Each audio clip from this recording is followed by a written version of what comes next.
This is A Cowboy's Growing Grace, Sweet View Ranch Western Cowboy Romance, Book 2. Written by Jessie Gussman. Performed by Jay Dyess. Chapter 1. Ezra, do you remember Terry Klomp, the girl that had the cubicle across from me?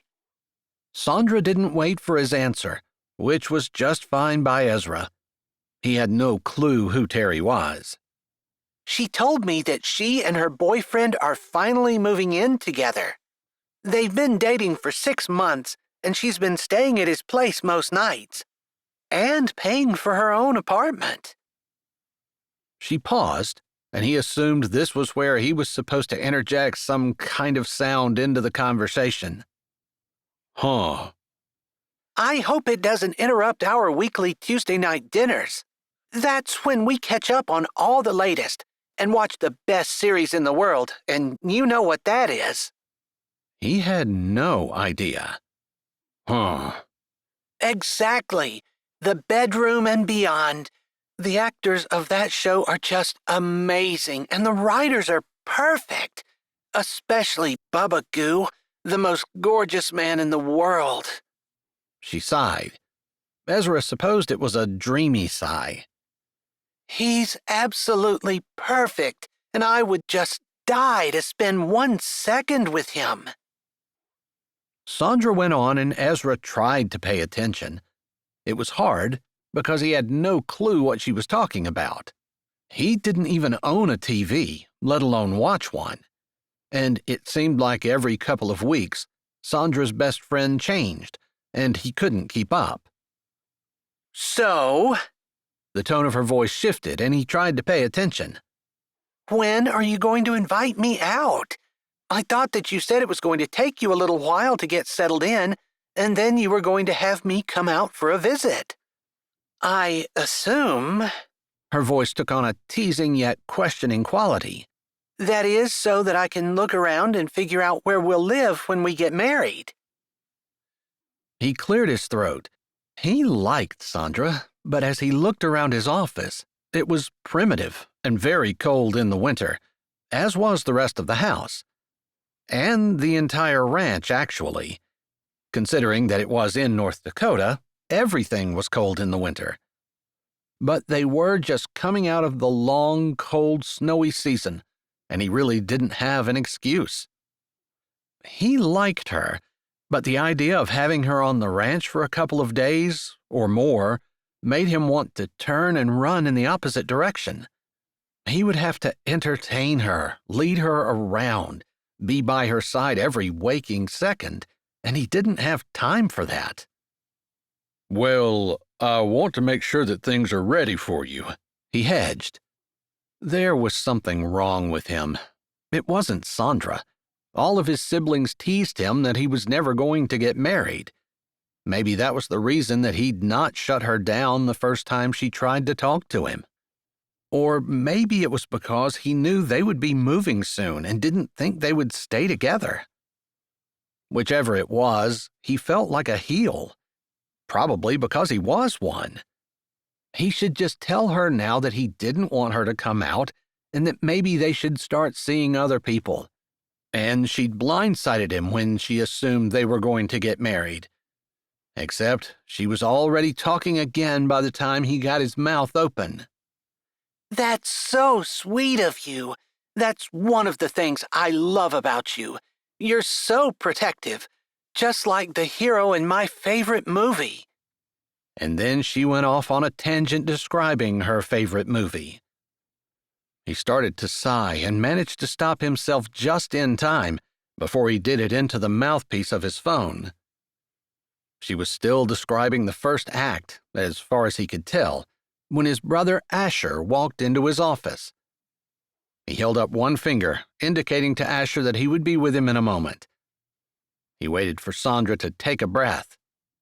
I'm sorry, I need to go. Aw, she pouted. All right. I'll text you later and let you know how the tournament turns out. And I'll send you pictures of the shoes that I bought. You can let me know which ones are your favorites. I'll be sure to pack them when we nail down a date. All right, he said.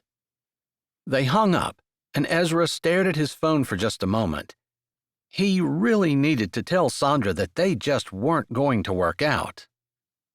She trying to come out again? Asher asked with a perception that irritated Ezra.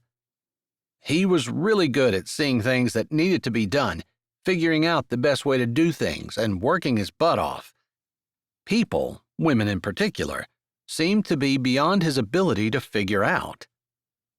A person would have thought, considering that he was the oldest of 12 children and that he had 6 sisters, including 2 twin sisters who were barely 2 years younger than him, he would have a little bit of something figured out.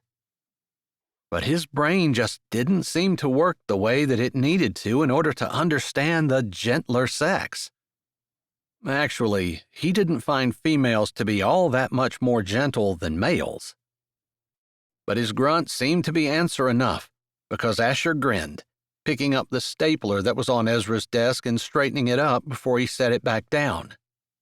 You know, if you're going to get married to her, you probably ought to look forward to seeing her and trying to figure out how you can be together.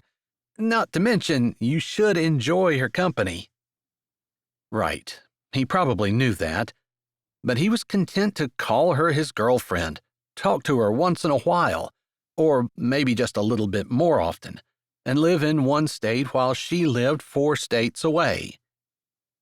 Yeah, that probably wasn't the best foundation for a marriage. You don't usually have trouble getting things done, Asher commented, lifting his brows and looking down his nose at Ezra. The look made Ezra push away from his desk and stand to his feet. Asher was 8 years younger than he was and half an inch shorter. With a conversation like this, Ezra felt like he needed every inch of his height. And I'll get that done, too. You're right.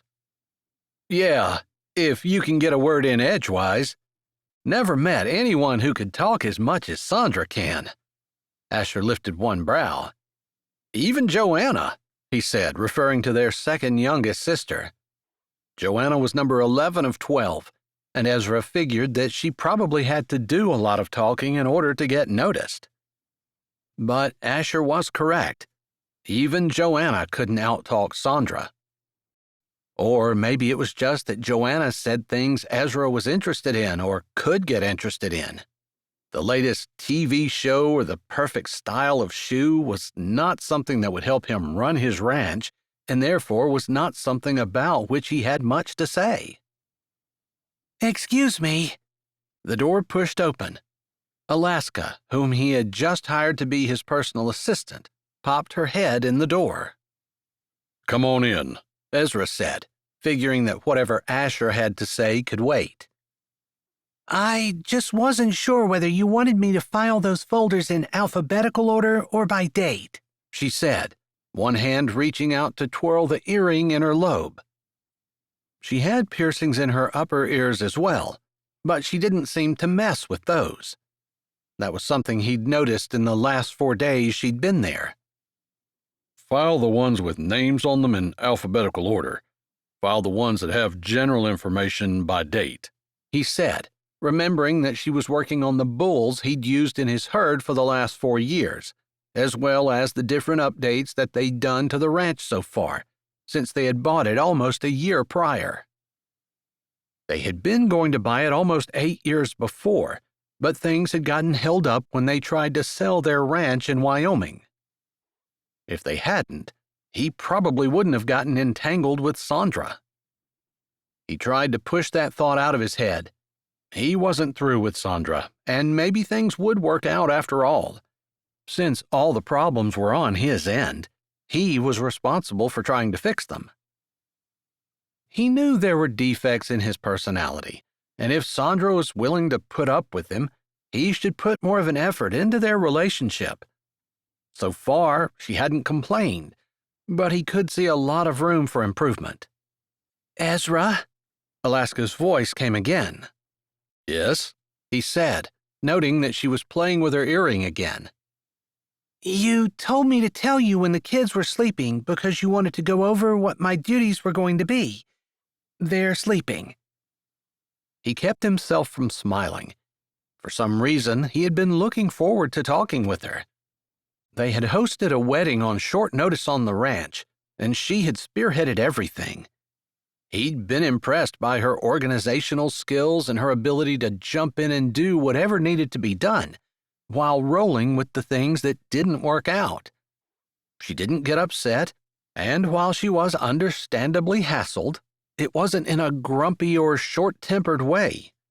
He admired her. She obviously made some interesting choices in her life, but a person could argue that so had he. "Let me finish talking to my brother, and I'll come find you." The door closed behind her, and Ezra noticed for the first time that Asher had a smirk on his face. "What's so funny?" he said, making sure he was standing to his full height as he crossed his arms over his chest. "Are you really hiring her?" Asher said, rather than answer his question. "I said I would. She needs a place to stay where she'll be protected." "You realize that whoever's after her is probably some kind of drug dealer?" "That's kind of judgmental, don't you think?" "Sometimes judgmental is accurate. I'm not maligning her character, I'm just asking. After all, my family lives and works here, and I have a vested interest in keeping them safe. I thought you did too." The smirk had vanished from Asher's face, and his expression was serious. None of them ever took the safety of their family for granted, and for the Clybornes, family had always come first, even ahead of helping people, although they'd never shirk from doing that either. "You're right," he acknowledged, knowing that sometimes a person earned a reputation and they looked it. "But she has 2 small children and nowhere to go. Someone was threatening her, just threats. I said she would be safe here, and I believe she will be." "But will we?" "Do you want me to tell her to go?" "I just don't trust the way you were looking at her." "What do you mean?" Ezra's eyes narrowed. He really had no idea what his brother was saying. "You were looking at her the way you should be looking at Sandra, except you look bored out of your mind when you're on the phone with Sandra. I don't even have to hear any of the conversation. I just look at your face and I know it's her." Ezra took 2 steps and turned toward the window, looking out on the green fields of the ranch where horses grazed in the distance, separated from a field of cattle by a section of fence. They worked long and hard to get that fence up, and they had a lot more to put in. But the ranch was looking a lot better than it had been when they moved in, which was the idea. Ford Hanson, along with Travis Feigley, had invested in them, and he didn't want to let them down. "I was concerned that you have her here because you feel something for her, and not because you're trying to keep her safe. And sometimes that means that you forget what your actual responsibilities are." "You're talking like that's happened before. We both know it hasn't." "Just because it hasn't happened before doesn't mean there won't be a first time." Ezra jerked his head without turning around to look at his brother. Those words were true. It was an arrogant man who thought that something could never happen to him. Ezra had been around long enough to know that about the time he thought he was immune to something, he would come down with it. "What do you suggest I do?" he asked, without turning around. He wanted to be humble enough to ask his younger brother for advice and to take it seriously. In his mind, part of being a good leader was humility. Chapter 2. Ezra had just said to himself that he had been looking forward to talking to Alaska. Maybe Asher knew something that he himself didn't know yet. Although, everything that was serious and intentional about him screamed that Asher was absolutely wrong. Sure, he had been looking forward to talking to Alaska, but it had been because she had done such a great job with the wedding. not because he had any personal feelings toward her. After all, he had just been on the phone with his girlfriend. He wouldn't be thinking about Alaska or doing anything inappropriate with her. He was known for his principled way of life. I suggest you let her go. You can't help everyone, just like you can't adopt every stray puppy that comes along. Alaska is a stray puppy, he said, pleased that his voice sounded level. He hadn't expected Asher to say that. He didn't want to let her go. He wanted to keep her. The word forever came into his head, but he pushed it aside. Surely she didn't mean that much to him. That was just one of those fluke words. Plus, Alaska was hardly the kind of girl that a man like him would keep forever. Not that he was better than she was, just that they had made completely different decisions in their lives, and before that, they had been brought up in completely different ways. Still, the idea of putting her out, as Asher suggested, rubbed him exactly the wrong way. See, you don't want to do it. That tells me everything I was saying before is absolutely accurate. I wouldn't want to put anyone out without any prospects for a job, especially someone who wanted to work. I think it's for the best interest of our entire family for you to let her go. Why is that? He asked, hedging to give himself some time. He needed to marshal his arguments, or he could just agree with Asher. Was the fact that it was so difficult for him to come to terms with the idea that he needed to let Alaska go just more proof that Asher was correct? A woman like that has done drugs. You can tell by looking at her. You're judging her tattoos? Ezra personally did not like them, but that was just personal preference. She had tattoo sleeves up both arms and something inked around her neck. There wasn't any on her face, but she did have a lot of piercings. Ezra had none. No ink, no tattoos, no piercings. That was by deliberate choice. But just because a person had them didn't mean that he was going to judge them for it. Just as he hoped that someone with a lot of tattoos and piercings would not judge him for not having any. The way he saw it, it was a two-way street. The only thing that might change that was the fact that the Bible clearly commanded for a person not to have any piercings or tattoos. It was an Old Testament command, one made under the law. He wasn't a Bible scholar, and he didn't know whether that was something that no longer applied or whether it still did. But if it did, he supposed it would apply to all tattoos and all piercings, even the typical piercings that most ladies, even Christian ladies, had in their earlobes. If piercing was wrong, it was wrong across the board. If it wasn't, then it wasn't across the board. There were no exceptions. The Bible certainly did not give any of those. As for him, whether it still applied or not really didn't matter. He'd rather be safe than sorry and had zero desire to put graffiti on his skin or holes in his body. If someone has used drugs, they have friends who use drugs. They have a dealer. They might even have a pimp. She doesn't have a pimp, he broke in immediately. How do you know?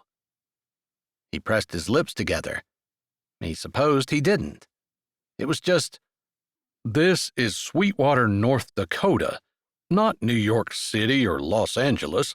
There are no pimps. I'm pretty sure that you're wrong about that. Asher's words were cool, calm, and not inflammatory at all. He was making a logical argument, and Ezra had to admit he was winning. It hurt to be beaten by his younger brother, especially one that was so much younger than him. Compared to him, Asher was still wet behind the ears. I might be, but that's no reason to throw her out. I didn't suggest you throw her out. I said let her go. We can certainly help her find another job, find another place to stay. We don't have to endanger the entire family or bring drugs onto our ranch. We're struggling enough as it is." Ezra kept his mouth closed. Ford and Travis had invested heavily in the Sweetview Ranch, but because of the issues with getting permits and the way the years had dragged on, their investment had not shown much fruit. Ezra had not wanted to ask for more. He wanted to be able to make things work with the money that they'd been given. Beyond that, he wanted to make sure Ford and Travis saw a tidy profit and that he was able to get the ranch to be solely in the Clyborne family. That seemed like a pipe dream, since he wasn't even sure whether he was going to be able to make it work at all, without even paying them back. "I can't disagree with you." Then you see the wisdom in not having another problem come on the ranch. "She's not a problem. She's a person, with 2 small children." That's another thing. With little kids, she can't work nearly like someone who doesn't have children. She almost needs someone to watch those children. Ezra couldn't argue with that either. She hadn't been able to talk to him until the children were sleeping. That's what she had just stuck her head in the room about. "I heard her say that the kids were sleeping so she could talk to you." It was like Asher had read his mind. "Ezra, usually you make really good decisions, but my eyes almost popped out of my head when you brought her here, and now you're acting like she's going to stay forever." "Not forever, just until she gets back on her feet." "Do you want to run the ranch into the ground?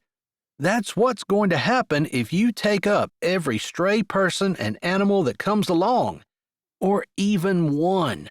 We just don't have the resources right now. I want to help people as much as you do. I do. We just can't right now. A drowning man has to save himself first. He can't go and help others when he can't keep himself above the water." "Let me think about it," he finally said after staring out the window at the horses, not really seeing them. He shoved his hands in his pockets and turned around.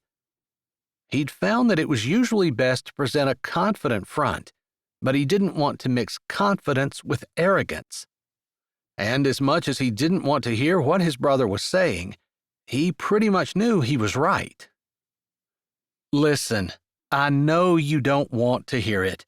I know that, and you gotta believe me, my heart bleeds for her just as much as yours does. But we have to take care of family first. If she was your wife, it would be a completely different story. But she's not, and right now, we just can't afford to take on someone who can't pull their own weight, but is going to drag down other people and potentially bring drug dealers and who knows what all else out to the farm. We just can't." Ezra nodded, his lips pressed tight together, his hands fisted inside of his pockets. He didn't say anything, because there wasn't anything he could say that would be a good argument to what Asher had just pointed out. They would take care of their own, and if she were part of the family, either by birth or by marriage, they would absorb her and take care of her. But she wasn't. "Ford asked me to take care of her as a personal favor. I couldn't tell him no. Not after the investments that he's made in our ranch and after the money we owe him, and he's been patient enough to wait." Taking care of her is one thing. Keeping her forever is something else. We've had her for a few days. When the danger or whatever the problem was blows over, she needs to go. He did not agree. He couldn't. But he nodded anyway. "I'll see what I can do." Asher's eyes narrowed. He knew that was not an agreement. But he also knew that if Ezra gave his word, he would keep it.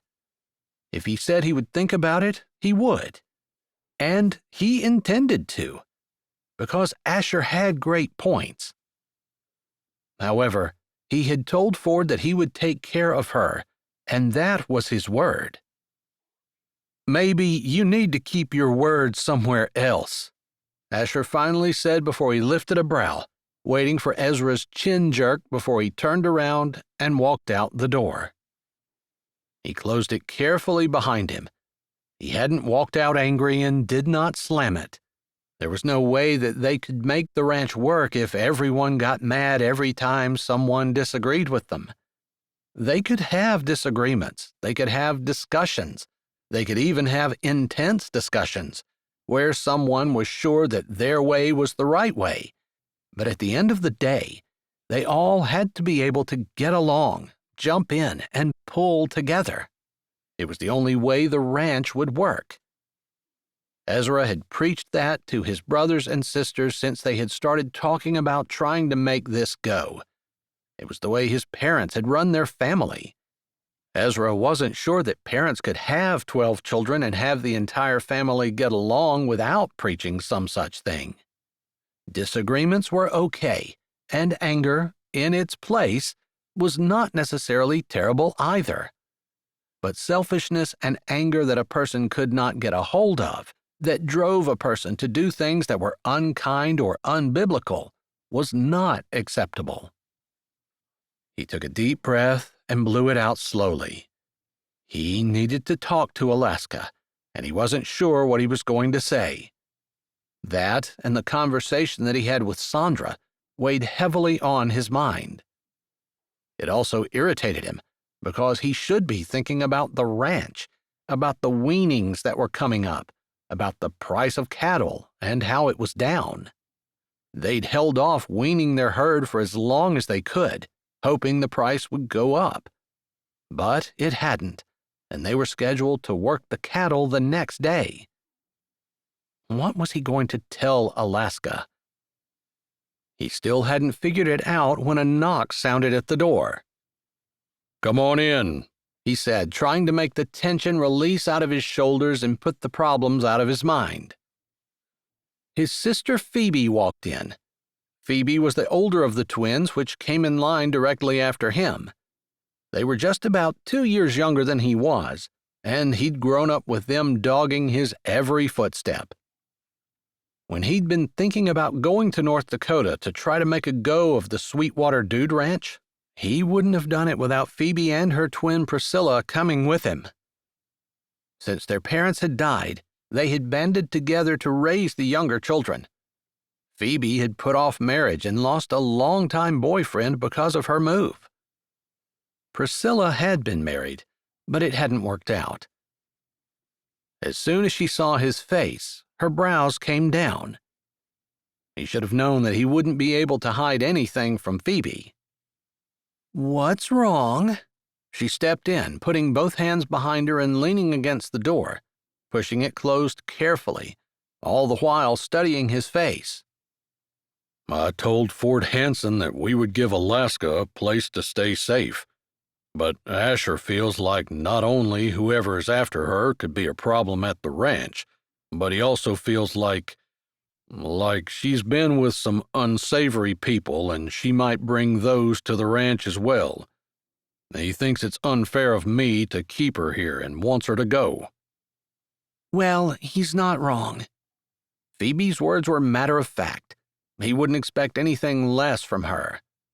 Priscilla was a little more dreamy, with her pie-in-the-sky attitude and her tendency to look at life through rose-colored glasses. That tendency had faded a bit with the dissolution of her marriage. "I know," he said, striding around his desk but too restless to sit down. "But that's not why you came in here. What do you need?" I wanted to make sure that we had all the vaccines and wormer we need for tomorrow. I was doing some inventory and have to run into town for some groceries and supplies. I could pick those things up if you need me to. "Let me check with Tobias," he said, naming the brother who typically was in charge of the health of the cattle herds. He pulled his phone out and sent off a quick text. It's not like you to waffle about decisions, but you look kind of torn up about this one. "I guess I just feel bad for her. She's had a rough life. You can tell that by looking at her. But Asher is right. A person who has those kind of friends could bring those kind of friends around and could jeopardize everything that we're working for. What? Do you think we're all suddenly going to become drug users? His lips did not twitch, but he allowed the humor to show in his eyes. I might be a little concerned about you. You always did waffle a bit. That time his lips did curl up, just one side. Right. You know I always have a tendency to walk on the wild side. She rolled her eyes. Of all of them, Phoebe was the one who was content to be at home, to be boring. It bothered her some, he knew, that she wasn't more exciting, didn't have any desire to leave the ranch or to live a big life. She just wanted to serve her family, and she took a lot of flack about it from friends who thought she was way too old to still be living at home, that she had too much talent to waste it on working for her family. He couldn't disagree about her talent, but he did disagree with everything else. Phoebe was doing exactly what she thought God wanted her to do, and that was never a waste, even if it didn't look like what the rest of the world thought a person was supposed to be doing. Just because society said a person had to move out of their house and go to college at 18 and then get a job, work for 10 years before getting married, buying a house, and having kids, if that was still what the world said, that didn't mean that if they lived according to the world's standards rather than the Bible standards, a person wouldn't miss out on a lot in life that was more important. It was always better to follow the Bible. His phone buzzed, and he looked down. He sent me a list. I'll copy it and send it to you. All right, thank you. She turned to go, but then she stopped and turned around, with her hand on the knob. Ezra? Huh? He said, already trying to think about how many weanlings they would have and which of the 3 places he'd gotten prices from would be the best ones to send them to. Chapter 3. We can't save everyone. You know that. Phoebe's face held concern. No. Boy, did he ever. But he had always been grateful that he had grown up with a stable home, parents who loved him, parents who stayed together, a mom and a dad in his house. So many of his friends didn't even have that much. It seemed like a small thing, but it was a major part of a person's childhood, whether or not they had a mom and dad. Then, when his parents died, and his younger siblings were left without parents, of course he had stepped up for them. And he'd often thought that if his siblings hadn't had him or the rest of their family, who would have taken care of them? Would someone else have stepped up? He could see that with Alaska. There she was, a young, single mom who hadn't had great guidance in her life. She didn't seem rebellious or exceptionally defiant. She just hadn't had the opportunities, the circumstances that he had. How could he not help her? Except if his siblings didn't want him to, if they argued that they couldn't afford to, he could hardly argue back. Phoebe left, and he sent the list he had promised, then shoved his phone back in his pocket, wrapping his hand around his neck. Walking back over to the window where he looked back outside. He loved that view, loved seeing the horses in the pasture, loved seeing the cows grazing, the buildings in the distance, the busyness as people walked across the parking lot, from one implement shed to another. Someone got a lawnmower out, someone else had a tractor torn apart, with pieces lying on a piece of cardboard, and feet sticking out from underneath the underbelly of the machine. He probably should go out and help. There were so many things to do, He almost didn't know where to start. 2 of his other brothers were fixing fence, and his sisters were painting the interior of the bunkhouse where their guests for the summer would hopefully be staying. A crash jolted him out of his contemplations. He turned facing the door, listening. It sounded like there was a struggle going on, and he strode to the door, yanking the knob open. The filing cabinet that had been next to the wall had been completely knocked over, and papers were scattered everywhere. But that wasn't what caught his attention immediately.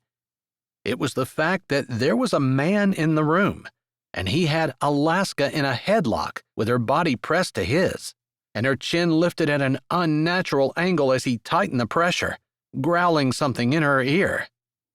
"What's going on?" he said, raising his voice just a bit, but still sounding calm and in control. The man didn't seem to have a weapon, other than himself. The man's eyes jerked up. This little girl is mine, and she's coming with me.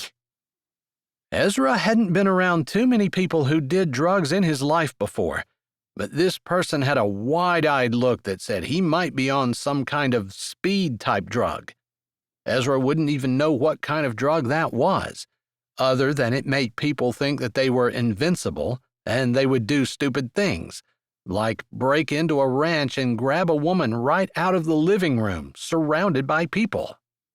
"I think if you have to put your arm around her and strangle her in order to get her to go with you, it's probably best if she doesn't." He didn't know how to reason with someone like this. He wasn't even sure a person could. When someone was on drugs, they weren't reasonable. It was quite possible that this person had other problems. His clothes were ragged, dirty, and his hair stood out in all different angles. He had as many tattoos as Alaska and almost as many piercings. He was skinny, a typical look for a drug user, but it was the eyes, those wild, crazy eyes that didn't look like they had a soul behind them, that made the hair on the back of his neck lift and his heart beat hard. Someone like that would be capable of anything. Get out of my way. We're leaving. No, Alaska said, her word cut off as the man jerked his arm tighter, cutting off the air and pinching her windpipe closed. "Let go of her," Ezra said. He wasn't sure how the man would react, but he pulled his phone out of his pocket and dialed 911. He didn't try to talk, knowing that they were required to look into any call. Hopefully they'd send someone out, and soon. He left the phone on, hoping that the dispatcher would hear that there was something going on. "I think you might be high," he said, trying to make his voice sound calm, although he didn't think there was much hope in de-escalating the situation. I might be. You should be too. Life is better when you're high, the man said, laughing with a manic sound that sent chills down Ezra's spine. He swallowed, his throat tight. Alaska's face was red, and Ezra hated to do it, but he figured he didn't have much choice. Dropping his phone to the ground, he strode forward, grabbing the man's hand and yanking it, hoping that the suddenness of his move would keep the man from stiffening his arm and keeping it around Alaska's throat. He was worried she was going to pass out, or worse. It worked, and the man loosened his grip enough that Alaska was able to get free. But Ezra was distracted because as he moved away, she started to follow, and he reached out to grab her as the man's fist connected with the side of his face. Pain shot through his body, and the force of the blow made him stumble back. He might have taken longer to recover, but the man lunged toward Alaska, and Ezra's sole focus was on keeping him from grabbing her again. The man was stronger than he looked, as skinny as he was. Maybe it was the drugs, but he was afraid that he would end up killing Alaska without even realizing it. Ezra couldn't remember ever hitting anyone in his life before, but he balled his fist up, like he did it every day, and slammed it as hard as he could into the man's left eye. Ezra was not exactly a lightweight, having worked on the ranch all of his life, but the man barely blinked. It had to be the drugs. Ezra followed the first punch with an uppercut to the jaw while the man's attention was diverted from Alaska to him. "Get out," Ezra said firmly to Alaska, figuring that even if he couldn't subdue the man, at the very least Alaska and her kids would be safe.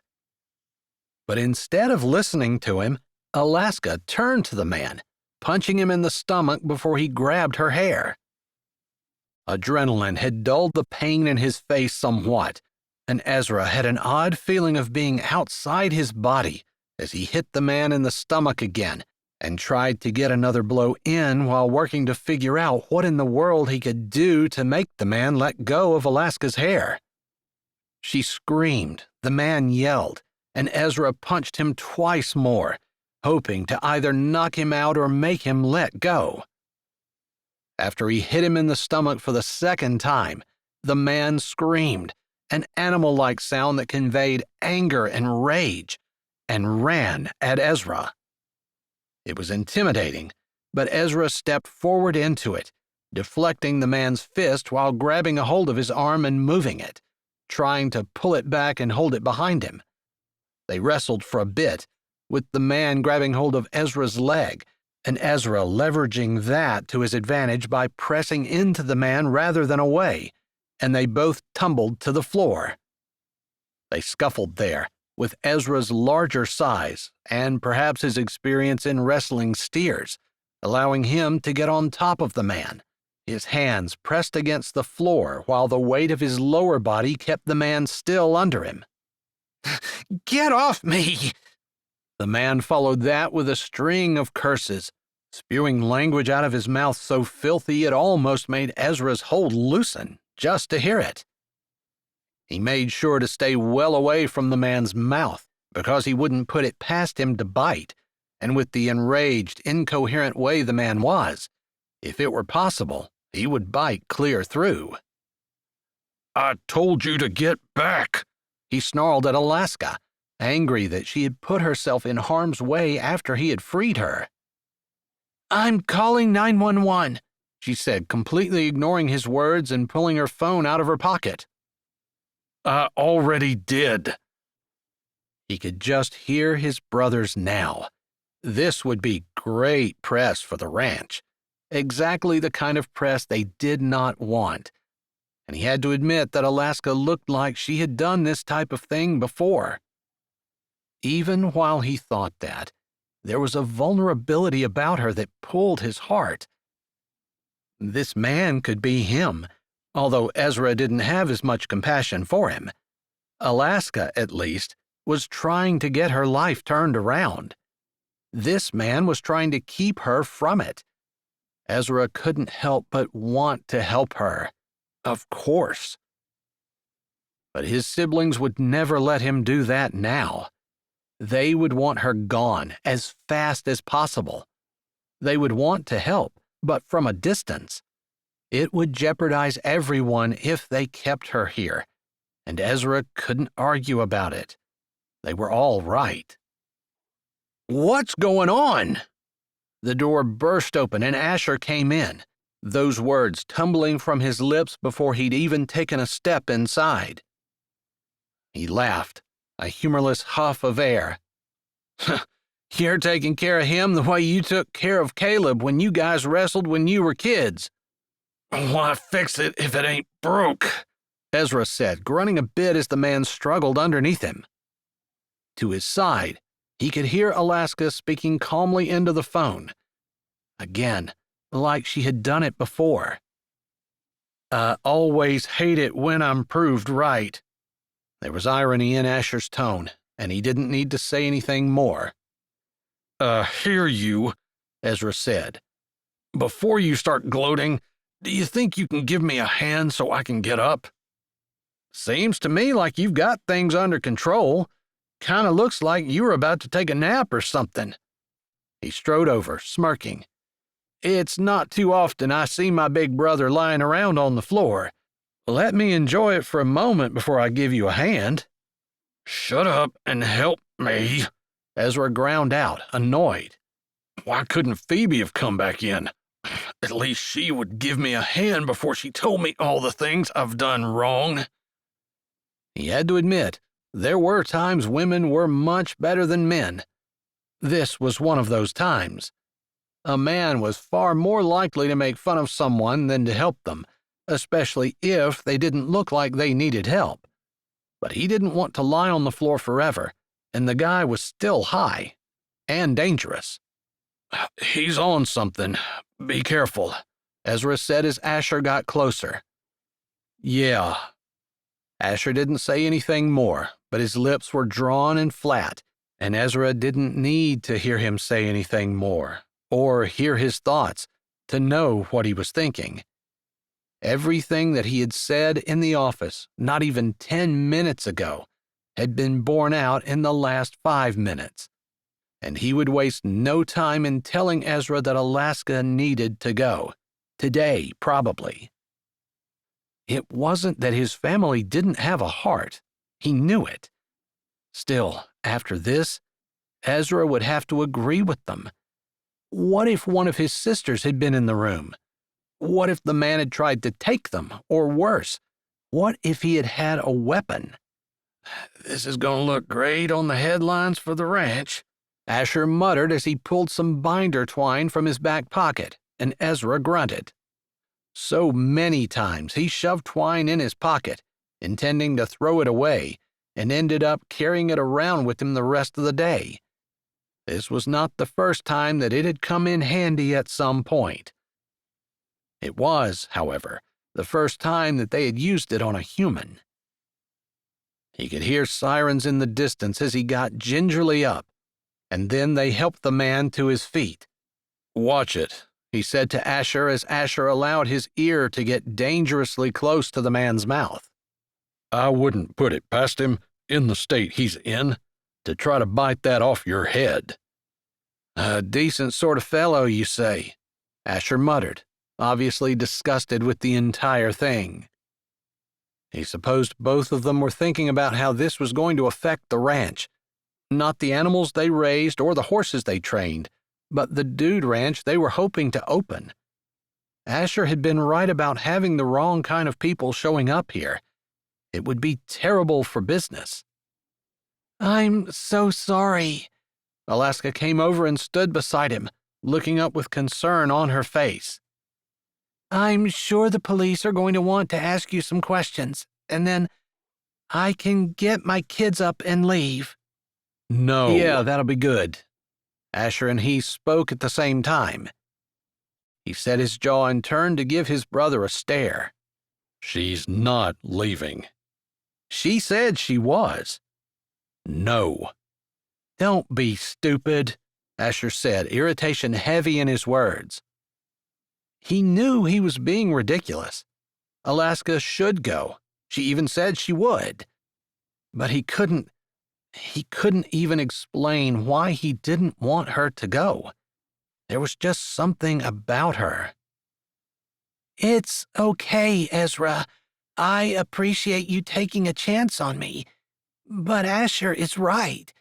If I stay, they might still come back, thinking they can take me, or convince me to go." No. I gave my word to Ford. You'll stay. "It's not safe for you, for the rest of the people here." We'll talk about this later, he finally said as a siren got louder and then shut off, and there was a pounding on the door before the police walked in, guns drawn. This is a new low, Asher muttered, throwing a dark look at Ezra before putting his hands in the air, facing the cops. Chapter 4. Alaska couldn't believe she had brought this kind of danger down on a good family. She also couldn't believe how big the family was, and every single one of them was in danger because of her. "All right, that's it for now." The officer clicked on his iPad and then looked up at her. "Thanks for answering our questions." Sure, she said. Once upon a time, she would have run from the police, but she hadn't done anything wrong, and she wanted Rex out of her life. The officers had said they would put a restraining order against him, but she knew if he was on drugs, it wouldn't make a difference. When a person was on the kind of drugs that he used, he wasn't afraid of anything. Not a restraining order, not anything any sane person would be terrified of. She had no idea what she was going to do or where she was going to go. She couldn't go back to Travis, although he and Ellen had been kind to her. Maybe she could drop her babies back off. Her heart clenched as she thought of little Alice, barely 2 months old, and of Eugene, who was 2. But she could be separated from them, and at least they would be safe. She would also have less worries, because she wouldn't have to try to figure out how she was going to work around them. It had been perfect here at the ranch. She could work while they were sleeping, and some of the things she needed to do she could do while they were awake. She had thought this was her dream job, but Rex had made sure to ruin it. Although she thought maybe Ezra was the only one who was completely on board with her being there. One of the other brothers, Asher, had seemed to not want her at all. Not that he had been unkind, because he hadn't. He just seemed to know the danger she represented, and while it pained her to admit it, he had been right. "All right, if we need any more information, we'll give you a call. I have your number." The officer held out his hand, and after blinking and choking back her surprise, Alaska took it and shook. She wasn't used to the police considering her to be one of the good guys. She kind of liked that feeling. She wanted out, truly, but it was hard. Once a person had fallen to a certain point, pulling themselves up became difficult, if not impossible, especially without help. She bit her lips and checked her phone to see if her children were up. She couldn't believe they had slept through all of this, but normally when they didn't get a morning nap, they both slept for 2 or 3 hours in the afternoon. They were at the far end of that, but Alaska considered it the one good thing that had happened to her today. Her children had taken good naps. As she walked out of the kitchen where the police had been questioning her, her eyes met Ezra's as he stood by the mantel in the living room, leaning against it, his arms crossed over his chest. 2 of his brothers stood in front of him, and his sister Phoebe was also there. His other brothers had come and gone, and a couple of his sisters had run over to check things out. Everyone had gone back to work, because as one of them said, there's no point in standing around waiting for the police to do their jobs when there's work waiting. It was kind of a new idea to Alaska. Where she came from, everyone stared at the police until they left. And then they talked about it, good and bad, for days afterward. The idea that work might interfere with what usually proved to be pretty good entertainment was novel. "Do you have a minute?" Ezra said, pushing off from against the mantel as his siblings turned to see who he was talking to. Disapproval seemed written on their faces when they saw it was her. sure. She said softly, feeling defeated and not having the energy to hide it. "My office?" She nodded and then followed as he led the way. Another time or another place, she might have admired the broad shoulders, long legs, the confident stride, the way his arms swung a little at his sides, like he knew what he was doing and who he was. She envied that to a point. She had gotten out of where she was because she returned to the religion of her childhood. Too late to undo a lot of the mistakes. She understood that just because she became a Christian didn't negate the fact that she would be reaping what she sowed for a long time. It also didn't change the fact that she was determined to sow new crops. They wouldn't help her today, most of them anyway, but eventually, down the road, she would have a better harvest than what she could currently expect. Still, she hadn't gotten to the point where she had the kind of confidence that Ezra displayed. Maybe she never would. He held the door, waiting for her to walk through it before he closed it behind her. She put her arms around her waist and squeezed tight, knowing that it wasn't exactly a confident look, but her stomach felt like it was going to run away, and she felt like she needed to hold it in.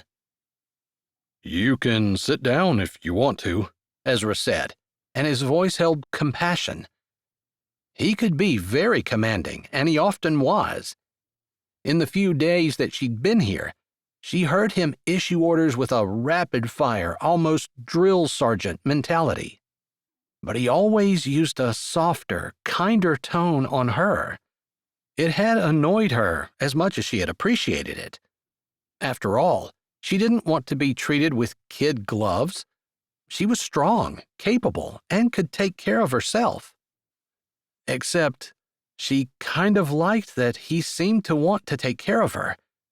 Right now, she definitely wanted to let him. No, thank you. I understand what you need to say. I brought this to your ranch, and everyone is in danger because of me. Thankfully, he was only after me. We're not thankful about that. He interrupted her and gave her a look before he turned around and walked over to the window. She'd seen him stand there multiple times. It seemed to be where he went when he needed to think. He crossed his arms over his chest and stared out. All right, whatever. I know I have to go. She didn't need this to drag on. In fact, she didn't wait for him to say anything but turned and took 2 steps toward the door. Wait, he said, his voice commanding, and then it softened with the request. Please? It was the please that did it for her. That and the little bit of time that she spent with this family, she'd come to respect and appreciate them. It was easy to see that they were hard-working and did not expect anyone to hand them anything. She could admire people who worked for what they had. She hoped to be one of them. She didn't want to keep them from being successful, and she definitely didn't want any of them to get hurt.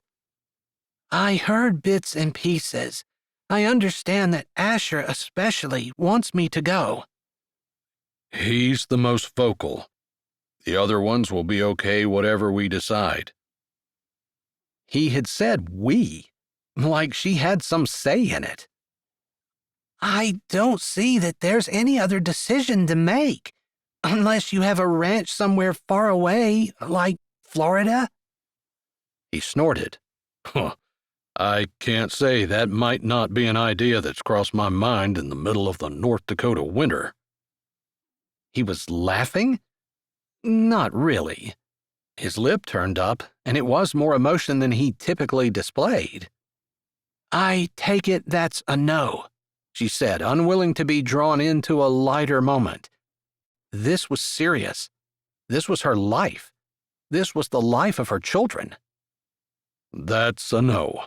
This is the place we have. We sold the ranch in Wyoming, and this is all we have. Well, it's more than I have, she said, starting to turn back around. Don't you want to listen to what I have to say? I can't imagine that you're going to say anything that is going to change things. Well, this is a setback for the ranch. I don't need to talk to you about the financial situation, but we're new, and it's going to take a little while until we're solid in that area. Not gonna lie. I didn't think you could. I think any man can do pretty much anything, so keep that in mind. It's only through the grace of God that man will not fall into sin, especially when he's tempted. She didn't say anything. She hadn't been a practicing Christian long enough to know exactly what he meant by that. We do have choices. All right. She took a breath in and let it out, trying not to show her impatience. If she was going to have to leave, It would be nice if she could get her small amount of stuff packed before the kids woke from their naps. You have 2 children to look after. I know. She tried not to be sarcastic. She had borne those children. She knew better than anyone she was responsible for them. I know you've given them away before, trying to get a start, and I'd like to keep you together with them if I can. That's a big responsibility, and it's not really yours. I know, but I can't really give you reasons why, but I want to help you. That is very noble. It's probably so that you can pat yourself on the back and feel like you've done your good deed for the day. Or the year, if you help me. Or a lifetime. His words were soft, and she didn't catch them at first. Then her ears perked up, and she tilted her head. A lifetime? She couldn't even think in terms of a lifetime. She was still thinking in terms of her next meal, of what meal she was going to feed her children. That's how long you can stay. How? She said, wondering if she missed something. She could stay for a lifetime? Easy. She could do that. She had nothing else pressing at the moment. No one else who wanted her, nowhere else to go. She could be their servant for a lifetime if they just let her stay. She opened her mouth. You want me to work without pay? I'll do it. Want me to commit to stay here forever? I'll do it. You want me to sign something in blood? Give me the paper. Show me a knife. I'll do it. Will you marry me? Her mouth fell open and her heart stopped beating. Her eyes searched his. Was he serious? Is this some kind of cruel joke? She finally said when she was able to get her mouth to work again. No, it's the only way. If you're my wife, everyone will rally around you. They'll protect your children, and you'll be a part of the family. It doesn't matter what happens then, because family is more important than the ranch. His face was impassive, and she couldn't read a thing on it. He hadn't said a word about wanting to marry her, and why would he? He'd known her for all of 4 days, and they'd barely spoken. Plus, she wasn't exactly the kind of woman that a man like him got married to. So, you're just going to marry me until I'm safe, and then we get it annulled? No, marriage is for a lifetime. He said those words like there was no arguing with them, when she knew full well that most marriages did not last a lifetime.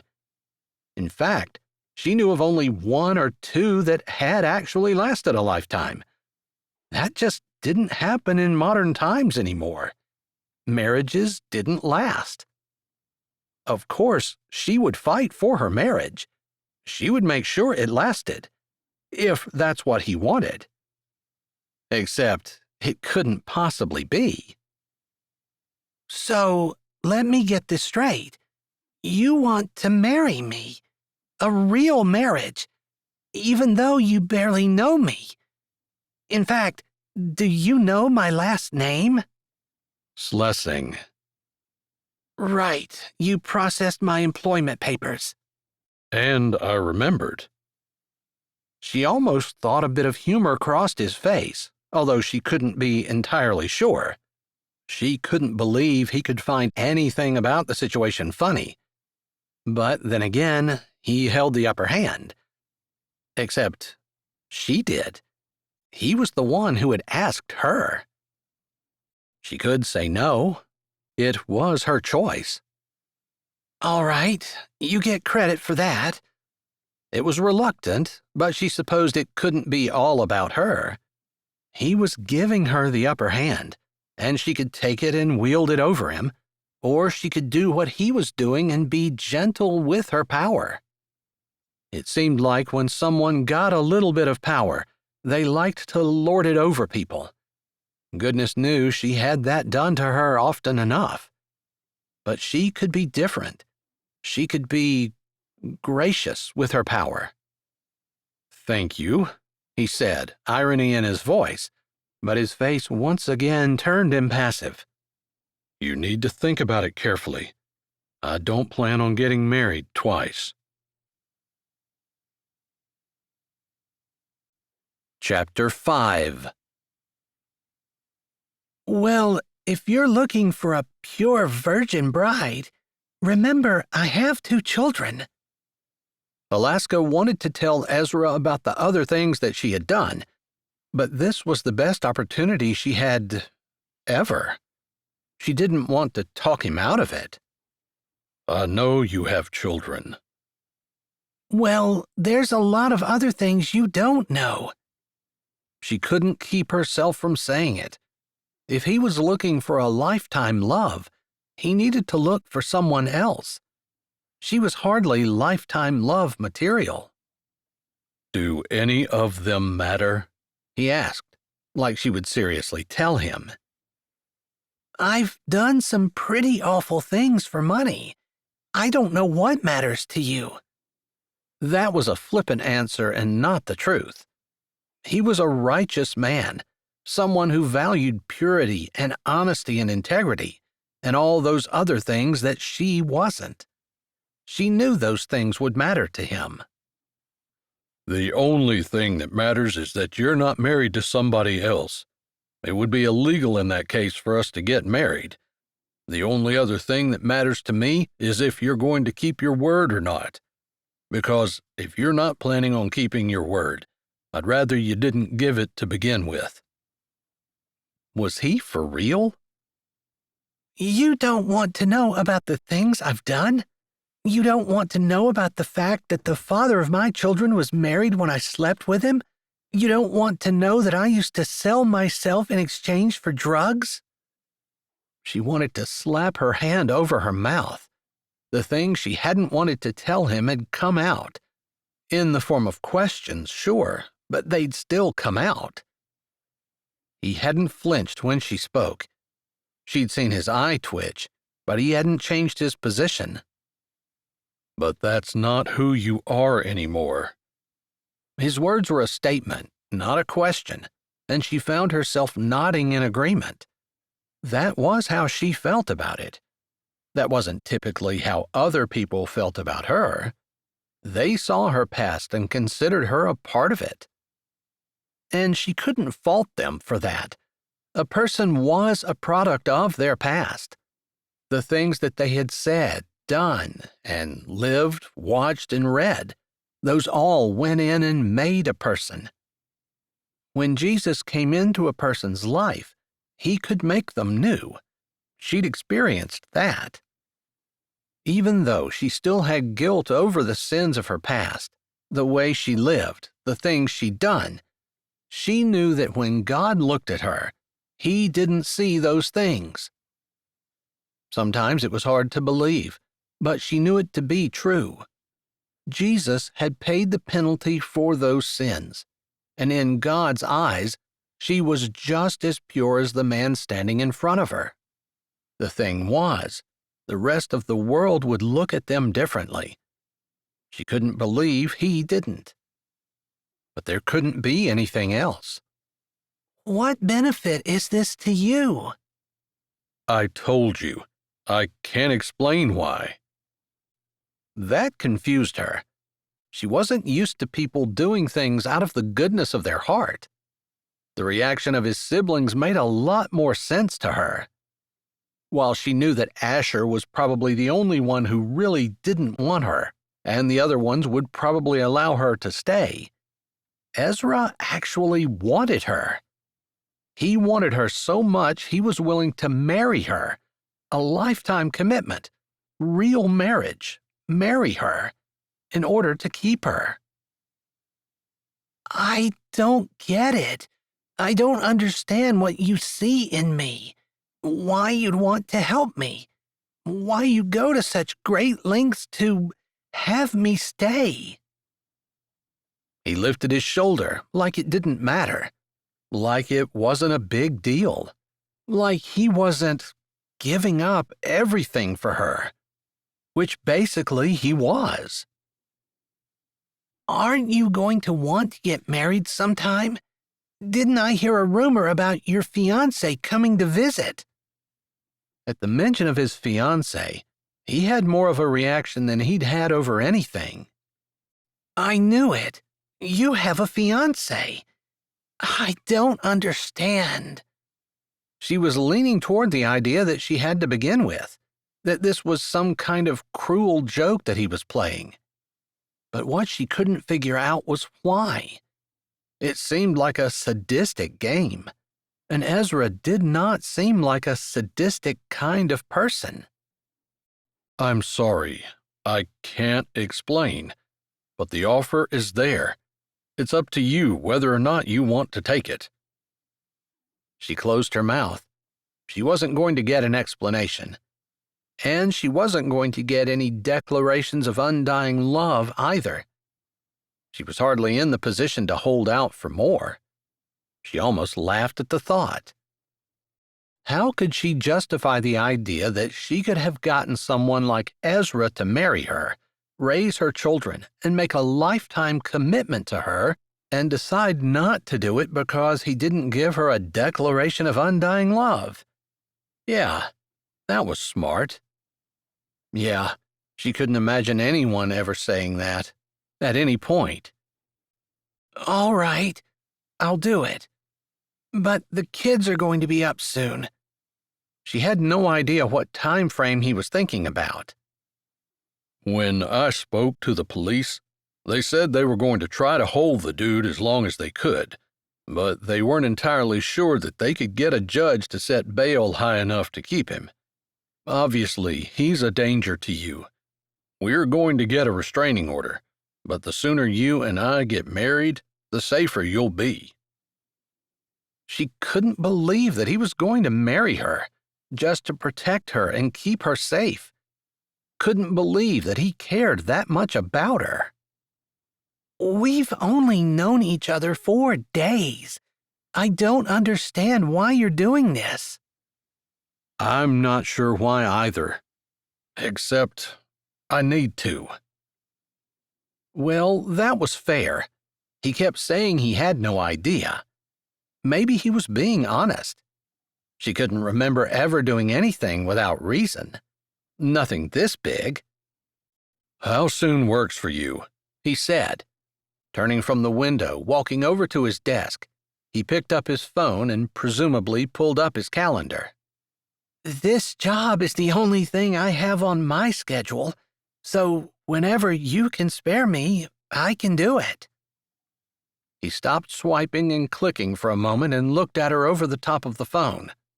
Lifting one brow, and maybe it was humor in his eyes, she wasn't sure. All right, then. We're working cattle tomorrow, so we'll do it the day after. I'd like to get a preacher, but if we can't, we can go to the courthouse in Rockerton. All right. He wasn't exactly asking for her approval of his plans, but she felt like she should give it anyway. She supposed her saying she would marry him was approval enough. Maybe she should be offended on some level, like she should get a say, but he hadn't asked her what suited, and she'd said anything. So he went ahead. It was the kind of commanding nature that he had. She should appreciate that, she supposed. Maybe along with that commanding nature came a protective streak that apparently included her. You're going to take care of my children, right? I was assuming we would do that together. I mean, if anything happens to me, like a father. If we're married, you said for a lifetime, and I'm assuming that the children are included. That was a lot, but she didn't want him to be unsure about what she meant. She meant everything. He was going to do anything the kids needed. She appreciated that he didn't answer right away with something flippant. His face looked thoughtful, like he was processing what she said to make sure he understood. I'll provide for them. I'll be their father, the same as if they were mine. Is that what you are asking? I suppose. Nothing is going to happen to you. But in the case that, down the road, at some point, God takes you home, I will raise the children. They're mine. She had not put a father's name on the birth certificate. The father of the children had been married to someone else. She regretted that probably more than anything. What? It amazed her that he must have seen that on her face. She thought she'd been hiding her feelings well. Apparently not well enough. Nothing. He didn't seem like he believed her, but he didn't push. All right, then we'll plan on taking care of this the day after tomorrow. When I've called the pastor and figured out a time, I'll let you know. She nodded, feeling the buzz of her phone and pulling it out. Eugene is up, she said. All right, I'll work on getting those papers put back where they belong. If you want to just focus on cooking supper and getting ready for tomorrow, that's fine. I'll be moving into the little house with you. She wanted to get offended that he hadn't asked if it was okay, but it made sense. If it was a real marriage, an actual marriage, they should probably live together. A little slice of panic went through her as she turned and walked toward the door. She didn't know how to be married. She didn't know how to be a wife. She had no clue on what she needed to do, how to make this last, how to make him happy. Was that even her job? She stopped just before she opened the door and turned back around.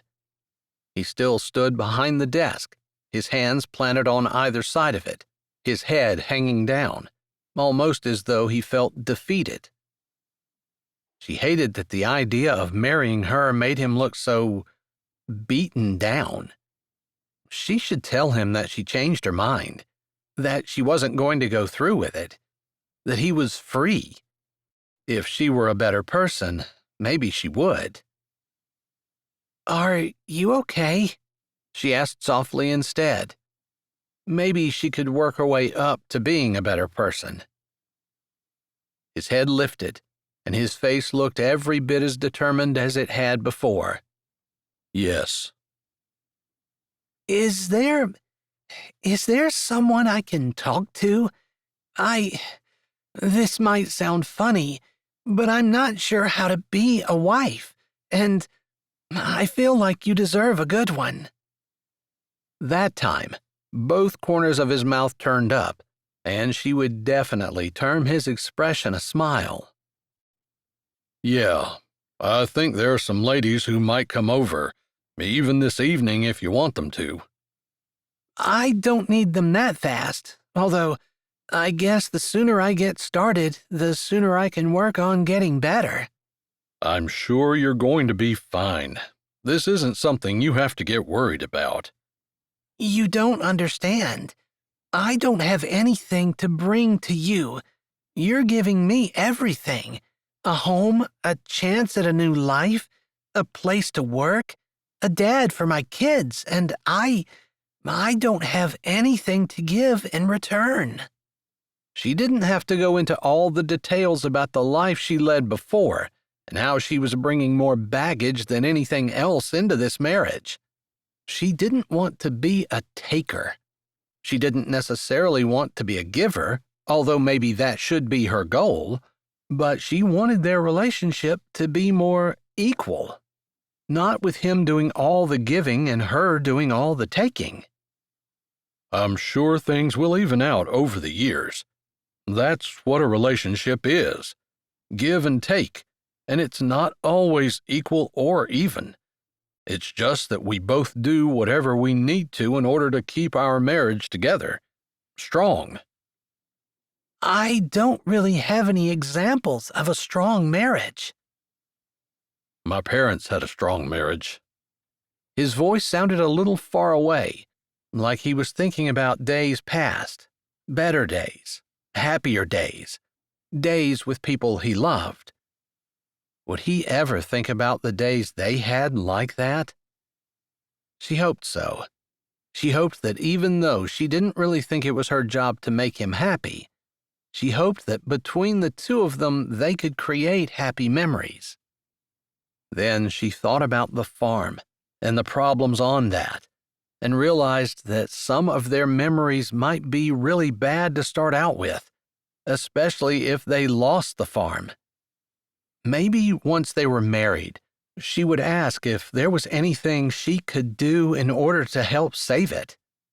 That could be her first contribution to their marriage. Chapter 6. Was there a right way to break up with someone? Ezra pushed his hammer, with the claw gripping the wire, with one hand to stretch it, while he pounded his staple in with the other. He stopped, standing back and looking at his handiwork. It was easier to fix fence when there were two people, but he wanted to get this up before they brought the herd in to do a herd check and weanings the next day. Everyone had been scrambling to make sure things were prepared, and despite the chaos of the morning, he wanted to do his part. Somehow, they needed to do a herd check, and he needed to get ready to be married the next day. And in the meantime, he needed to figure out how to break up with Sandra. He had hoped that he would be able to run to Rockerton first thing in the morning, but the courthouse probably didn't open until 9, and by then, they were always knee-deep in whatever ranch work they had for the day. He hated to just skip out, even though he would be fine if one of his brothers had something come up and absolutely couldn't make it. He didn't figure any of his siblings would care, but it wasn't the responsible thing to do, and Ezra always did the responsible thing.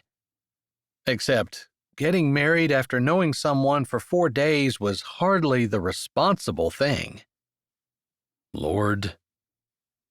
The more he thought about it, the more he thought that he'd been reading about Hosea that morning in his Bible for a reason. It seemed like God was speaking to him, and he knew he often did through his word. He put a hand on the fence and looked out over the fields. Cattle dotted the green grass with black spots as the rays of the sun cast long shadows and daylight faded. It was a beautiful time of day, one of his favorites. Probably his absolute favorite, after sunrise. There was nothing he liked more than to stand outside with a cup of coffee in his hand, watching the sun come up, thinking about the day, meditating on the scripture that he'd read before he even left his room. He supposed his life would be changing if he had children to take care of, a wife to protect, at the very least. Typically, once he made a decision, he didn't waffle back and forth about it. But this decision was so out of line for him, so out of the ordinary for anything that normal people did, that he couldn't help but wonder if it maybe wasn't a rash one, and one that he would repent in leisure over. "Hey, Ezra!" He turned, seeing his sister Priscilla walking toward him. She carried a tumbler, which he was sure had cold water in it, and he smiled. "Always happy to see you, especially when you're bringing me a drink." "I see how you are. You need me to be doing something for you in order for you to want to see me." He knew she was teasing, and he laughed, but he sobered immediately. "I don't want to be like that." "I wouldn't tease you about it if you really were." He nodded, but he figured there probably were times where he was more concerned about getting things done and ordering people around than he was about the mental and spiritual health of his siblings. "Mom and Dad were always really good about that. They made us work, and they made us work hard, but they always took time to make sure that we were okay. Not physically, but that our hearts were right." "And you do that too." "But not as good as they did." We have a tendency to remember people, especially people who passed away, with rose-colored glasses. We forget the bad and we just remember the good, which I think is good, but you're holding yourself up to an impossible standard. Mom and Dad were not perfect. I know they weren't. I just feel like I'm not doing a good job. You having second thoughts about getting married? Was it that obvious? He took the tumbler she handed him and drank all the water around the ice and wiped his mouth with the back of his hand. Thanks. You deserve it. You had quite a day. Yeah, it's not every day that you have the police descending upon your house and interrogating you. I was thinking it's not every day that you decide to get married. Now I need to figure out how to tell Sandra. What's the right way to break up with someone? Probably not by telling them that you're getting married the next day to someone else. Priscilla smiled, but there was a bit of sadness in her eyes. That's pretty bad, isn't it? Yesterday, I would have said that you and my ex had absolutely nothing in common, but that's a little closer to cheating than makes me comfortable. Ouch. Sorry.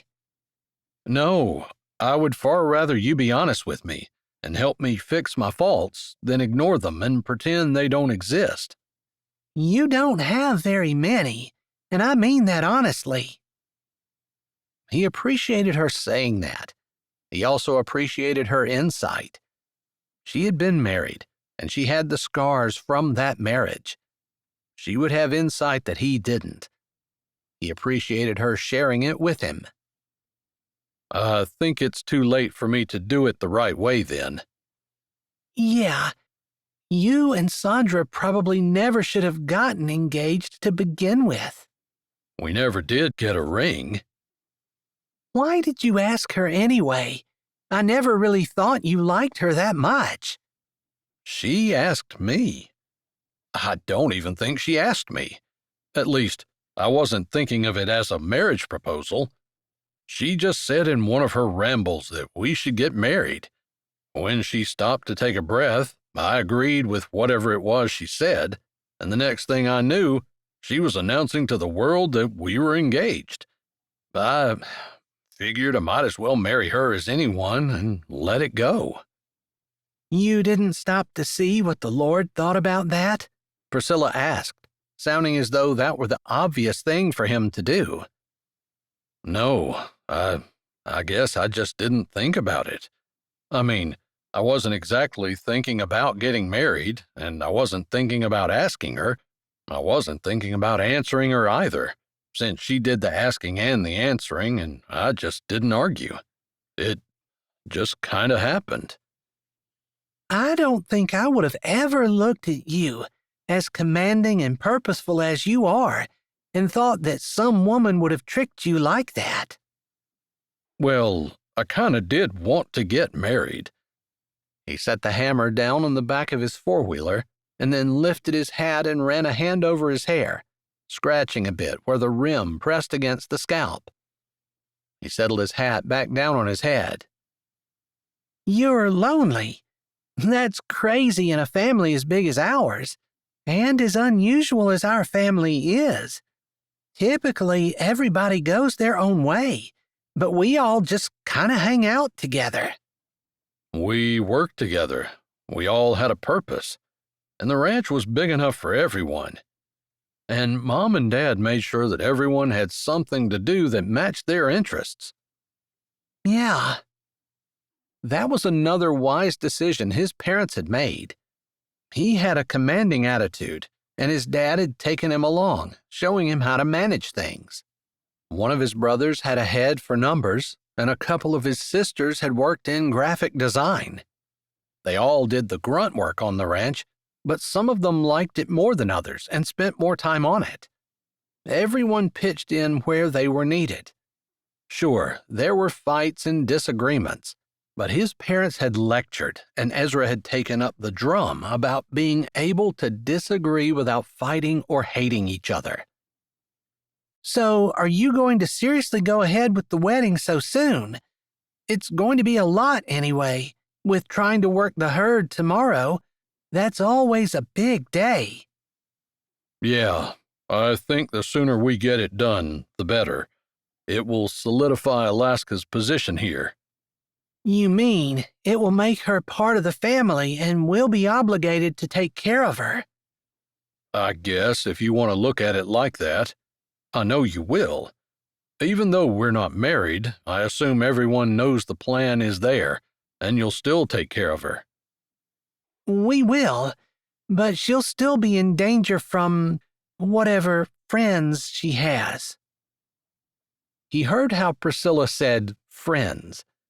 She didn't mean it in an unkind way, but she didn't necessarily consider someone who wasn't out to help a person, but was rather intent on harm, as the man was this morning, a friend.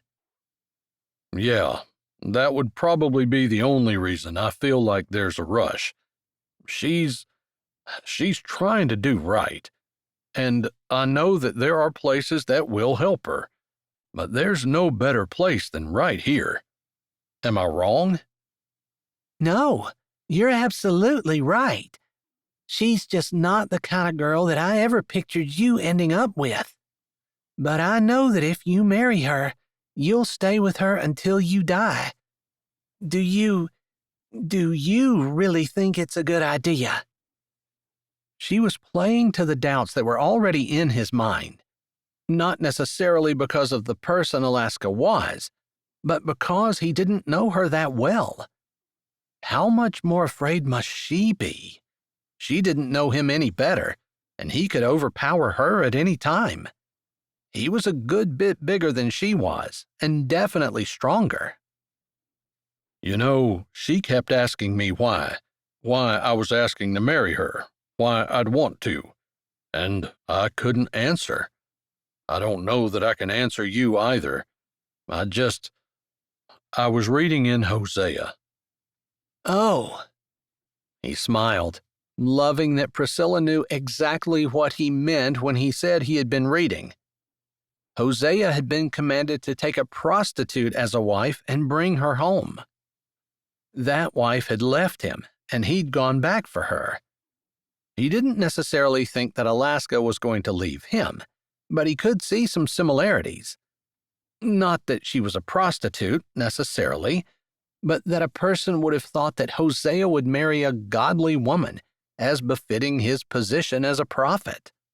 But God had someone else in mind for him.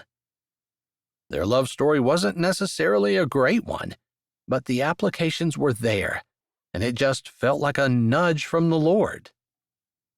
I don't know how else to explain, other than I just feel like it's what the Lord wants me to do. It felt right when I thought about it, and even more right when I suggested it to her.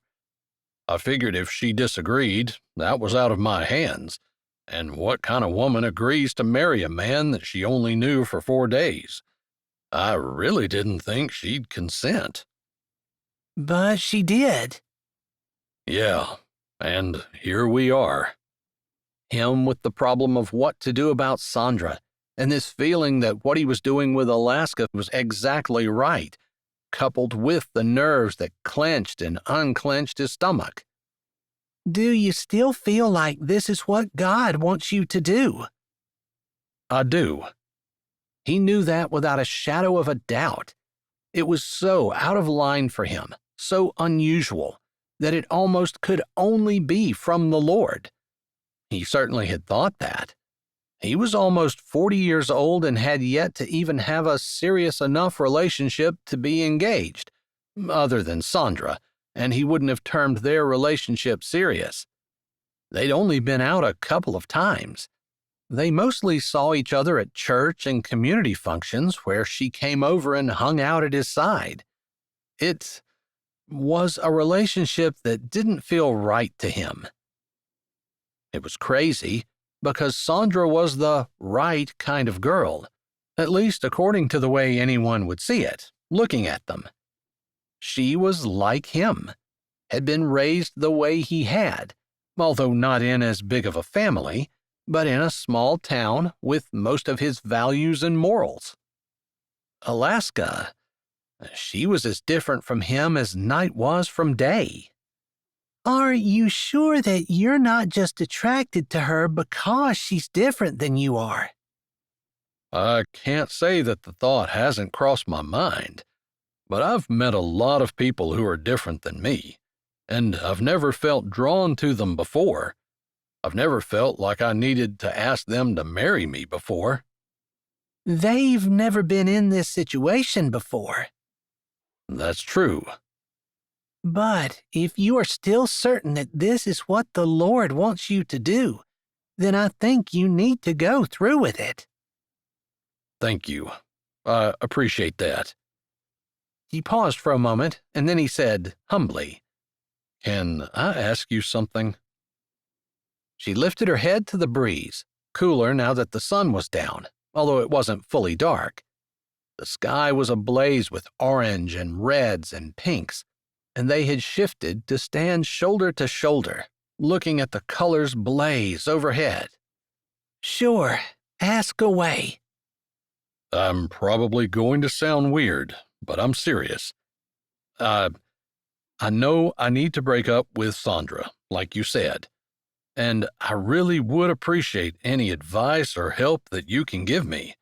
I'm not good at this type of thing, and it will be tempting for me to say I never really agreed to marry her in the first place, but that doesn't seem like the best way to go about doing it.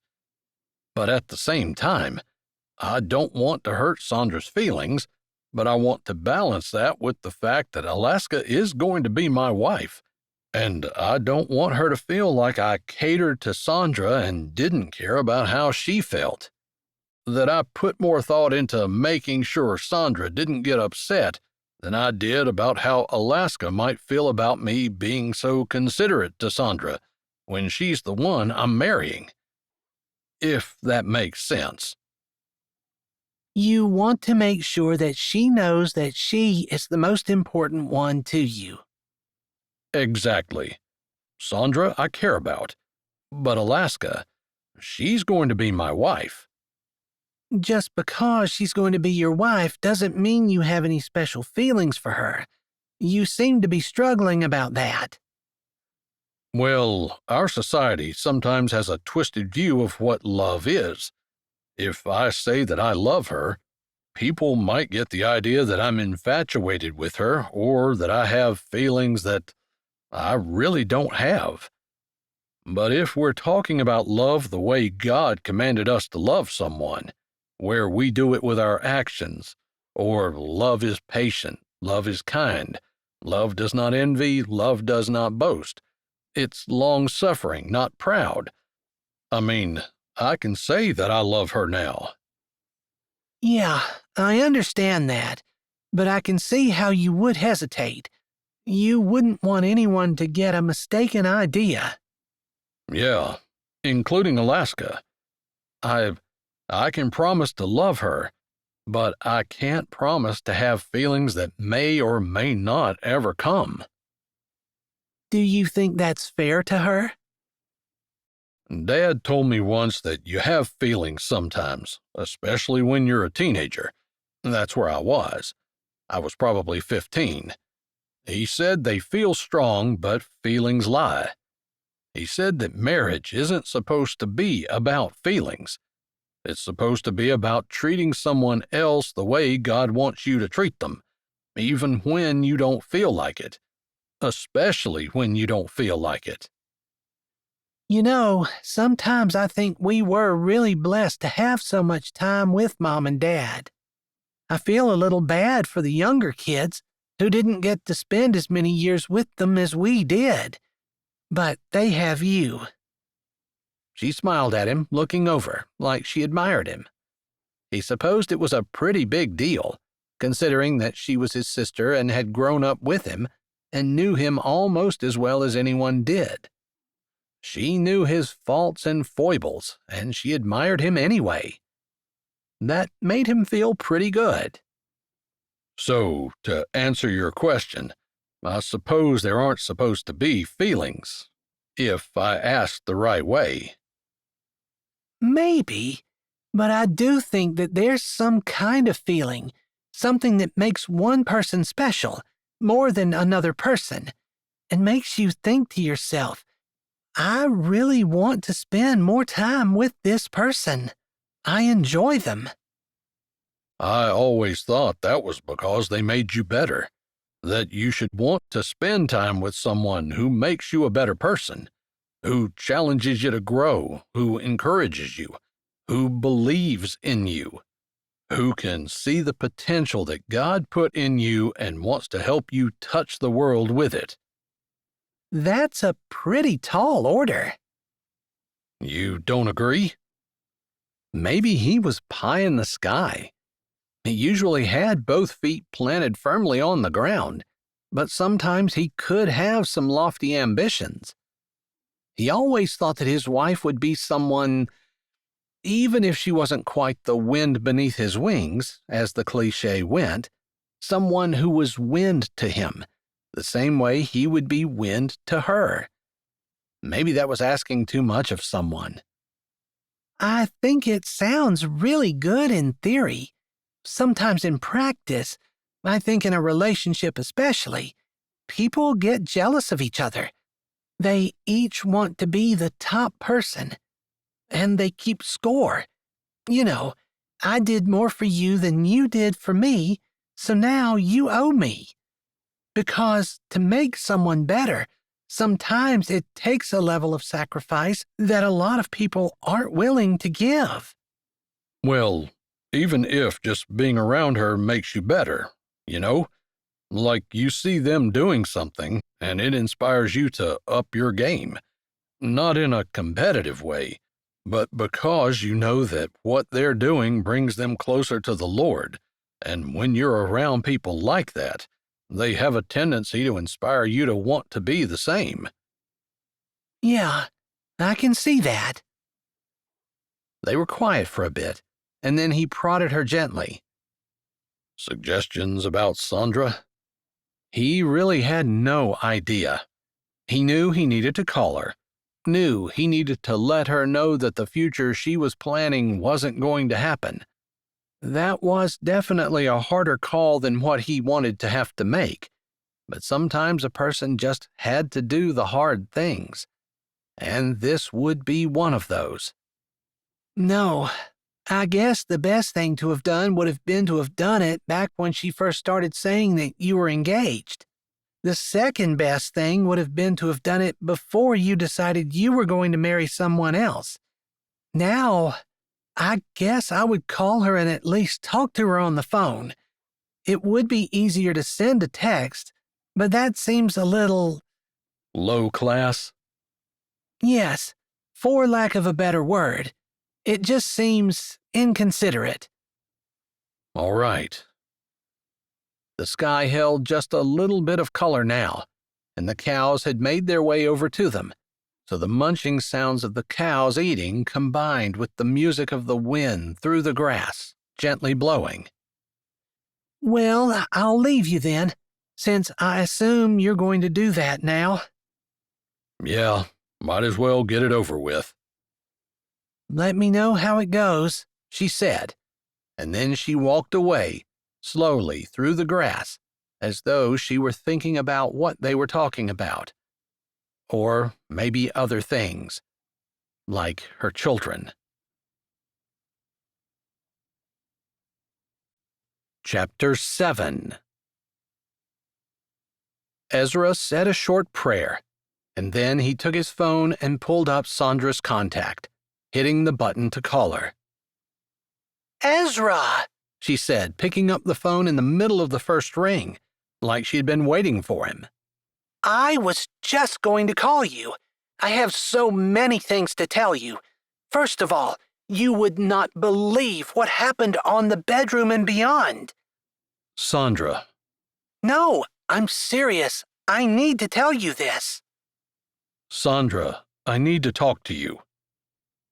Either she missed the serious note in his voice, or she chose to ignore it. Well, you can tell me in a minute. But first, I know you didn't catch the show last night, and it was insane. First of all, they killed off the best character. That's Joe. You do know the best character, right? I can't get married to you, Sandra. And then at the funeral, Luke took off with her. There was silence for just a second, and then she said, What? I can't get married. Of course not. Not today.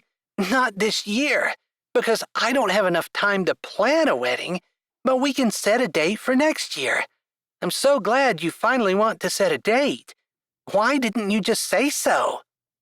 No date. We can't get married. Can't? Can't. I'm breaking up with you. He had never said that before, and it didn't sound good. He didn't plan to ever use those words again, and they came out of his mouth, off his tongue, harsh and discordant in the night air. Not even the munching of the cows in the grass could make them sound sweet or right, even though he knew they were the words he needed to say. He should never have allowed her to think for more than 2 seconds that they were going to get married. Priscilla was absolutely right about that. But that was his stupidity, and while he hoped to never have that kind of issue again, at least he felt like he was a little smarter than he used to be. You can't break up with me, because I'm breaking up with you. I never liked you that much to begin with, and I was only marrying you out of pity. You're weird, first of all.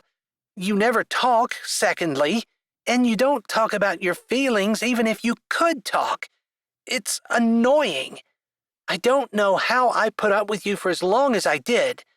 Also, you're bossy, just in case no one ever told you, although surely someone has, because it's a huge defect in your character, and I very much question your character. In fact, I think you've been sleeping around. I'll definitely be sure to tell everyone that when they ask why I broke up with you. She gave a small huff. Goodbye. Ezra held the phone to his ear for just a few more minutes. She had hung up on him, after accusing him of cheating on her.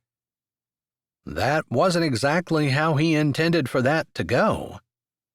But his purpose had been accomplished. They were officially not together anymore.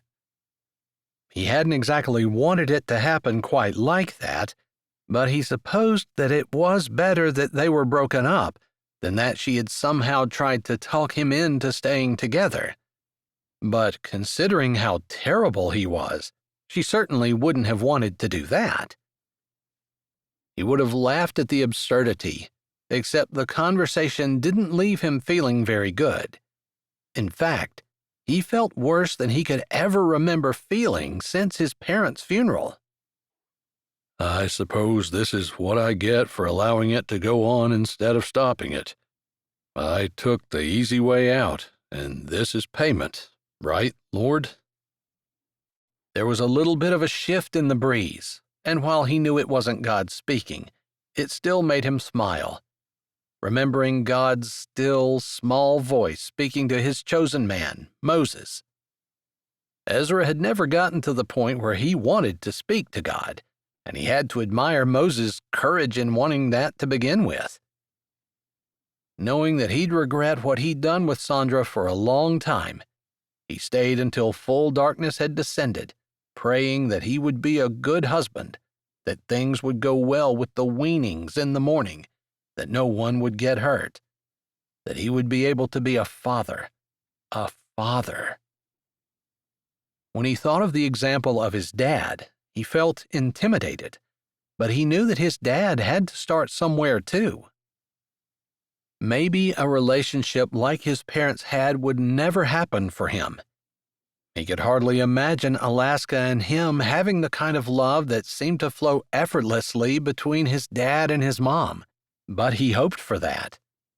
Whatever God gave him was what he would take, and he would try to be happy with it, since that was what God wanted. he secured his tools, got on the four-wheeler, and rode slowly back to the house. Just one more day as a single man. Chapter 8. Alaska picked up the full clothes basket, put it on one hip, and grabbed Alice and put her on the other. Be careful, Eugene.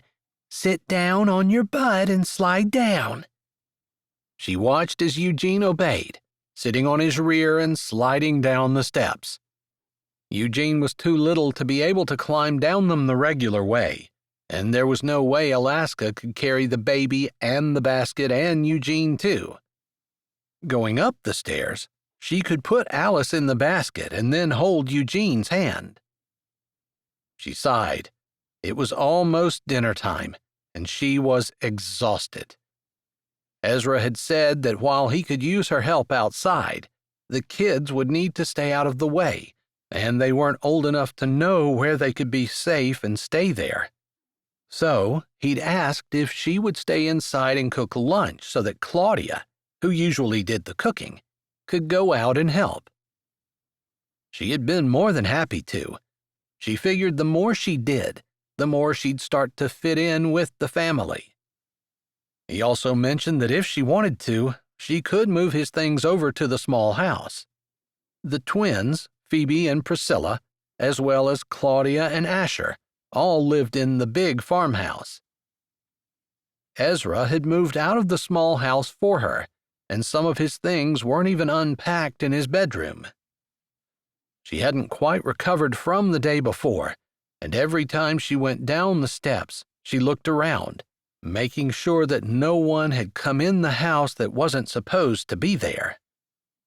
Her heart fluttered, and her hands sweated as she followed Eugene down the stairs. This was the 6th or 7th trip she made, and Alice was getting heavy. There was still one more load. Good job, Eugene. Now stand up so Mommy can finish coming down the stairs. She didn't expect anyone to come. Rex was the only one who wished her harm, other than Chalmer, who had threatened her at times, but she didn't really think Chalmer would follow through. He was not a nice person, but he wasn't prone to violence either.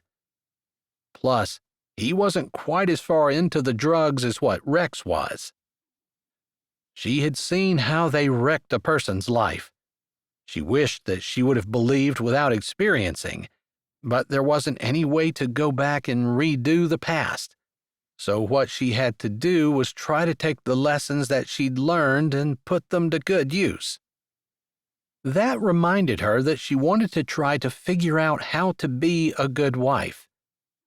Ezra had told her that he had given her phone number to some of the ladies in town, and they would be in contact with her. But she hadn't heard from anyone. She tried to tell herself to be patient as she walked through the kitchen and out the back door. The smell of chicken wafted up, and she figured that she probably ought to forego the last trip and start making the mashed potatoes. She didn't know how to make real ones, but she had seen a box of the powdered ones in the pantry and planned to use that. She had never made chicken before either, but she'd been able to pull up a video on her phone. I'm hungry, Eugene said as he held on to Alaska's hand, and they walked the short distance across the yard to the smaller house. There were just 2 bedrooms in it, a small kitchen and a dining room-living room combo. The bathroom was upstairs. She hadn't had a choice but to put Ezra's clothes in the room that she had moved into. It was going to be a tight squeeze, and while the idea didn't really make her nervous, she had plenty of experience with men in that regard. It was the idea of being a wife, of doing whatever it was that wives did beyond the physical, trying to be a good one. It was kind of like trying to be a good mother. She was just winging it. She was deep in thought, but not so deep she wasn't watching Eugene as he climbed up the steps on his hands and knees. the way Alaska had taught him when Alaska wasn't able to help. But as Eugene stood at the top of the steps, he hadn't gotten quite far enough away from the steps, and when he lost his balance, he fell backward down the steps. With the basket on one hip and Alice on the other, Alaska was unable to move quickly enough to catch him or even break his fall, and he tumbled to the bottom. It was only 4 steps, but he did a full backward somersault. Eugene! She said before she could stop herself.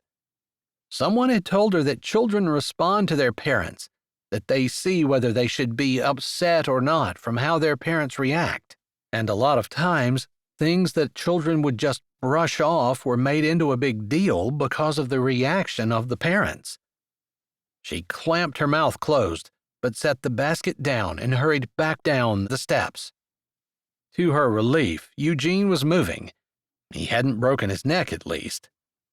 Thank you, Lord. That was an automatic reaction.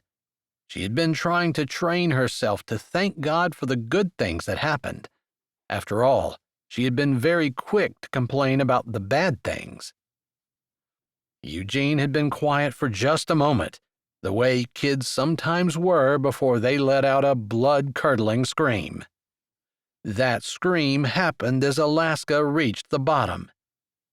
She cradled Alice in one arm while she sat down on the ground next to Eugene and tried to scoop him in her lap. Eugene clambered around until he had his arms gripping Alaska tightly as he screamed into her chest.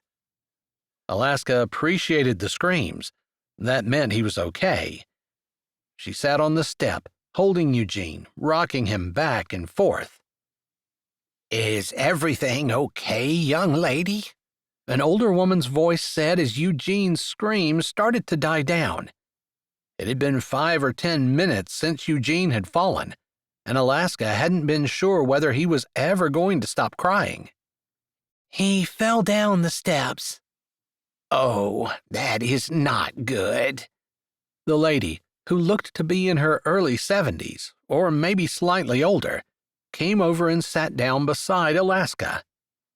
Do you want me to take the little one so you have 2 hands? She asked. If you don't mind. Alaska didn't know the woman, but maybe that was a good thing, since all of her friends seemed to be slightly shady. While, if the woman was someone who knew Ezra, she was probably a good person. She hated to make that generalization, but it was pretty much true. Throughout her life, she had not cultivated good friendships, but had a tendency to run with the wrong crowd. She sighed. Sometimes it's hard when they get hurt. Well, yeah, that happens. But I guess I was thinking that I wish I would have spent more time trying to do what was right when I was younger. It seems like I made bad decision after bad decision, and I feel like I'm in a pit with no way out. Maybe that wasn't exactly how she would explain her life, but close. Today's the best day to turn that around, the woman said easily, lifting Alice from Alaska's arms and smiling at the little girl, who had cried for a bit because of her brother's screams, but was generally happy and had recovered quickly. I feel like it's too late. I'm 25. My goodness, 25? You're just a baby yet. You have plenty of time to turn your life around. Why, I didn't get right with the Lord until I was in my 30s. And trust me, I made some pretty poor decisions before that. I'm Alaska, Alaska said, curious as to who this woman was. And I am Nelda. I was the nanny to the Clyborne children, and when their parents died, I came out with them. I didn't know they had a nanny. That seems so old-fashioned. Well, a mother's helper, or whatever you want to call me. 12 is a lot of children to have, and God knows Eunice had sorely needed the help, especially with the first ones, since they came so fast. Are you still helping? Alaska wondered why she hadn't seen the woman before. I'm mostly retired now. I help watch some of the grandkids. They're not mine, but they feel like it. I didn't know anyone had any other kids. If you've met Priscilla, she has 2 children, but they're school age, and that's where they are right now. They were pretty upset they were going to miss working the cattle today. I bet, Alaska said without any conviction. She had been thrilled when Ezra had told her she didn't need to go out, but that she could stay inside. Cattle were scary, and she had no idea how to handle them. She could only imagine that she'd end up hurt if she didn't burst into tears.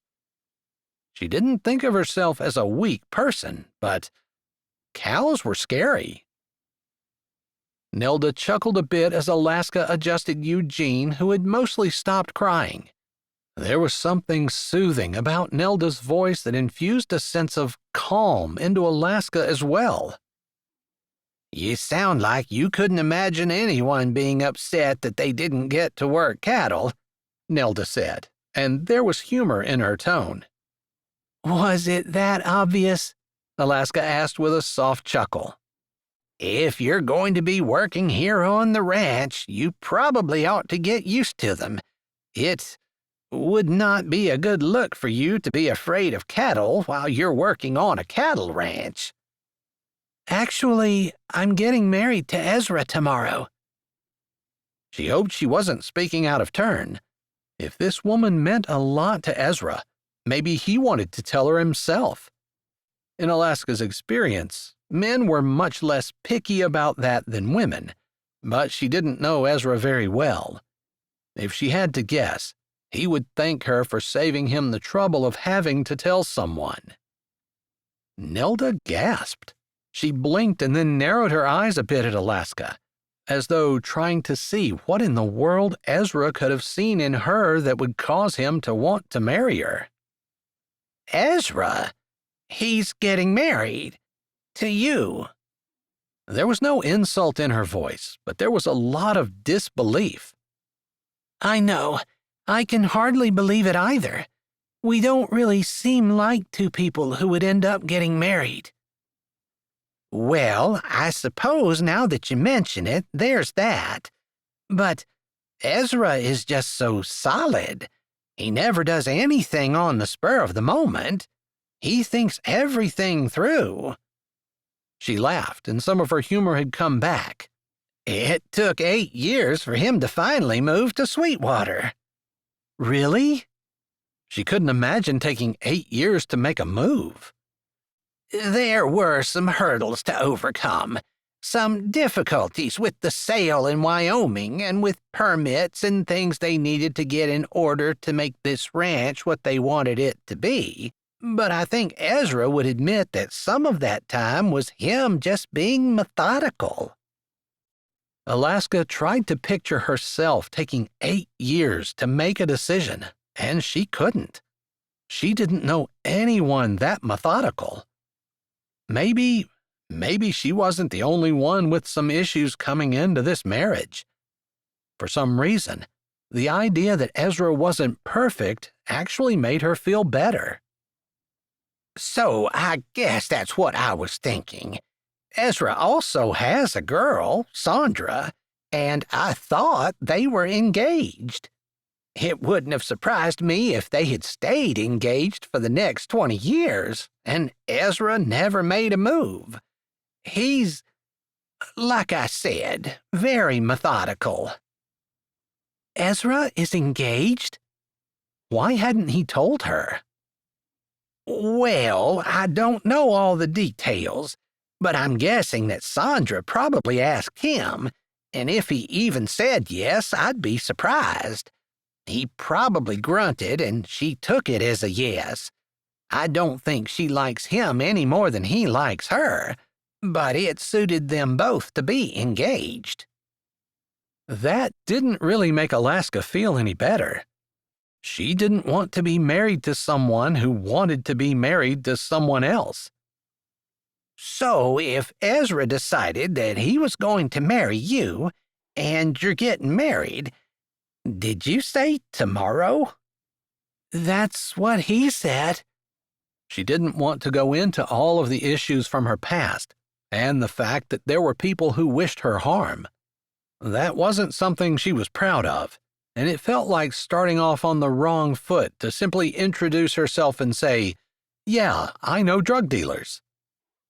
Wow, that is very out of character. Nelda shook her head and then bounced Alice, who had quit crying and was now smiling and gurgling up at the older woman. Did he mention me? Because if you're going to be here on the ranch helping it all, I'd love to take care of your children. That is, if you trust them to other people. Alaska almost swallowed her tongue. Did she trust her children to other people? How about she dropped them off with other people? But that had not been something she wanted to do, more of a necessity. Alice had been well taken care of with Travis, but she'd asked her best friend, Lucy, to keep an eye on Eugene for her for a few weeks, and Lucy had skipped town, leaving Eugene with her father. Her father was a decent person at least, but he was too old to take care of a toddler, and he ended up calling Alaska, who hadn't been able to pick him up, and she told him to take Eugene to Travis and Ellen's house. If there was ever a person who was miserably unfit to be a mother, it was her. And it sounded like she was miserably unfit to be Ezra's wife. How was she going to get help if she didn't admit her past? I'd really like to learn to be a better mother. She looked at Nelda, meeting her eyes, feeling more humble than she'd ever felt in her entire life. It wasn't easy to ask for help sometimes, especially with something so basic as motherhood. She took a breath and added, "And I'd really like to be a better wife. I don't really know how to do that." Nelda's brows had gone up at the first comment. With the second, they seemed to disappear in her hairline. It took so long for her to say anything. Alaska started to squirm and try to figure out how she could change the subject or back out of it. It was such a weird request. People didn't talk like that. At least, not where she came from. I'm so impressed. I very seldom get to hear people say they want help. Usually people feel like they know everything there is to know and want to jump right into teaching other people, or bragging, or something.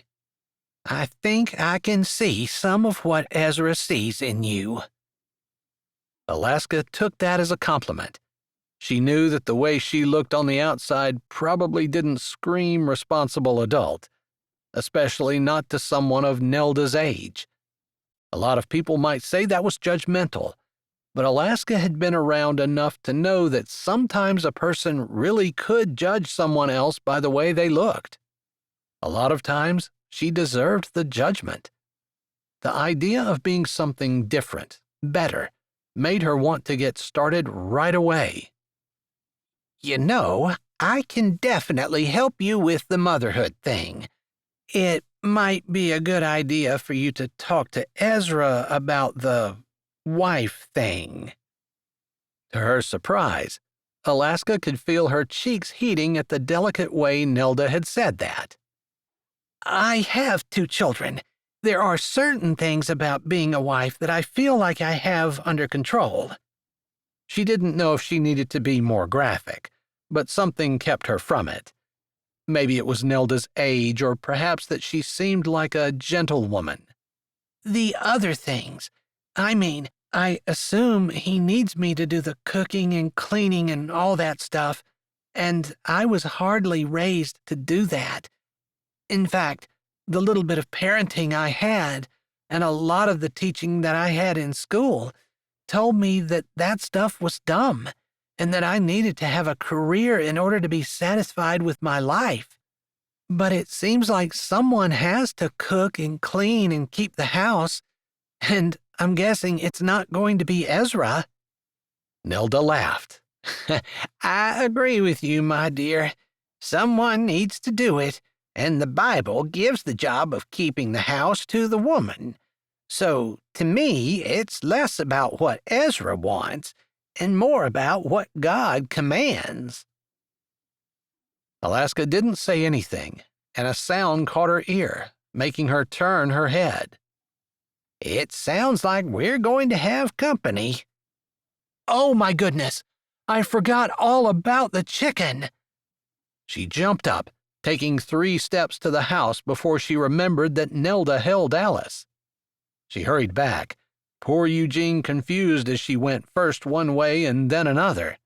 "I'm sorry to grab her and run, but I bet my chicken is ruined." She had a sinking feeling in her stomach. It was the first time she was cooking for everyone, and she wanted it to turn out perfectly. It would hardly be perfect if it was burnt black. "All right, hon. If you have to run, I can't help you today, because I have an appointment with the ladies in town. But maybe you and I can get together sometime." Nelda sounded so relaxed when Alaska felt like her entire world had just imploded, but she tried to calm down and give her a rational answer. "Yes, please. You know where I live, and maybe we'll see each other around." She didn't want to take the time to give her phone number because it was too much. She needed to get out of there. "All right. Sorry about your chicken."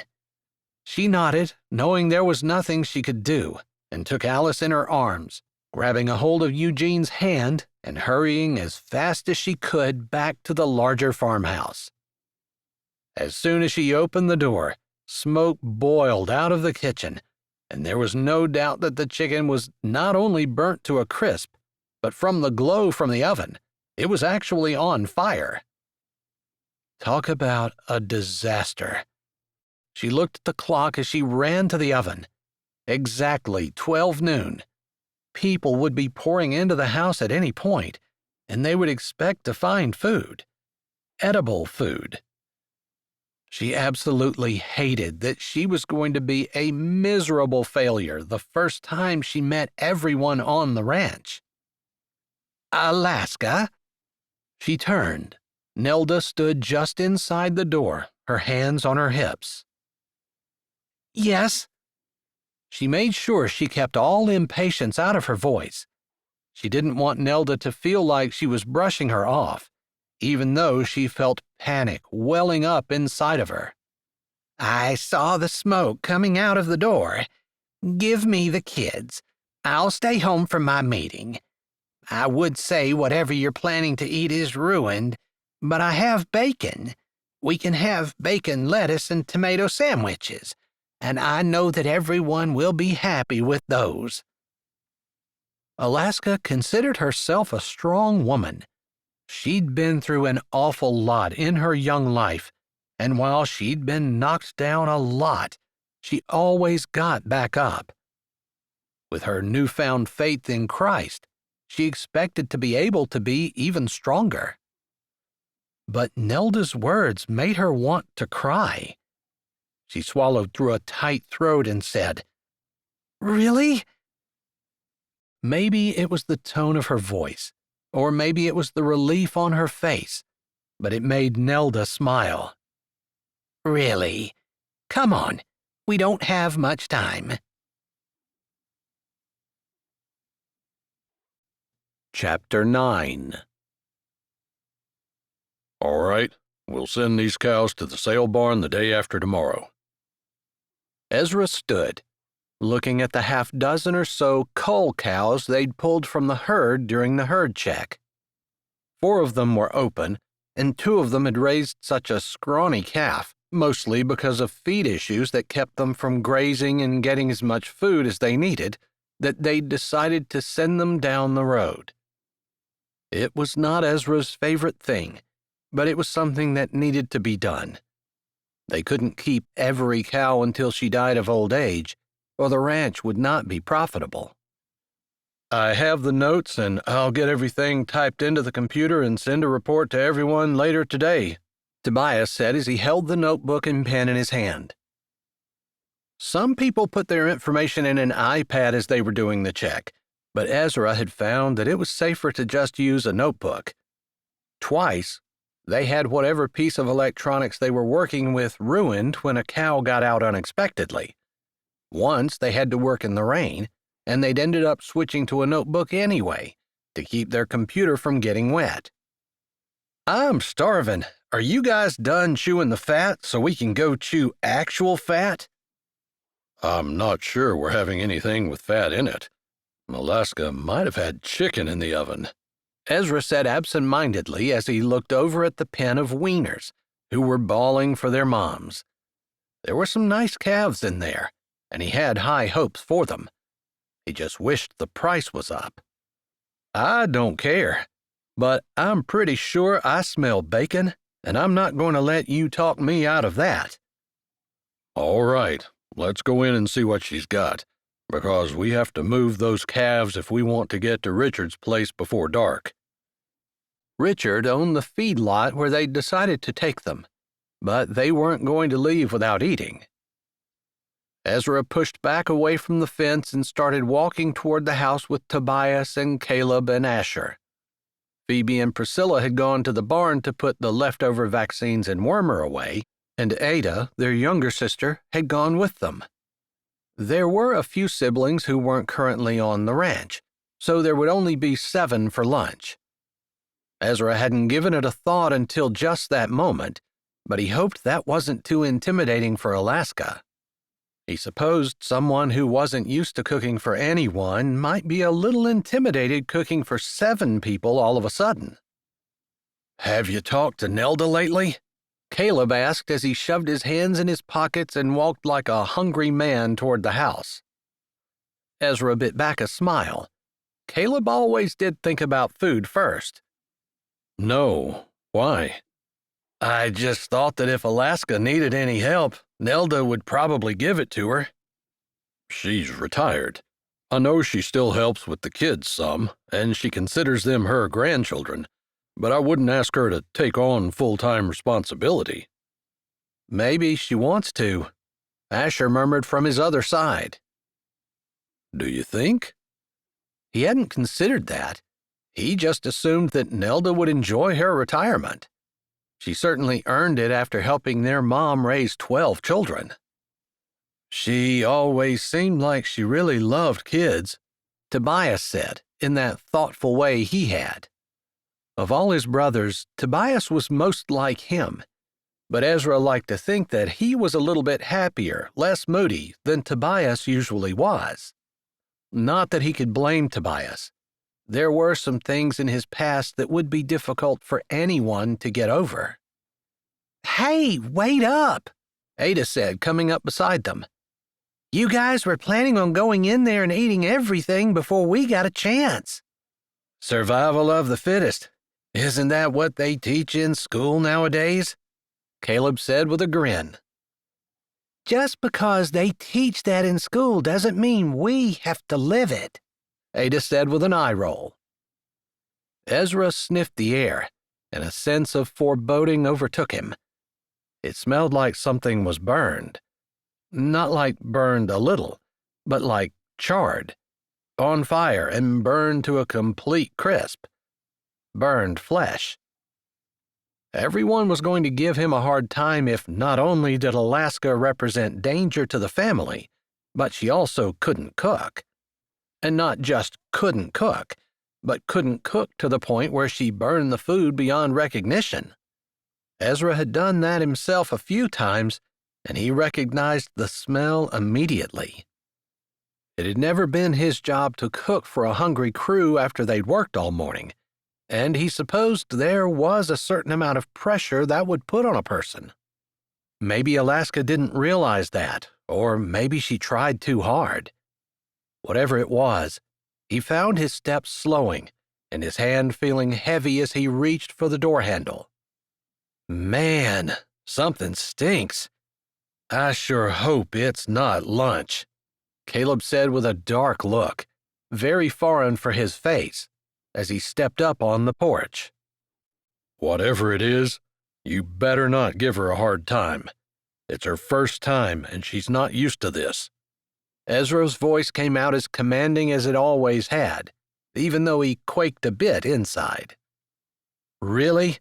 You're going to ram her down our throats and give us a hard time if we complain because her food is burnt black? Asher said, and he didn't try to sugarcoat the fact that he wasn't very happy once the door had been opened and the smell had hit them all full force. Just pretend it's you, if you're capable of doing that.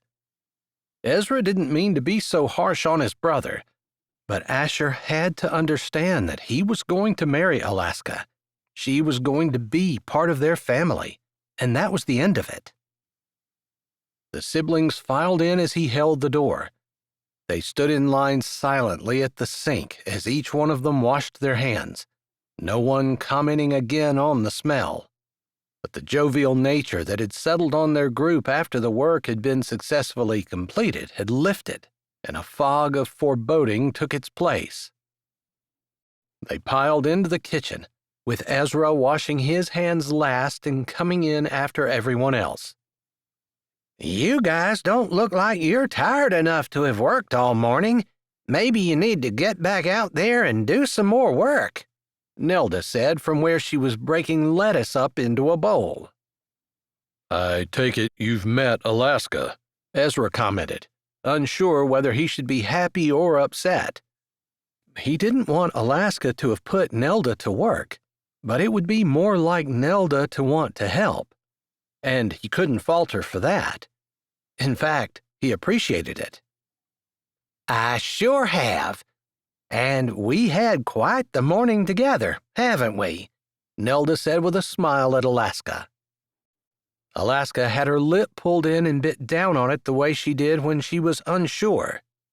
The sight made something stir in Ezra's chest, and he wanted to walk over to her, touch her somehow, and comfort her? He wasn't sure, but he had to deliberately keep his feet from turning in her direction. We're doing BLTs. I hope that's okay. He nodded. That's fine. He wasn't sure where the burnt smell came from. Maybe they'd burned a pan of bacon. He'd done that before. But he didn't ask. No one else asked about it either. Lunch was rather subdued, with Alaska jumping up as soon as she saw that someone needed a refill in their glass, or to flip the bacon that she left in the frying pan, or to grab another jar of mayonnaise. By the time everyone was done eating, her sandwich sat on her plate with only 2 bites taken out of it. Ezra waited for his siblings to thank Alaska for the meal and then file out to the work that they had to do that afternoon, before he pushed back away from the table and helped Alaska and Nelda clear off the table. Eugene had sat at the table, eating with everyone else, and he now sat on the floor, playing with blocks. Alice sat in her car seat, and when Ezra got up, he realized she'd fallen asleep. You did a good job on dinner, he said casually as he carried the plates to the kitchen. Thanks. She cast a glance at Nelda, who smiled encouragingly at her. There seemed to be some kind of conversation going on between the two of them before Alaska turned back to him. I burned the chicken. It was inedible. I wondered what the smell was. I thought maybe you burned a pan of bacon. No, the chicken was actually on fire in the oven. It was bad. She took a breath. I'm sorry. It happens to everyone. You don't have to apologize. I take it Nelda must have helped you pivot pretty fast. Yeah. I probably would have been in a puddle on the floor crying if Nelda hadn't come up with the idea of doing BLTs. She had bacon. Always good to have a plan B, especially if it includes bacon, Nelda said with her brows lifted. If you don't mind, I'm going to see if Eugene wants to take a walk with me. we'll go see the pigs." "You have pigs?" Eugene asked from where he'd been sitting on the floor. He jumped up and ran over, an eager look on his face. "We sure do. Did anyone ever tell you that pigs bite?" Some of the eagerness faded from his face. "They bite?" "They sure do. But we have a couple friendly ones who like to get scratched behind the ears. Just be careful with them. You want to come with me and I can show you how?" Nelda made it sound so appealing that the little boy was nodding his head before she was even done asking, and he grabbed her hand immediately when she held it out. The door closed behind them, and Ezra found himself alone in the kitchen with the woman he was supposed to marry the next day. She had a little smile on her face as she watched her son leave the room. He admired that, but realized he had nothing in his head to say, and as her smile faded and she turned back toward him, the silence between them became awkward. He cleared his throat. All he could think of to say was to thank her for the meal, but he'd already done that. "Nelda said you were engaged. I don't want to come between you and—" You're not. She decided we were getting married and forgot that I probably should consent as well. That's really all there is to it. There might have been a little bit more, but not much. How old are you? That was not the question he wanted to ask, not that it mattered. But the words were out, and he found that he was curious. 25? Does that matter?" She had her lip between her teeth again. No. "How old are you?" she asked, and the words sounded like she was forcing them to be bold. He smiled a little at the thought. 38. Is that too old? He hadn't meant to ask that last question. He hadn't even considered that he might be. In his mind, 38 wasn't nearly as old as he used to think it was, back when he was 25. She didn't answer right away, and he waited, realizing that her answer meant more to him than what he expected it to. It was important to him that she think that he would make a good husband, that he wasn't too old. She was younger than most of his siblings. In fact, just 3 of his siblings were her age or less. He hadn't realized there was such an age gap. When he'd insisted that she marry him, he hadn't been thinking about anything like that. "I wasn't expecting you to be that old. You don't look it." It's not too late for you to change your mind. He really didn't want to remind her of that, but he felt like he should. After all, he didn't want her to end up married to him and regret it, decide she didn't want him, and leave. "If you've changed your mind, you can say so. You don't have to try to hope that I've changed mine." I wasn't hoping. "It sounded like you were," she said, her eyes skittering over to where the car seat sat on the small table in the kitchen. No, I made up my mind, and I'm not going to change it. But I understand if you do. After all, if you have doubts, I'd rather you change it now than after we're married. "I'm not going to change my mind. You've offered me something that I wasn't expecting, and I know it's better than anything else I could have hoped for. I just want to make sure that you don't regret it." She pulled one lip back and looked down. "I almost bumbled lunch in a major way. If it hadn't been for Nelda, I really wouldn't have had anything ready. So maybe you should keep that in mind. I'm not trying to talk you out of anything. I'm just letting you know I might not be what you're hoping I am." It's fine. And I wouldn't feel any different if you had a big spread on the table or whether the burned chicken was all we came into. It's just food. One meal. It doesn't say anything about a person's character for a lifetime.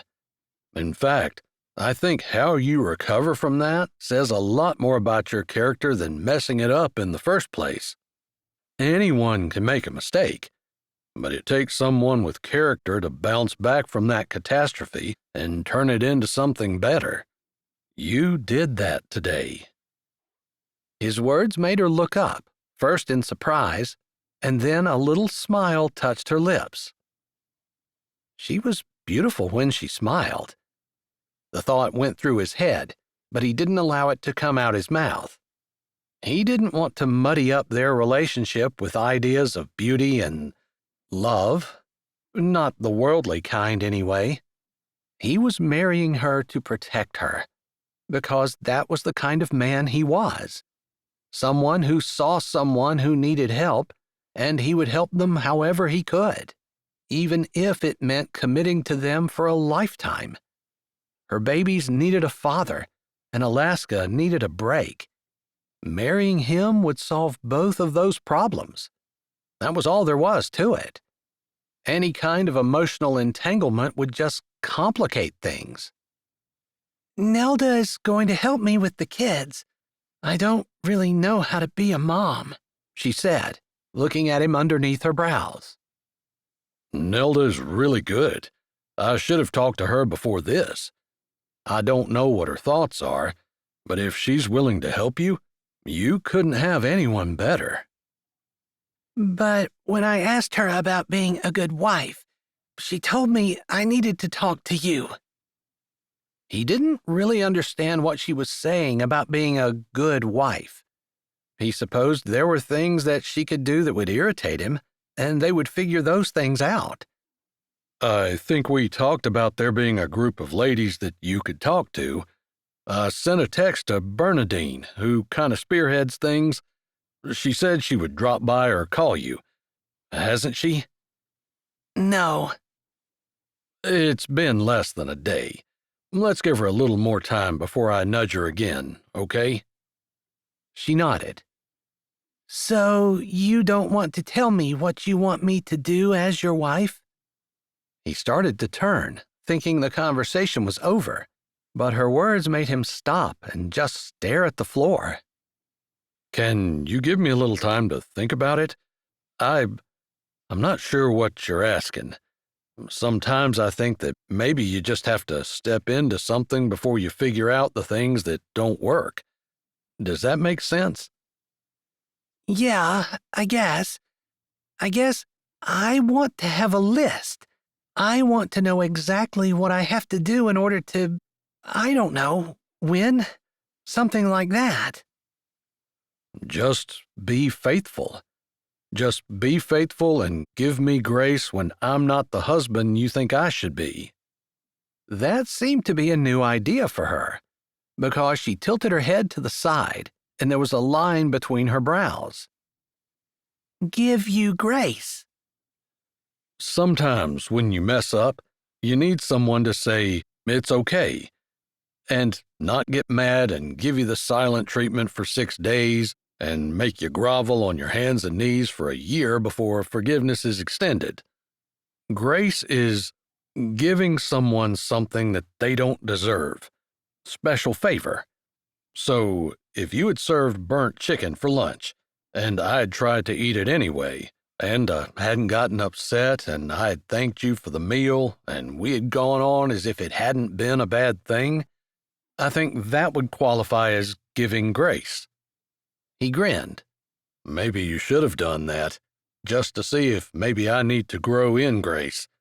After all, I was pretty hungry when I walked in, and I might have been a little short-tempered. I think giving grace is just something that we need to practice and get better at. Actually, there might be a lot of things that we need to practice and get better at." Unbidden, an idea popped in his mind that he tried to push aside, but it lingered. He hadn't kissed many women in his life at all. He'd been more focused on making a living and then raising his siblings after his parents had died. Having Sandra as a girlfriend took a lot of pressure off, and he realized that he reached the ripe old age of 38 and maybe he needed some practice in the physical side of marriage. he might not be any good. The idea hadn't really crossed his mind before that, but now that he had someone standing in front of him, asking him how to be a good wife, it made him think that maybe he was going to need to learn how to be a good husband, and not just a good provider. I might need grace in a few areas, he murmured. She shook her head like she didn't believe him, and he didn't want to elaborate. There was plenty of time to find out. Although, in his mind's eye, he could almost hear his dad saying, "Some things just come naturally, son." He wondered if that was one of those things. Well, I better get back out. I'll have more time to talk in the evenings, usually. Typically, we don't spend too much time on dinner. That's fine. I have lots of things to do anyway. Are you okay? He asked, not knowing exactly what she might need, but figuring that it was his job to try to make sure that her needs were taken care of. I'm fine. I've got most of your stuff moved over to the house, and I'll just keep working on that. She paused. Have you heard anything from the police? No, I haven't. But I can call one of my buddies who's on the force and whom I know a little bit. Do you want me to ask? No. Are you afraid? He hadn't really given it too much thought once they started working cows. He considered that morning that they might have visitors, but the thought had slid away without too much concern on his part. But he wasn't the one who had been traumatized yesterday. No, I feel like you mean it when you say you're going to protect me. I mean it as much as I can. She nodded. I guess that's all I can ask for. She hadn't even really asked for that. He volunteered for it. It felt like there was something missing, something he should do, something that should alleviate the rest of the awkwardness that had fallen between them, but he couldn't think of what it was, so he just jerked his head while she looked away, and he strode out of the house. Surely, over time, things would feel more natural between them. He hoped so.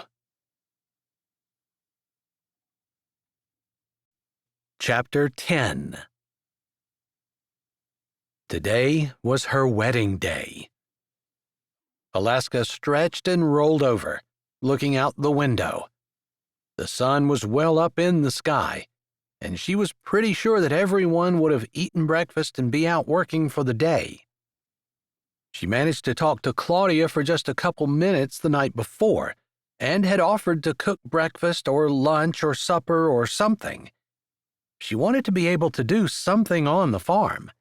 Be a help. Claudia had smiled and said that it was no problem. She loved cooking, and that Alaska didn't need to concern herself with it. Alaska knew that Claudia was just being kind, and she didn't understand that Alaska needed a job. She'd been hired to be Ezra's personal assistant, but all the family pitched in with everything. She needed to feel like she wasn't just a leech hanging out here, taking from everybody. That was a terrible way to explain it, but it was how she felt. Alice had been up twice in the middle of the night, and while Alaska appreciated the fact that she hadn't had to get up early and cook breakfast for everyone, she still would prefer to have a job. She felt a little lost. Hello? Is anyone home? A voice drifted upstairs, and Alaska jumped out of bed. I'm here. I'll be down in a second, she added, grabbing the clothes that she laid out the night before and putting them on as quickly as she could. A couple of minutes later, she hurried down the steps. I'm sorry. I was just lying in bed thinking there really wasn't any reason to get up. She thought that sounded a little sad and wished she could take it back and rephrase it, but the words were out there. I'm Bernadine. And Ezra told me that you and I might have some things to talk about." Bernadine smiled, completely at home in what Alaska assumed was a strange house. She was an older lady, maybe in her 70s, the same as Nelda, and she seemed spry and energetic. "I brought some groceries, because today I was planning on making a meal for my friend Agat. I thought you could help me with it." "I'd love to," Alaska said immediately. "but I might have to quit and take care of my children. Neither one of them are awake right now." Normally, Eugene didn't sleep as long as he had already that morning, but Alaska had to admit that it had been a few months since she had taken care of Eugene on a regular basis.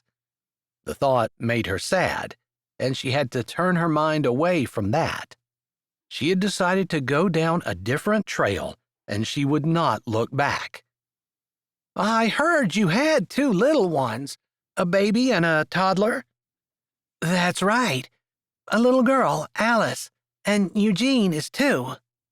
"Wow, you have your hands full.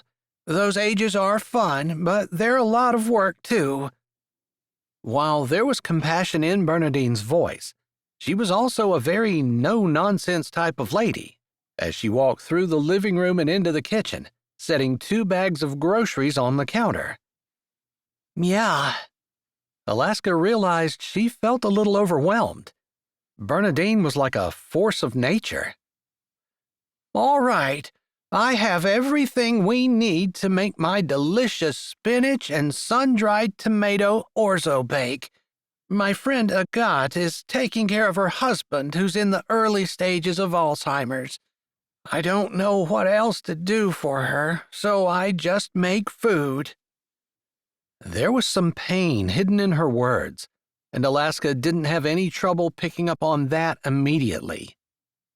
"I thought you and I can talk while we cook, and then maybe Agat will have some time to talk to us at some point. If there's anyone who knows how to be a good wife, it's her. It's hard right now, especially since she and Jim were always so much in love." "I bet that would be hard."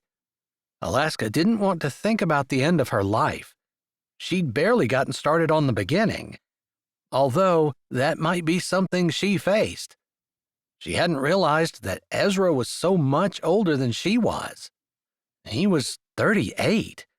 That seemed really old.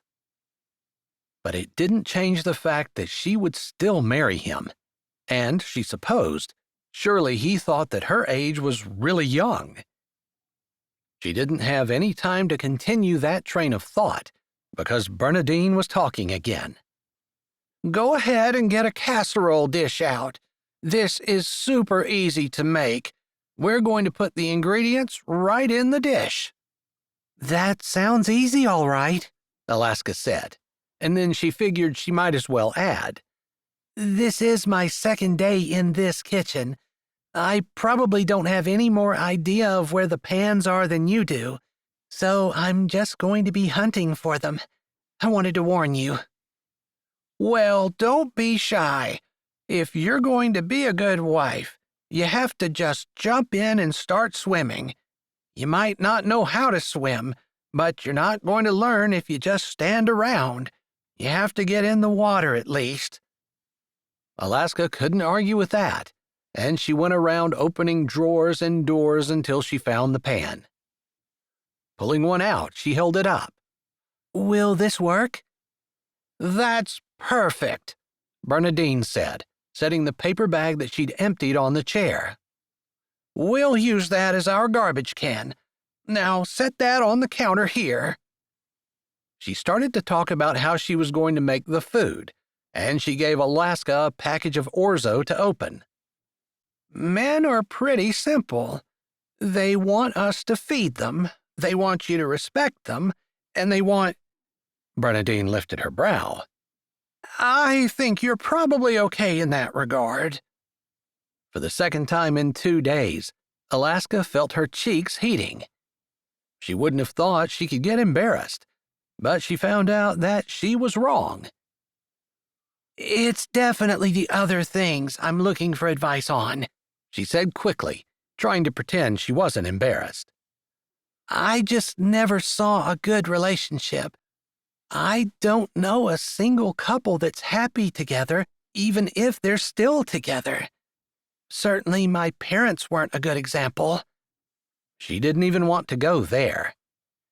And I've never had a relationship that lasted very long or felt good. Well, you hit the jackpot with Ezra. I really don't think you need to do too much, and he's going to treat you well anyway. But he's probably going to be a typical man, too, and by that, I mean he might have to learn that you don't want advice, you just want him to commiserate. But I do like advice, Alaska said immediately. Well then, he'll probably be better at that. Sometimes men want to fix our problems instead of just listening to them. I'd rather have someone tell me how to fix it than just listen to me complain, Alaska said, and she meant it. She knew that there were some women who just wanted people to agree with them. That wasn't her.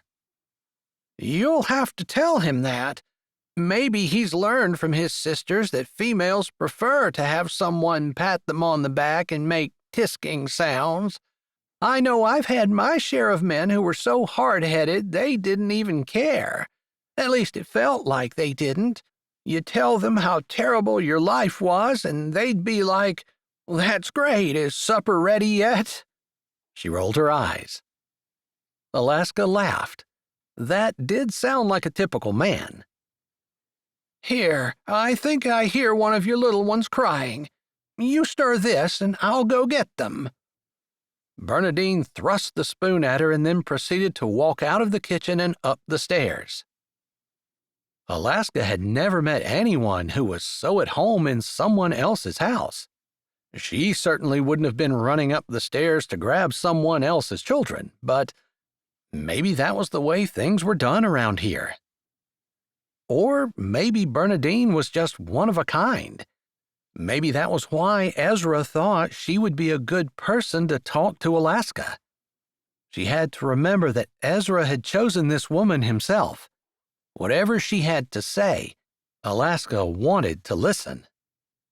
"Look who I found," Bernadine said a few minutes later as she came back downstairs with Eugene on her hip. She had clothes for him in her hand as well.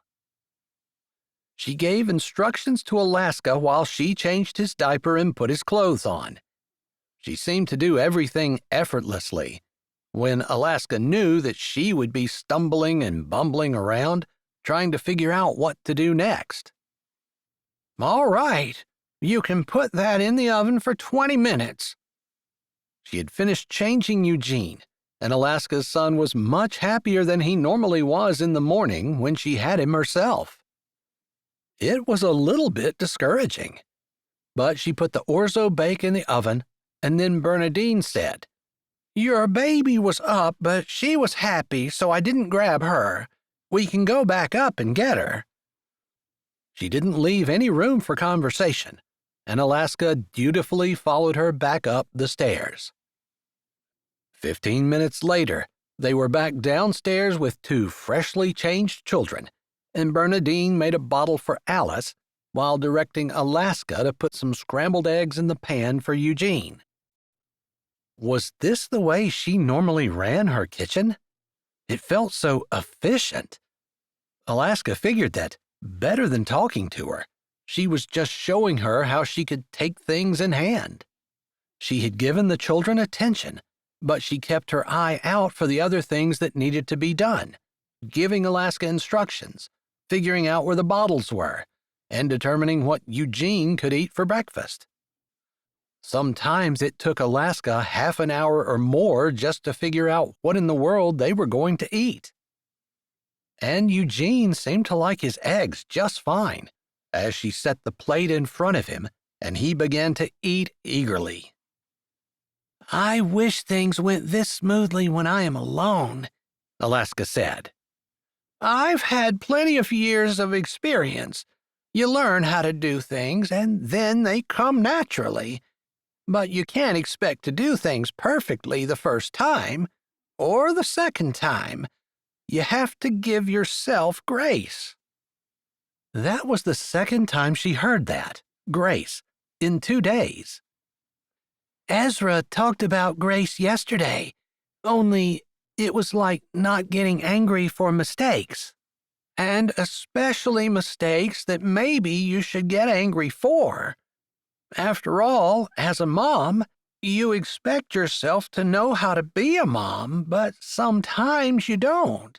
Sometimes you mess up. Sometimes you just have to allow yourself the space to make mistakes, accept them, and then move on. Of course, we always try to do better, but we don't sit around and bemoan the fact that we messed something up." "But people might get mad at us," Alaska said. That had been something she struggled with a lot. She hated it when people got upset with her. Maybe that was part of the reason it had taken her so long to get out of the world of drugs and alcohol and promiscuity. Sure, change was hard, but she knew it was going to make people mad at her. Case in point was the police at her house yesterday. "You can't worry about that. Now, I'm not saying that you should be deliberately unkind to people. Of course you shouldn't. But you cannot allow the idea that someone might be upset with you to ruin your life. You have to put your eyes on Jesus, and then, whatever you do, you know it's the right thing. If you're living to please Him, to serve Him, to do what He wants, then you might upset some people, and that's just the way life goes." "But doesn't Jesus want us to love everyone? Doesn't that mean we won't deliberately make anyone mad?" The key word there is deliberately. If you make a mistake, apologize and move on. You don't need to sit around and bite your nails, thinking and overthinking about how you should have done things differently. Do you know how much time you waste doing that? Alaska didn't have a chance to answer. You only have one life. Do you really want to spend your life sitting around thinking about all the things that you wish you could change? That's a waste, especially if they're tiny little things, a minor accident. Now, there is a time and a place for you to think about the things that you've done wrong and the things you want to change in the future. But getting all upset and worrying over stuff is a waste of time. I think I understand. Eugene, look at you. You ate all of your egg. What a good boy. Bernadine walked over to the tray and handed Eugene a cracker. Alaska hadn't even seen her get it. All right, we need to pull that out of the oven, stir it, and we're going to add some spinach and cheese and bake it just a little bit more. Alaska grabbed a potholder and got the casserole dish out of the oven as Bernadine had instructed. Under her guidance, she added the last ingredients and put it back in the oven. Do you think I'll ever be as organized as what you are? Alaska said as she straightened. How was she going to do it all? Take care of the kids, cook, clean, do laundry, help on the farm, and be a good wife. It seemed overwhelming. She couldn't imagine trying to have a full-time job and do all of the things. Yes, I do. It will come slowly, gradually, until one day you realize that things that used to be hard aren't anymore. It's kind of like if you've ever trained for any kind of sports, or if you practice the piano or an instrument. You just slowly get better, until one day you look back on the things you've done, and it shocks you that you're so much farther on than what you used to be. I guess I'll take your word for it. A year from now, we'll talk." Bernadine smiled. "Actually, I hope we talk a good bit between now and then. But we'll look back then, assess where you were and where you're at now." "I try not to look back." Alaska felt like she needed to be honest. "And I think that's generally a good idea. We can't go back, so what's the point in looking back and wishing we were back there? But God commanded the Israelites to keep feast days so that they would remember His goodness and His mercy and the way He brought them out of Egypt. So I definitely think looking back and celebrating your victories is something that God wants us to do, especially when we're looking at what God has done, which, as impossible as everything looks sometimes, you know you can't do it without Him." Alaska hadn't considered that. God would help her. He could make the impossible possible. And that was why she didn't have to worry about whether or not she'd ever learn everything. She didn't have to worry about it. God would make sure it happened. Although she assumed that God expected her to work as hard as she could. It wasn't like He was just going to drop victories in her lap without her having to fight for them. Knock, knock. Alaska turned with surprise as Nelda walked into the kitchen. "Good morning," she said, her cheeks red, her eyes shining. She wore bright white sneakers with black leggings and a form-fitting t-shirt. She looked athletic and fit and like she had far more energy than Alaska could even dream of having. Chapter 11. Good morning, Alaska and Bernadine both said. "How's the new bride on her wedding day?" Nelda asked, going over to the high chair and dropping a kiss on top of Eugene's head. Eugene tried to reach for her with his hands as cracker crumbs fell to the floor. Alaska had not forgotten it was her wedding day, but she hadn't really been dwelling on it either. Ezra had said that he wanted to go after the noon meal because he wanted to get some work done first. Since he wasn't even taking a full day off work, she figured that she ought not to make such a big deal about it, even though part of her wanted to. It wasn't every day that a person got married. Of course, she had some major regrets about the way she treated someone's marriage, and she wasn't sure what to do about it. "I guess I'm fine." "You guess?" Nelda asked, straightening up and running one finger down Eugene's pudgy cheek. "Sure.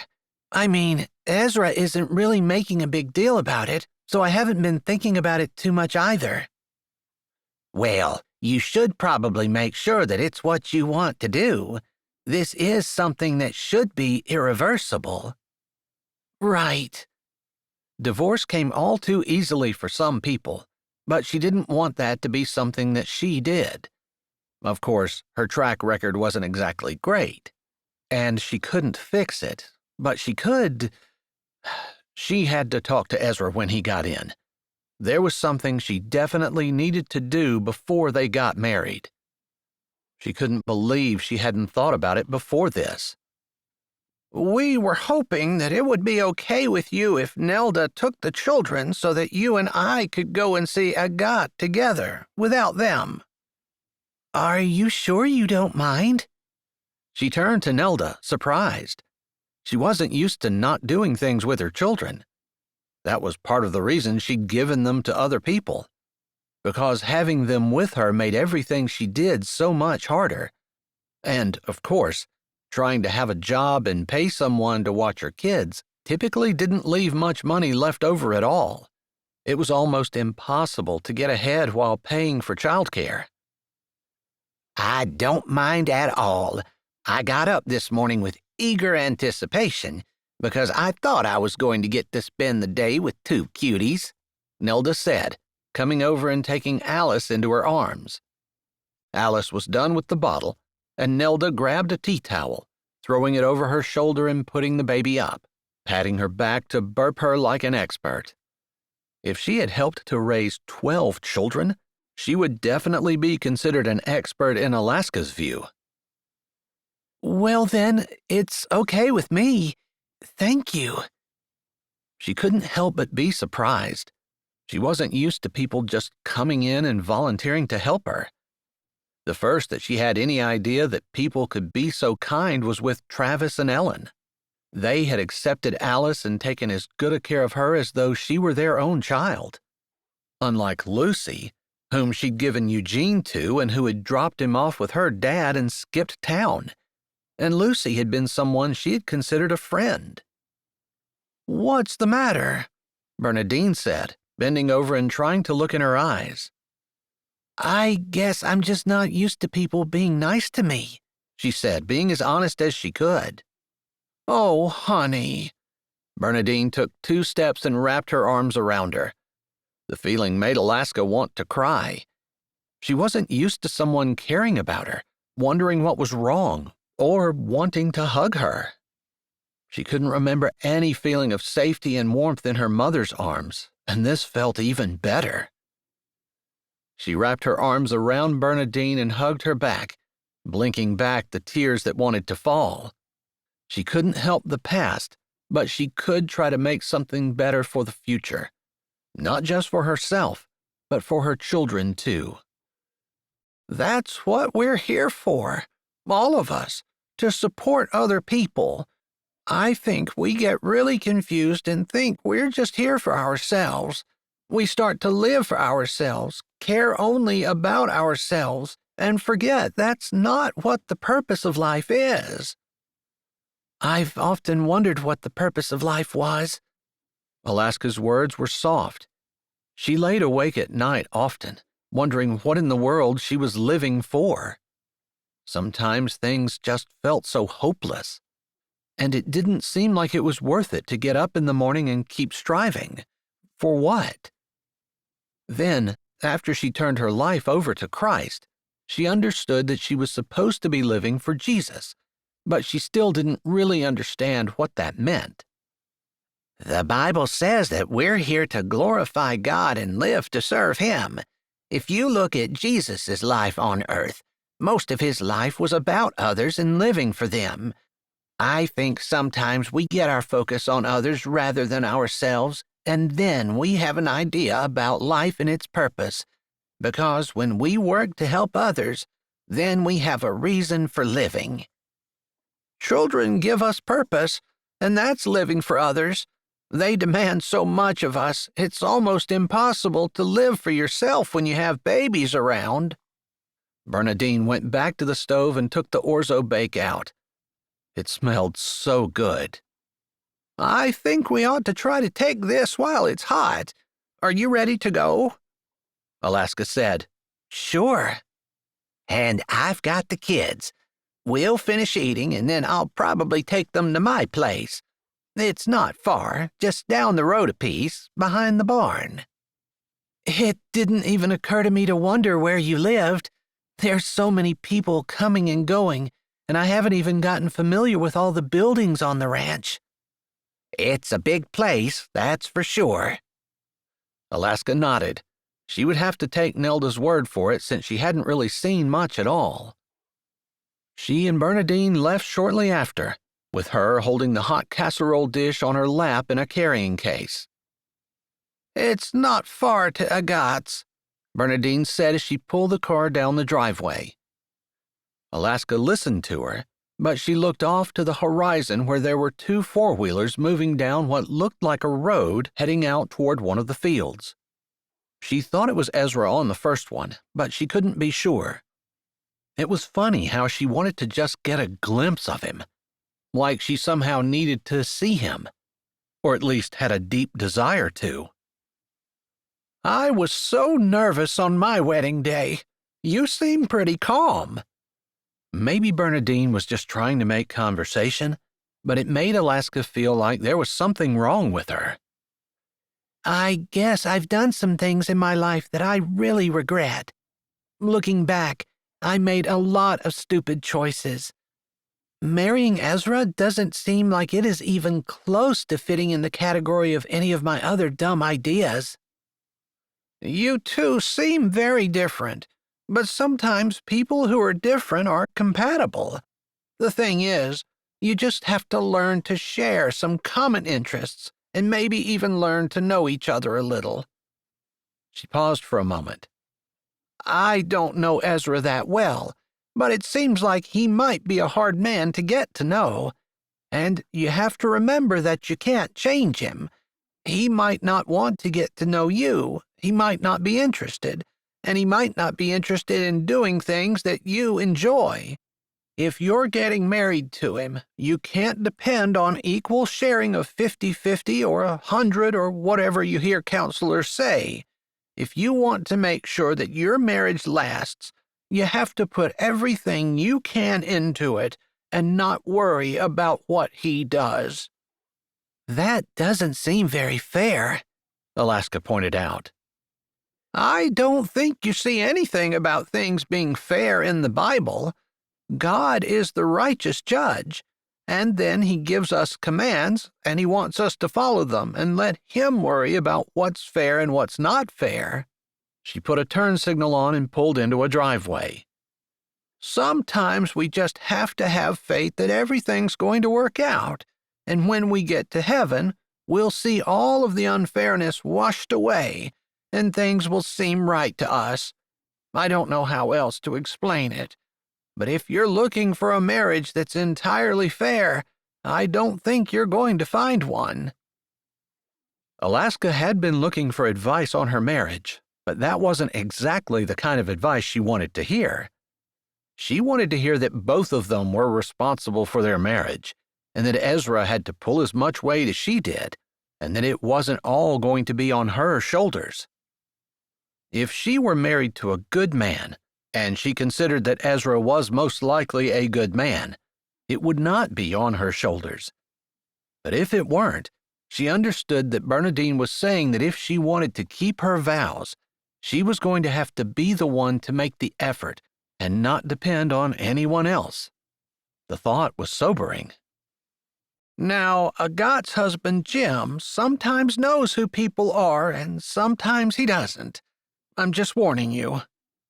All right, Alaska said.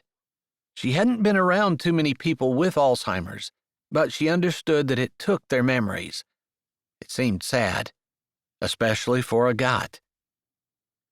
They got out of the car, with Alaska being very careful to not spill the casserole. It seemed silly to put all the work into doing a good deed for someone and then mess it up just steps from her house. It was a cute little bungalow with light blue siding and a little walk that would probably have flowers beside it if it were later in the season, or maybe if Agat had more time on her hands.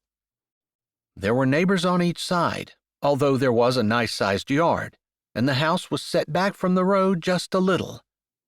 It looked like a quaint and friendly place to live, so suburban and middle class that it made Alaska's heart hurt.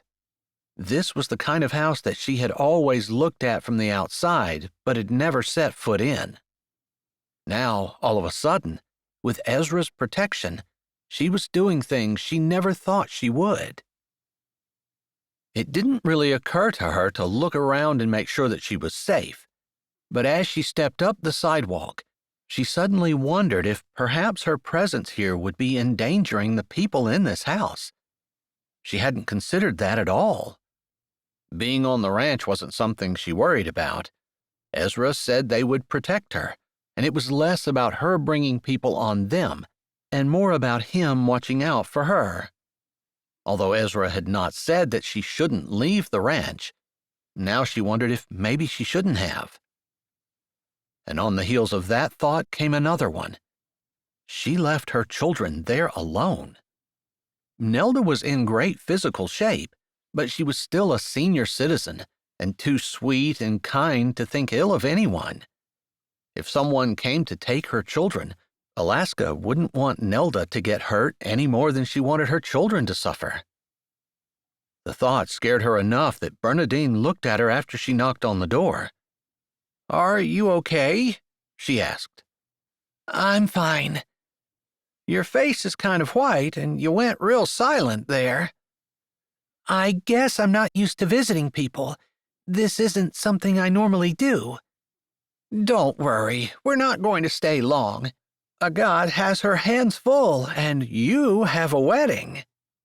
Bernadine smiled like it was exciting.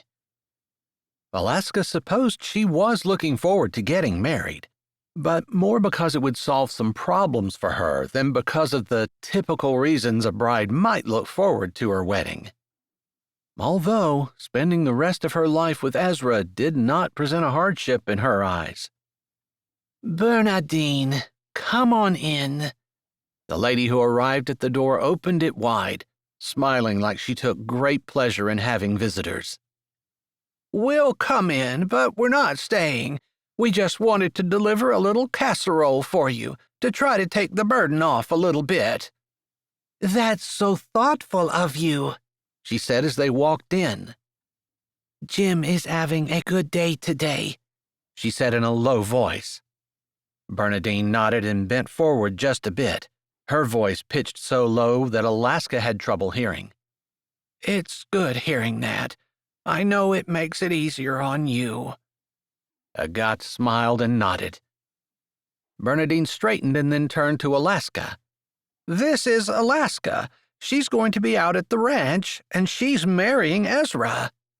Oh, Ezra is quite a catch. I love the tall, dark, and silent types. Agathe smiled a bit of a dreamy smile. That's what caught my eye with Jim. I know his hair is white now, and he's a little stooped from age, but back in the day, he was quite the dashing soldier, and he stole this country girl's heart so easily. Her voice, with a slight French accent, was melodic and dulcet, and she seemed so friendly and sweet that Alaska had to smile as she carefully took the proffered hand and shook it. Ezra is definitely a man of character, and I'm so honored that he's going to marry me. She couldn't really say that they were madly in love with each other or act like it was a love match. That would be lying, so she didn't. Even though she kind of wished she could. We have company. That's nice. And it looks like they brought food. That's the best kind. A tall, slightly stooped man with bright white hair walked into the room. Jim, this is Bernadine, my friend from our aquatics group, and Alaska. She is from the Sweetview Ranch, and she'll be marrying the oldest brother there, Ezra. Alaska. That's a great state. Have you ever been there? Jim said, coming forward with his hand out. Alaska could see how someone as refined and sweet as Agathe would have been charmed by him. There were definitely signs of the dashing and charming man he used to be. Alaska found herself grinning like a girl as she shook his hand. No, I've never been there, but I'd like to go sometime. There were tons of things she'd love to do, places she'd like to see, but as a mom of 2 small children and someone who was getting married to a man who was a dedicated rancher, she knew that her life probably wouldn't be one of travel to exotic locations. You won't regret it. It's beautiful. Jim stepped back and put his arm around Agathe. Obviously, they were still in love after all of the years that had gone by. She could picture them as a young couple, smiling and laughing at each other, seeking a place to be alone together. They seemed like the kind of couple that were happier by themselves. They would never run out of things to talk about, and always be interested in making sure that the other one was happy. Both of them seemed like really great people. As Bernadine talked for just a bit before excusing them so they could leave, Alaska wondered if that's how she and Ezra would look after years together. She hoped so. Chapter 12. This is really good. Did you make it? Jim asked as they sat eating the spinach and sun-dried tomato orzo bake that Bernadine and Alaska brought just that morning. It is delicious. And no, my friends Bernadine and Alaska brought it this morning. Are you sure? I don't really remember you making anything like this before, but I don't know this Bernadine you're talking about. And Alaska, isn't that a state? She hated it when his memory faded in and out. Well, she hated it when his memory went out. It made her feel so ungrounded. Jim had always been a rock, the person that she depended on. They hardly ever went anywhere without the other one, and her whole life centered around him, especially after he retired. They'd done so many fun things together, and she couldn't imagine having a better life partner. Now, when she really needed him, as she was growing older herself, he was leaving her, and he didn't even know it. I'm sure, but I can get the recipe and I can make it, if you like it. Yeah. Do you know how to cook? She tried to fight back tears.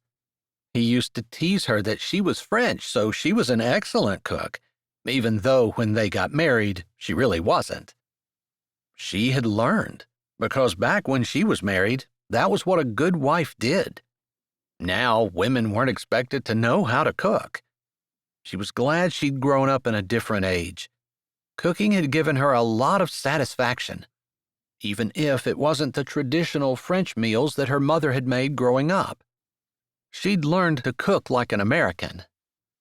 I've cooked for you for years. You have? Jim set his fork on his plate and peered over his glasses at her. Do I know you? She never knew what to say when he asked that question. Obviously, he didn't remember knowing her, and when she said yes, it just confused him more and even upset him because he couldn't remember. But if she said no, then he would ask what she was doing in his house. Or worse, he'd ask where his house was and get up and start off like he was going to go find it. Jim had never been violent, and he had never been a man who was prone to fits of temper, and she had never been scared. But lately, he'd been very insistent on his way. You do know me. We've known each other for years. I think sometimes we just forget as we grow older. Oh, do you think I would forget someone as pretty as you? Well, I hope not. But if you have, I guess we could have some fun getting reacquainted. She said her words lightly and gave him a little teasing smile, the flirty kind of smile she'd given him all throughout their marriage. Except she'd never had to reintroduce herself to him. Sometimes when she got her hair styled in a different type of way, he would tease her about going to bed with a new woman, and she would tease him back. It was kind of fun to play little pretend games like that. It kept their marriage fresh and exciting, and she enjoyed it. Except now, with him not knowing her, it was all too serious and it scared her. Her life was changing. The rock she'd always depended on was suddenly not as solid as she thought it was, and she had to turn more and more to the Lord for strength and support. Maybe she'd depended more on Jim than she had on the Lord throughout her life.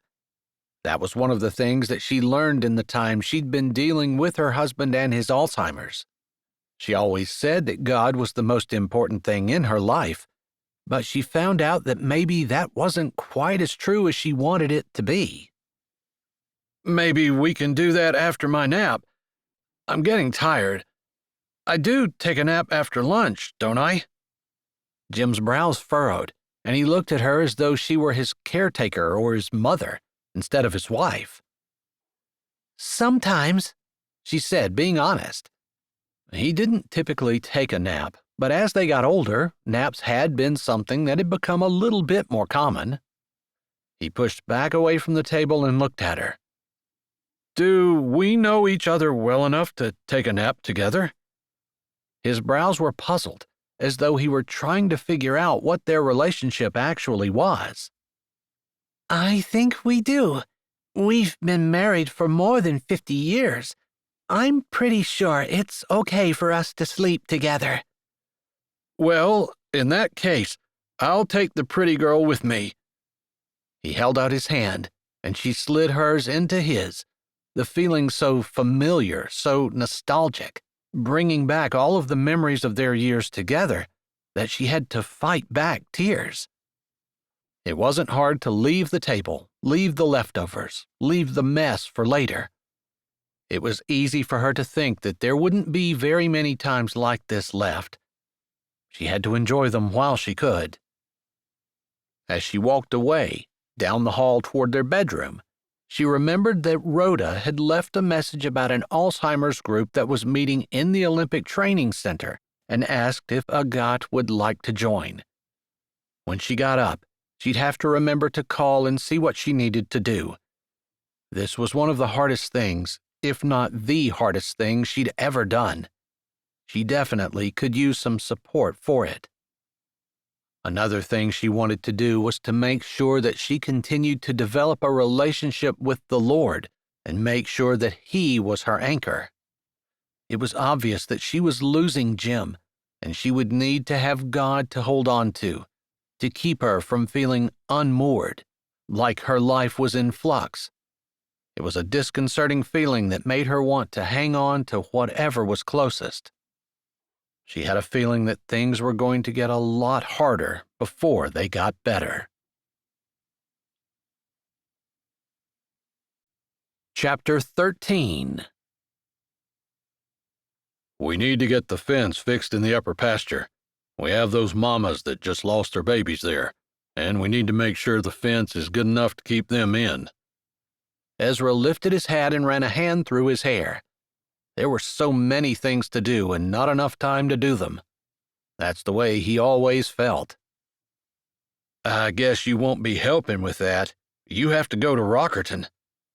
Caleb lifted a brow at him, but there were questions in his eyes. Asher had been the only brother that had truly questioned him, and that was only because he wanted to make sure his siblings were safe.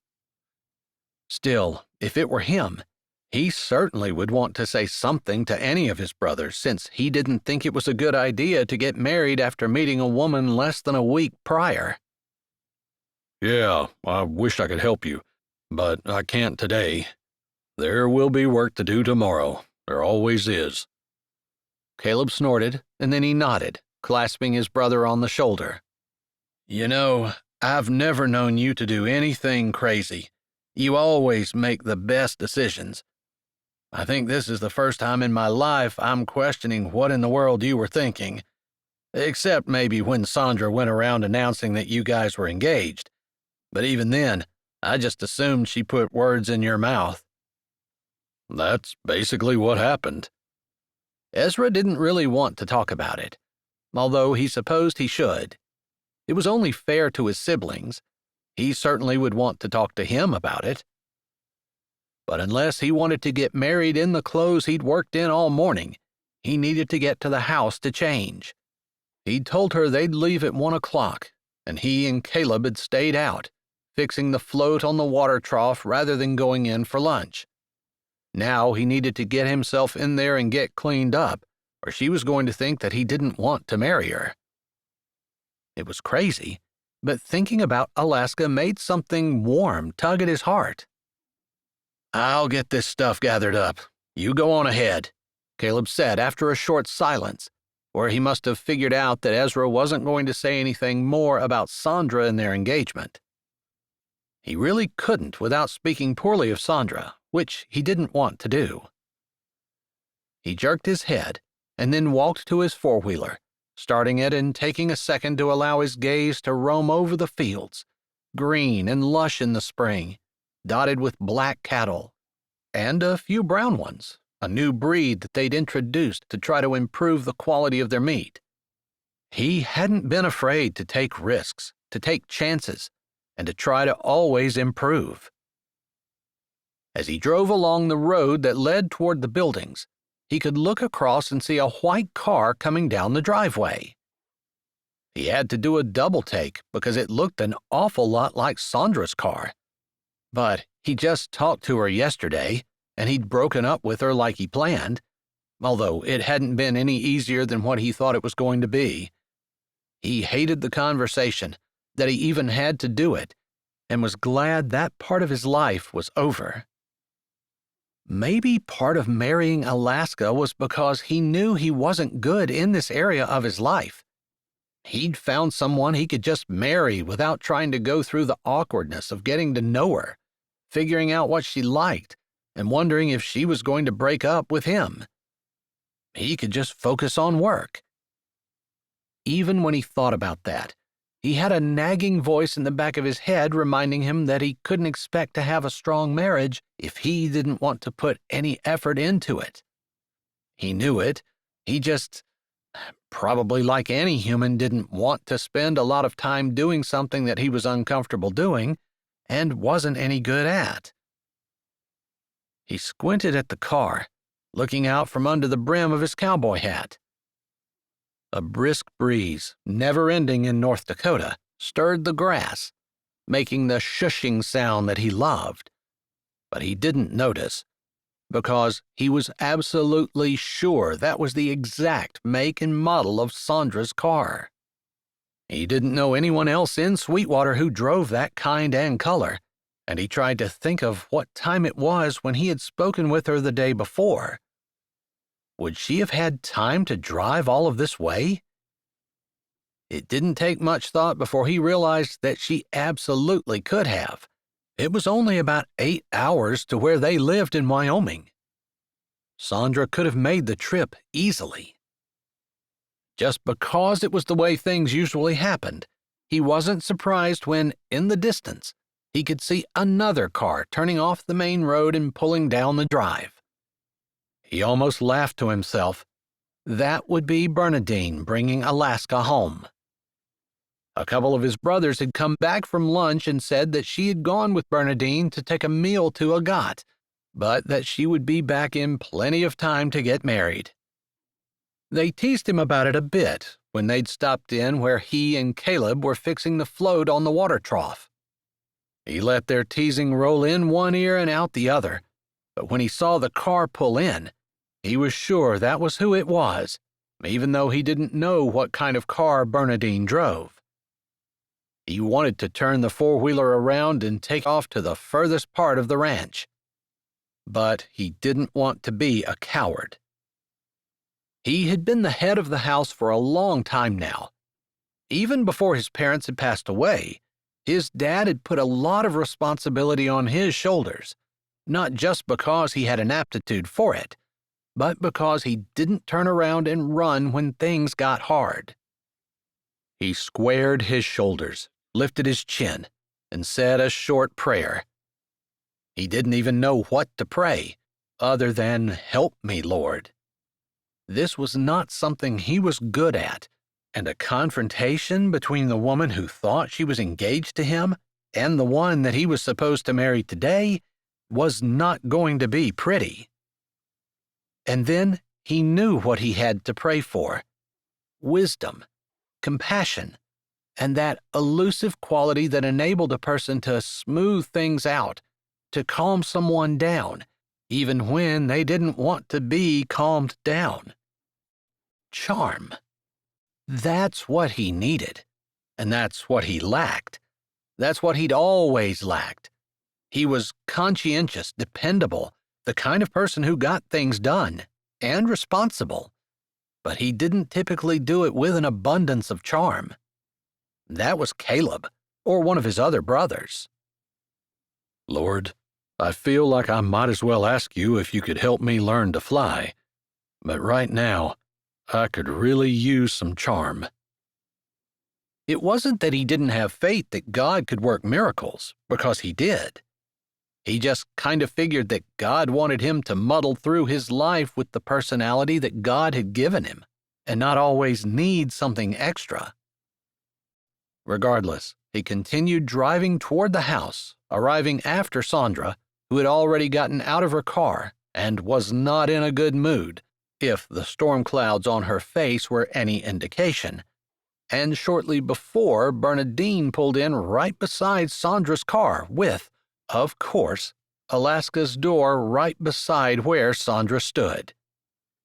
Thankfully, Sandra's eyes were on him as he parked the four-wheeler on the other side of her car.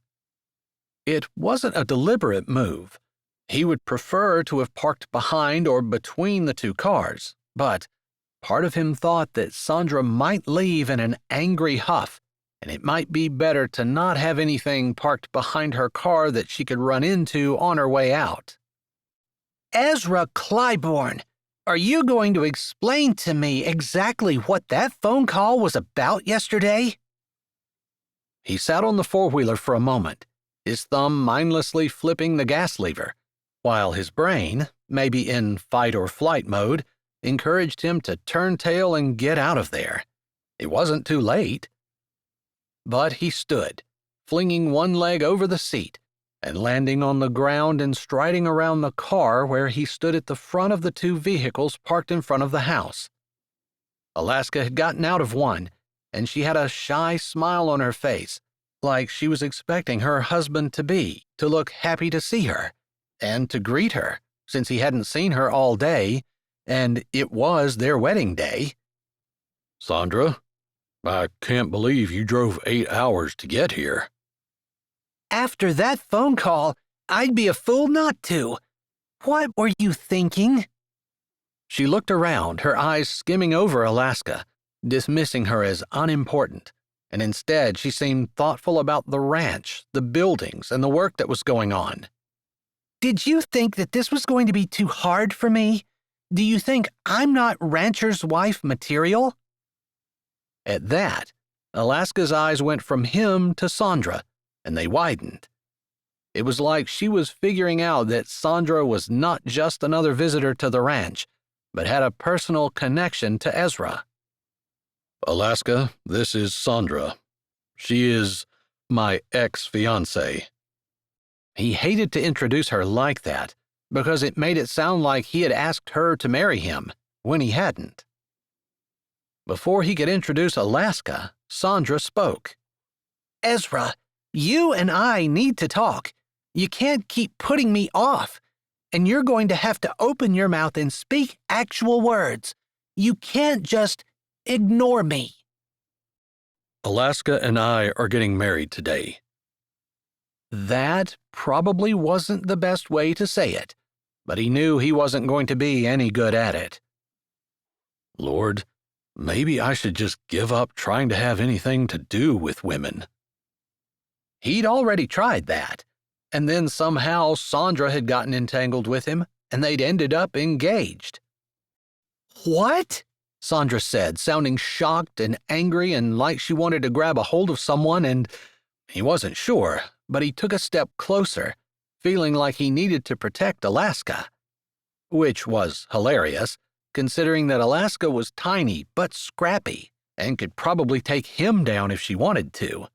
She ran with those kinds of people.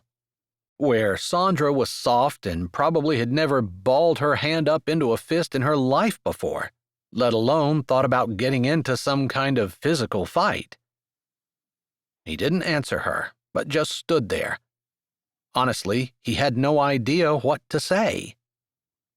Maybe you two need some time alone, Alaska said, and she sounded sad, humble. You and I are leaving. We're going to the courthouse. We have an appointment at 2:00. It sounds to me like you and Sandra have some things to talk about first. Alaska's eyes met his, and then she lowered them before she closed her door, and Ezra held his breath while she walked past Sandra to the front of the car. Bernadine had not gotten out of the car, and Alaska walked around to where she had rolled her window down. Thank you. If you ever do that again, I'd love to help. I'll be in touch. It sounds to me like you have your hands full for now. Call me later. At that, a small smile curled up Alaska's lips before she nodded. I will. Maybe not today. It looks like it's going to be complicated. Don't be afraid to allow Nelda to keep your kids. She loves them and she'll be good with them." Alaska nodded, and Bernadine put the car in reverse and started to back away. "I'm going to go see where Nelda is." Alaska tossed that out as she walked by him, not stopping. "Alaska." He didn't mean to have her name come out the way it did. He kind of barked it, like he was giving an order, like he wanted her to stop. But he did, and it worked, because she stopped mid-stride and turned to look at him. The look on her face was part hurt, part inquiry, and part stubborn defiance, like she wasn't going to allow someone like him to hurt her. But he knew. He should have told her about Sandra, should have told her that he was engaged, or at least she thought he was engaged, and explained everything. Explained it so that she understood. He swallowed. He hated it when he did stupid stuff like this and wished he was back out, chasing cows or fixing fence or standing in a thunderstorm digging a ditch. Any of that would be better than what he was doing right now. "Talk to Sandra first. Then you and I will figure things out." She didn't wait for him to give any more orders, and maybe she knew nothing would be forthcoming since his mouth now seemed to be opening and closing like he couldn't figure out what to say, which was exactly right. "Don't leave." For some reason, it scared him to think that she might get someone to take her away from there. He didn't just want to help her, although he would have said that was the dominant motivation behind everything he was doing. But there was something about her, something he didn't want to lose. "I won't. Not until I talk to you." She sounded reluctant to say that, but he was pretty sure that once she said the words, she wouldn't go back on her word. He wasn't sure why he thought she would keep it, since he didn't know her that well, but maybe it was the responsible way that she had put together Ellen and Travis's wedding, the way she had done everything that needed to be done, and the few things that went wrong, she stepped up and took responsibility for. Someone who could take responsibility for things when they didn't go right was a person of character in his book. It was funny because he never really thought about that before. He watched as she started walking and went up the steps and disappeared into the farmhouse. She hadn't even been there a week, and it already seemed like she belonged there, like it was home, even though their home was going to be the smaller house behind it. She just belonged at Sweetview Ranch, or maybe more accurately, she belonged with him. He shoved a hand in his pocket as the door closed behind her and she disappeared from sight. He turned to Sandra. "Ezra, you're not actually marrying that druggie, are you?" He snorted. Why would she have called Alaska a druggie? She had no clue about Alaska's past. Was it the tattoos, the piercings, the thin frame? It couldn't be anything else. To him, when he looked at Alaska, he saw a glow about her, something that told him that she had met Jesus, and she was walking with him. It might be a new relationship, and she might not be perfect, but he could see the effort. He was pretty sure Sandra was a Christian, too. She claimed to be, but right now he wasn't feeling it. Not that he relied on his feelings for much of anything. "Yeah, I may be a little crazy to say so, but I'm looking forward to it." That probably wasn't the confession that he should have made to Sandra. Her brows drew down, and anger entered her eyes as they narrowed, and she put both hands on her hips. "Do you think you could have said something to me? How long were you going to string me along?" "I told you as soon as I knew. Things have gone quickly." "Do you have some kind of drug lord threatening you somehow? Because, honest to goodness, Ezra, that is the only way I can figure out why someone like you would marry someone like her." "Yeah, I guess I am kind of blessed that she agreed to marry me. I don't deserve her. He found that those words were true. Look at him now, bumbling everything, and not treating Alaska nearly the way she deserved to be treated, and yet she hadn't told him that she was breaking up with him, at least not yet. Not that they were even together. They just decided to get married. Ezra, are you going to throw away everything that we have? Everything that we worked for? All the plans and dreams that you and I have built, just to marry that? I'm sorry. I should have spoken up sooner. You're right. He spoke that last quickly as she opened her mouth, likely to tell him that was exactly what she was saying. I would say that you should have. How long were you going to drag me along? I told you. As soon as I knew, I told you. You mean to tell me that you just decided yesterday to marry her, and you were going to do it today? She rolled her eyes. Ezra, you forget that I've known you forever. You're not a spur-of-the-moment person. You and I have been engaged for 3 years, something like that. She waved her hand dismissively, but he wasn't fooled. Sandra kept track of dates. She knew exactly, down to the day, and possibly the hour and minute, how long they'd been engaged. You're just going to let all that go for someone that I assume you just met? She narrowed her eyes. How long have you known her? Less than a week. He almost closed his eyes against the onslaught he knew was coming. It felt like he was being buffeted in a storm. He would rather be naked and lost in a North Dakota snowstorm than be facing Sandra right now. Less than a week? She shrieked, her voice shrill. Ezra Clyborne, if your parents were alive, they would die. She didn't seem to see the irony in that statement, and the mention of his parents sent a small pain through his chest. He wished they were alive. His mom would love Alaska. His dad would encourage him to do the right thing, to do what he thought God wanted him to do, and Ezra was sure that marrying Alaska, as crazy as it was the exact right thing. I think they would like her, the same way they liked you. That shut her up. Her mouth, which had been open, probably to give him another piece of her mind, snapped shut. I loved your parents so much. Her voice wobbled a bit, and he sent up a new prayer. Lord, please don't let her cry. I think everybody who knew them loved them. He took a breath. Sorry, you're right. I shouldn't have allowed this to go on as long as it did. I guess I was lazy. I knew it was going to involve confrontation, and I didn't want that to happen. So I just let it go. You know as well as I do that you and I aren't compatible at all. The things you love aren't things I care for, not even a little bit.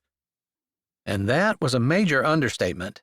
He didn't even own a TV, and that seemed to be what her life revolved around. Whatever came off the screen defined her. And you have a whole world that I'm not in. You deserve someone who wants to be with you, and wants to be in that world, wants to share those things with you. I want it to be you, she said, and her lip trembled. I wanted all that to be you. Why can't you do that? You know it. You know what's right. You know you're supposed to be interested in the things I'm interested in, and you know that I've tried hard to learn to be a ranch girl. I've watched 7 different shows about people who live on ranches, and I know everything there is to know about it. I just need to put it into practice, but you would never take the time to show me. He shoved his other hand in his pocket and looked away. She was right. She had wanted to be a part of the farm, part of the ranch in Wyoming. And he hadn't wanted to spend any time with her. He'd always come up with some excuse, or just hadn't told her what he was doing, or pawned her off on one of his sisters. Being with Sandra wasn't like being with Alaska. He wanted to be with Alaska. Even now, she'd disappeared inside the house, and he wanted to go to her, touch her, make sure everything was okay between them. With Sandra, he was just putting in time until she dismissed him, and he didn't have to talk to her anymore. I'm sorry. You're right. We didn't work out, and it was all my fault. All me. We can fix it. We can make this work. We could have something really good together, just like any famous movie star romance. She named a couple of names. They meant nothing to him, but he assumed that they were from the movies or TV or something, people who had gotten together and famously. Whether in real life or whether make-believe, he wasn't sure. Sandra, no. You are welcome to be a part of our family if that's what you want. With insight that he didn't typically possess, he suddenly realized that was probably what she wanted more than anything. She didn't have a big family, and she had always loved his. It wasn't him that she wanted as much as she wanted to be a part of his family. There's a place for you here if you want. He shut his mouth. Maybe he shouldn't have said that. It might make Alaska uncomfortable to have Sandra around. But why would it? Alaska had nothing to fear from her. He was telling Sandra now that he couldn't be with her because he wanted to be with Alaska. There shouldn't be any trouble at all. No, Alaska would totally understand. You don't mean that. You don't want me here. A tear rolled down Sandra's cheek. One single tear, almost as though she had orchestrated it. Maybe she had. He would have no idea how to tell, or what to do even if it was fake, or if it was real. He didn't know what to say. He didn't know how to comfort her, didn't know how to get away from her, didn't know how to unentangle himself from this. He'd apologized, told her it was all his fault, and it hadn't seemed to make a difference. Sandra, I think you better come with me. Asher spoke from behind Ezra. Ezra turned. He hadn't realized Asher had come up to him. Why? I don't want to go with you. I want to talk sense into Ezra. Did you see the thing that he says he's going to marry? Alaska has been a nice lady. I think we ought to be respectful to her, especially since my brother is most likely going to be married to her by the end of the day. Asher's tone didn't hold any emotion at all. It sounded completely flat. But Ezra felt something, some kind of emotion rolling off him. Could Asher have a crush on Sandra? Could he have stood back because he thought that Ezra and Sandra were meant to be together? That seemed like a leap of logic, and Ezra dismissed it immediately. They're not going to be if I have any say in it. Ezra owes me a lot more than a breakup over the phone and just walking away without trying to repair anything in our relationship. You and Ezra don't really have a relationship, and if you think that's a relationship, that's a problem on your part. Asher didn't pull any punches, and Ezra thought that Sandra would probably burst into tears. So he was shocked whenever she took 3 steps toward Asher, with her arms crossed over her chest, and she practically drilled him with her eyes. How dare you lecture me on what a relationship is? You have nothing. You've never even been out with a girl. You have no idea of how to handle women or how to have a relationship. You, Ezra Clyborne, have a lot to learn. I suppose you're right.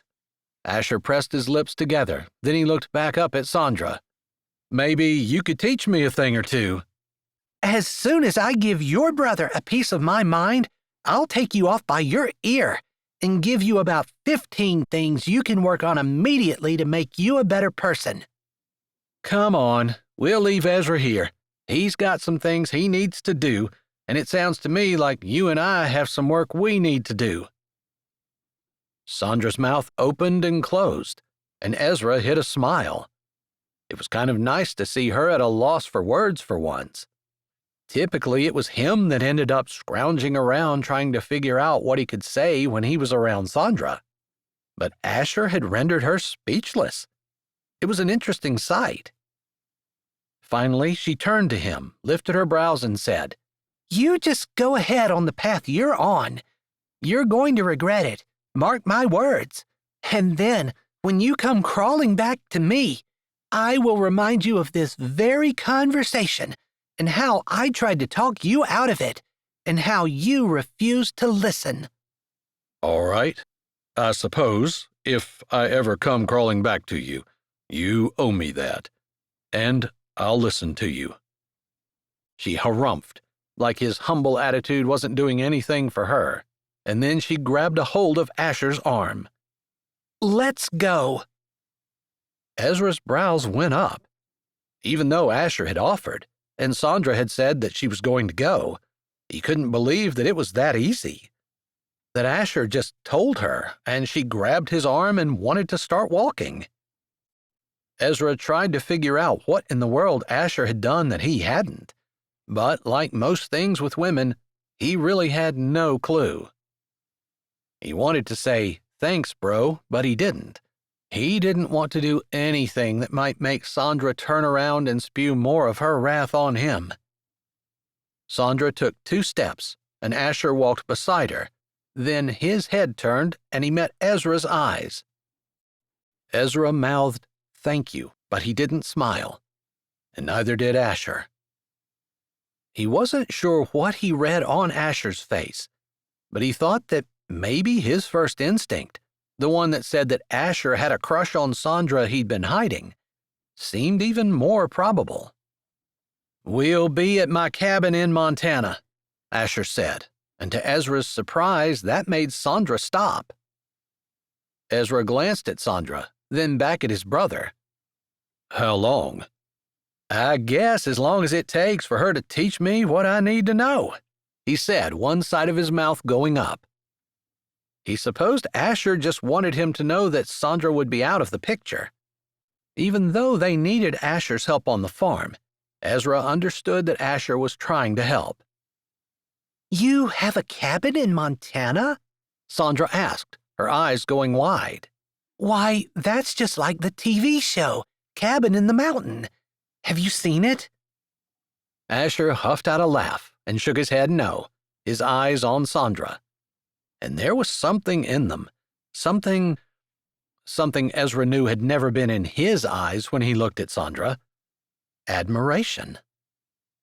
He wasn't sure what Asher found to admire, but the idea that he did, that Sandra would be okay, made the tight knot that had been in his chest since he'd seen her car pulling in the driveway loosen. He made a mess of everything. He always seemed to do that, but it looked like maybe the Lord was working things out. Now, all he had to do was go and let Alaska know that it was time for them to get married. With Sandra out of the picture, Alaska would be fine, and everything would be just the way it was. Chapter 14. Ezra stepped in the house, not feeling very good about himself. Anyone who looked at him would think that he had his life together. He knew he gave that impression, but he felt like he'd really messed things up, at least personally. Sure, the ranch was struggling, but that was life. A person didn't expect to step into adulthood and become a success the first time they did something. They expected to work and strive and see success and failure throughout their lifetime. But personally, he was almost 40. He should have something together by now, but he didn't. It didn't feel like he was even close to having things figured out, even though he was supposed to get married today.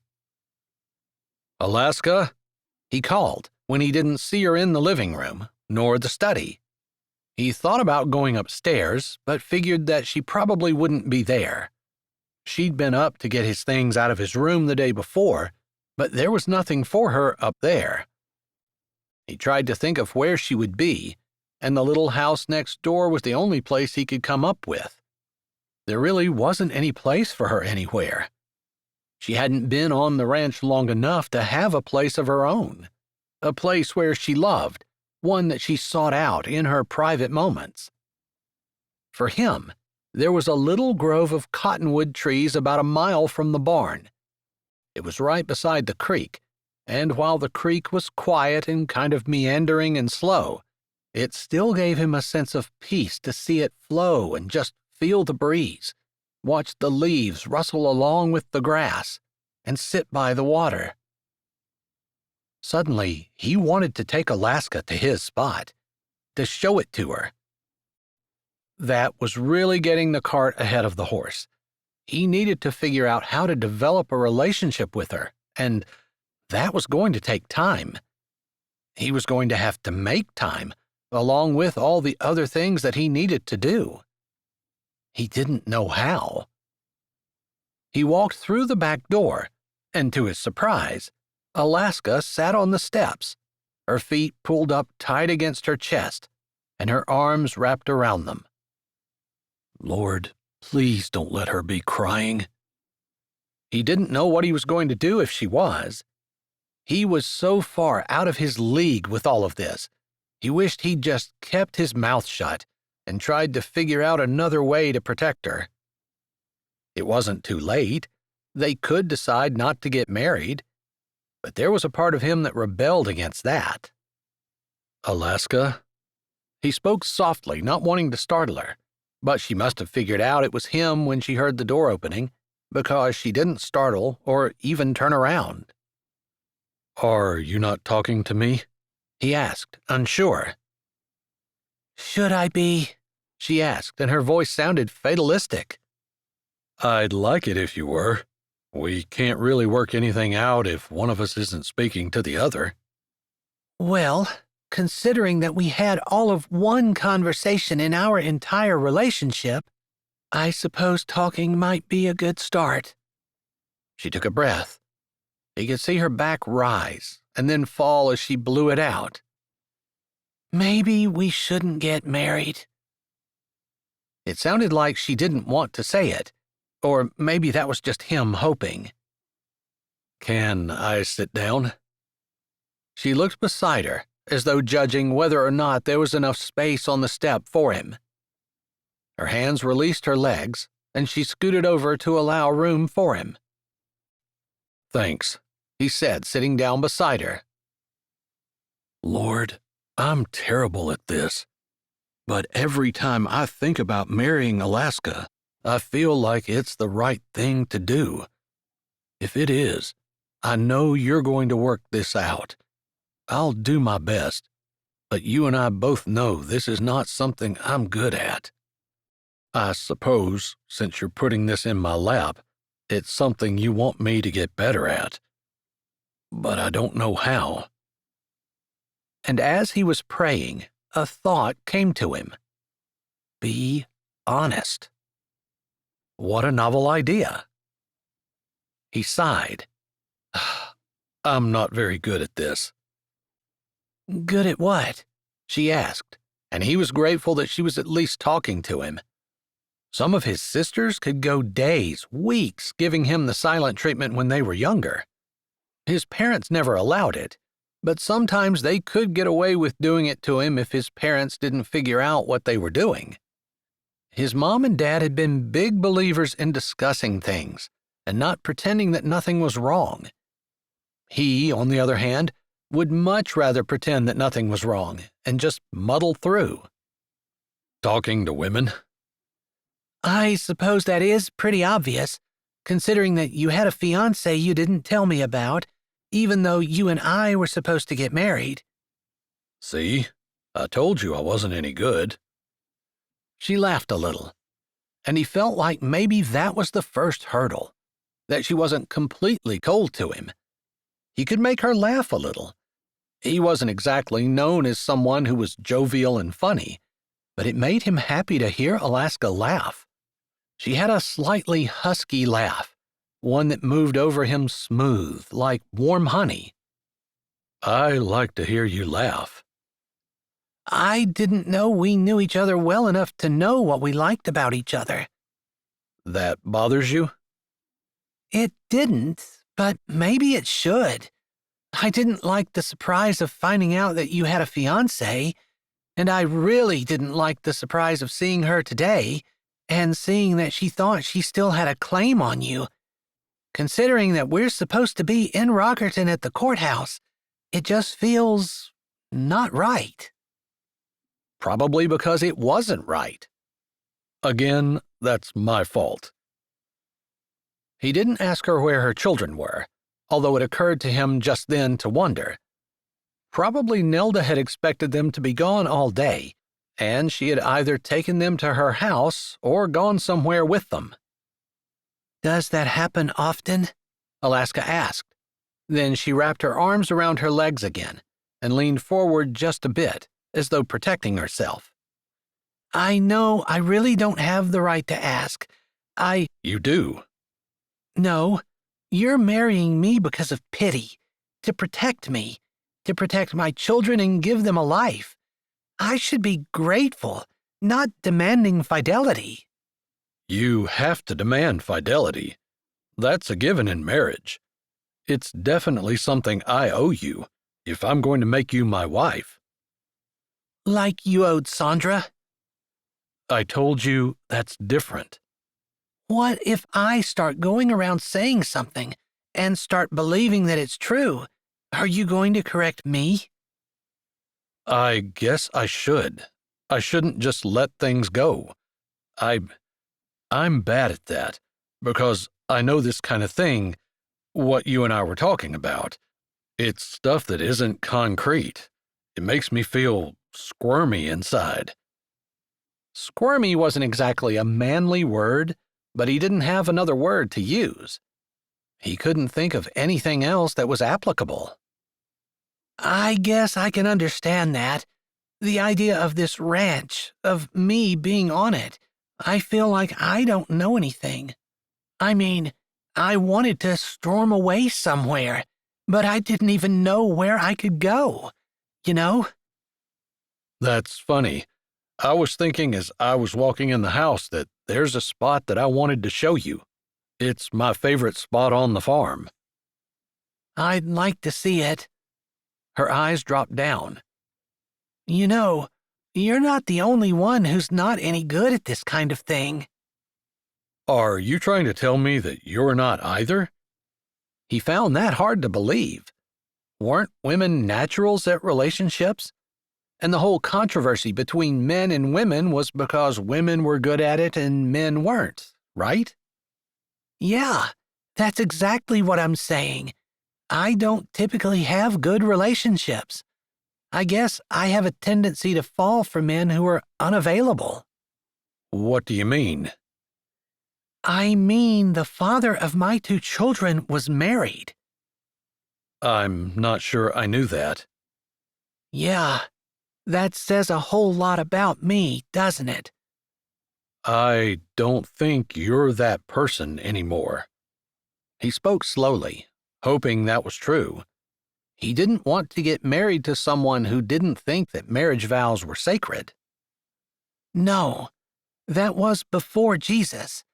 I hope I'm not that person anymore, but once you've done something, sometimes you're just afraid that you're going to continue to do that same thing, even though you don't want to. Maybe you don't have that problem. No, I do.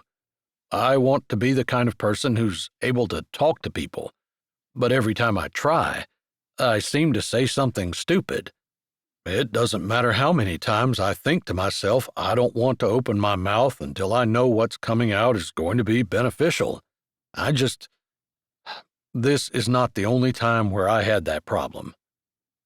Yeah, you don't seem like you talk a lot. I don't really need to. I think sometimes your wife wants you to talk to her. Oh, does she? He smiled a little. She wasn't even his wife yet. I think she will. Just talking about it made him eager to get in the truck and head to Rockerton. He wanted her to be his wife. He couldn't even explain exactly why. He thought about the danger and looked both ways. Not that he would have any idea of how to spot danger, unless he saw someone coming toward him in a threatening way. You know, maybe I'm out of my league with the idea that I can protect you. I'm a rancher. I fix stuff, grow things, work cattle. I don't have any detective skills or great protective skills. I just hope to keep an eye on things, I guess. Like watching a cow that's getting ready to have a baby? He laughed. I guess. I do that. Although our cows are bred to be able to calve on their own and don't usually need human help. I have no idea. Hey, you'll learn. He put a hand on her arm, reaching out because she sounded so despondent. He could understand the feeling. It occurred to him to try to reach her that way, through their weaknesses. You don't know anything about ranching. I don't know anything about relationships. I don't know anything about being a husband. I don't know anything about talking. Not when we're talking about relationships. He huffed out a laugh. I don't even know how to tell you what I don't know how to do. She laughed along with him. You're doing a good job. You know, even more important than doing it right is just showing that you care, and when you try, it shows. And I suppose I would rather see that than having you know how to do everything exactly right, but feel like there's no heart behind it. Does that make sense? Yeah. I think that's the easy way out. You want to just put in the time, get it done, so you don't have to worry about it and can cross it off your list. But a relationship really isn't like that. It's not something you can cross off. At least, I guess I'm figuring that out.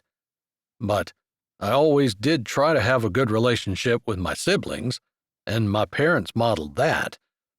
I didn't care about having a good relationship with Sandra, so maybe that allowed me to get into some bad habits. Maybe, She said, and it sounded non-committal. What's the matter? Why do you sound so much different when I talked about Sandra? At first, he didn't think she was going to answer him. Then he thought maybe he was being dense. Maybe she thought he knew the answer and was just asking to be smart. Like you don't know. I really don't.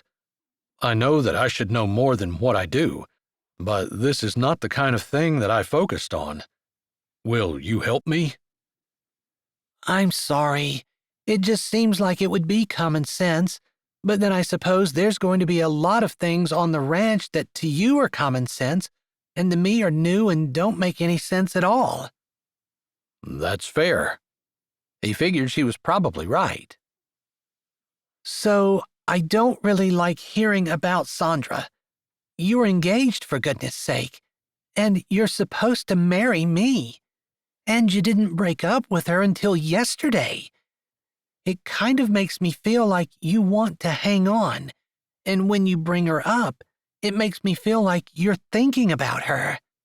If you're talking about her and holding on to her, then I think that maybe you and I shouldn't get married because you still have a thing for Sandra. Trust me, I do not have a thing for Sandra. I never really did.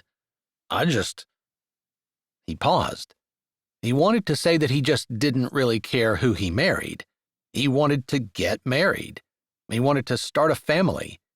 He wanted to be like his parents, but pretty much any woman would do, except he could never really be happy spending time with Sandra.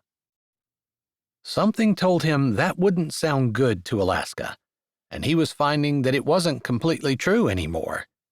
He wanted to spend time with Alaska, wanted to be around her, wanted to talk to her. And that was a first. I know this is crazy, because we don't know each other very well, but until I met you, I didn't really care which woman I was with. They all seemed pretty much the same. There. Maybe he shouldn't have said that, but maybe it would help too, because there was a difference with her.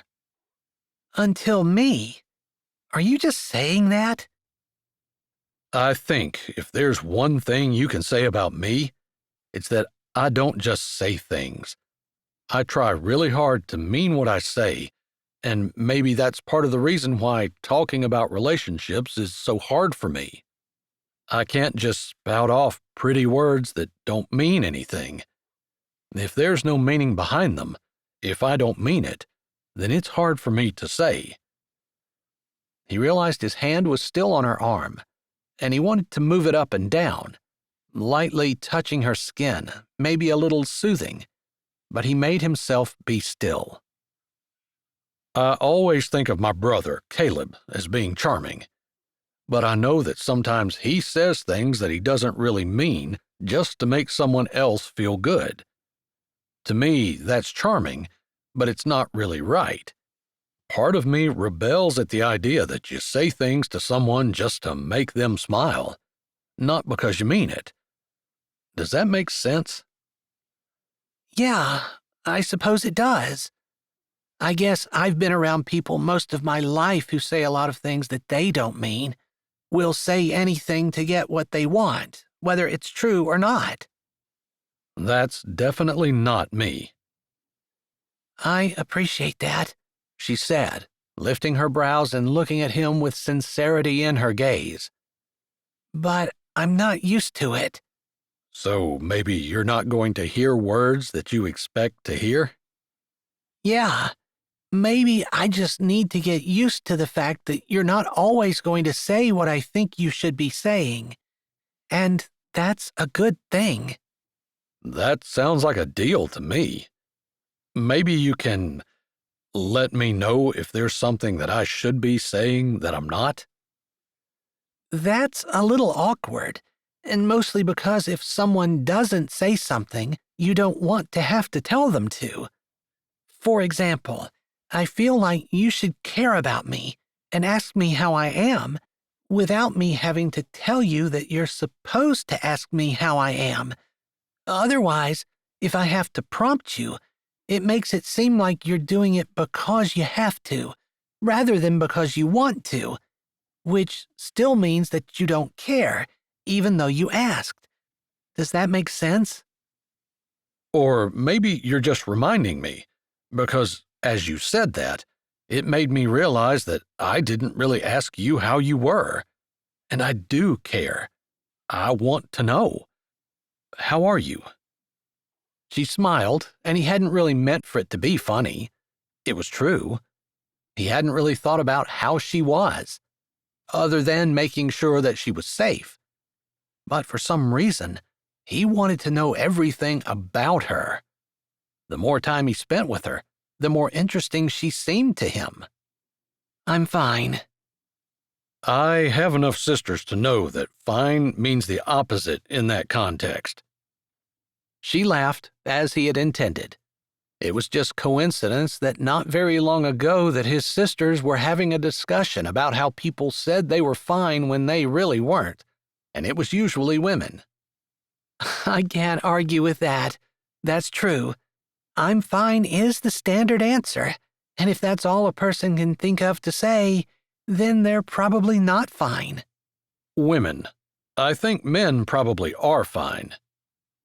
She huffed out another laugh, and he moved his hand, running it up her arm to her shoulder, and then saying, Is it okay touching you? I just want to. Chapter 15. That's weird, but nice. Weird? Ezra asked. I don't think that's a good thing. Yeah, I think that's a good thing. Because it's not the kind of thing a man usually talks to me about. Usually he just touches me, and I don't really get any say in it. Alaska shivered. You should. You should have all the say. All of it? Her brows furrowed. Shouldn't it be the two of us deciding together? If that's your way of asking me if I want you to touch me, the answer's yes.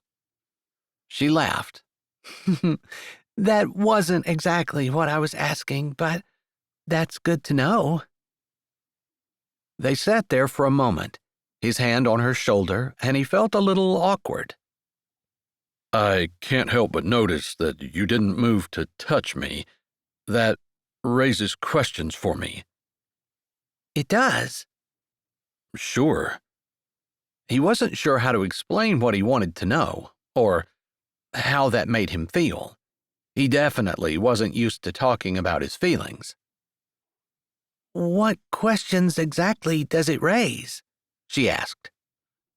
You gave me permission to touch you, and I want to. I gave you the same permission, and you didn't move. Why? He felt really uncomfortable asking that. Vulnerable. Vulnerability wasn't something he was used to showing.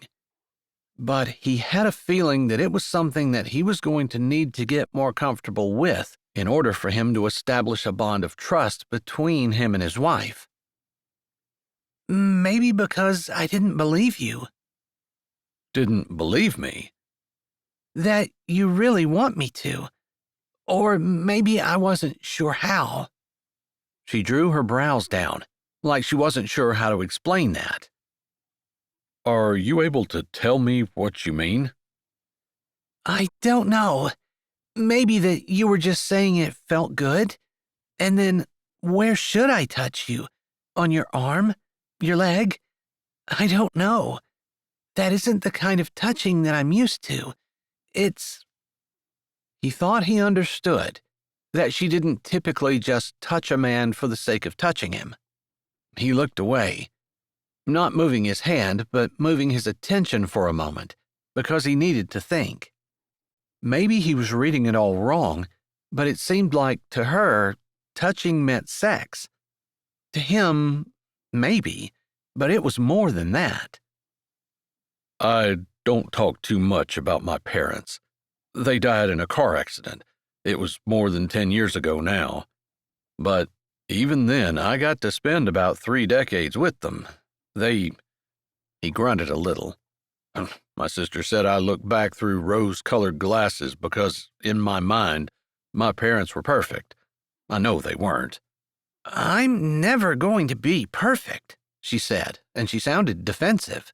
That wasn't where he was going at all. I know. I was just trying to explain. Okay, she said. Where to start? He wanted her to understand where he was going with the whole touching thing. I loved watching my parents. I mean, when I was a teenager, especially early teens like 13 through 15, it was kind of gross.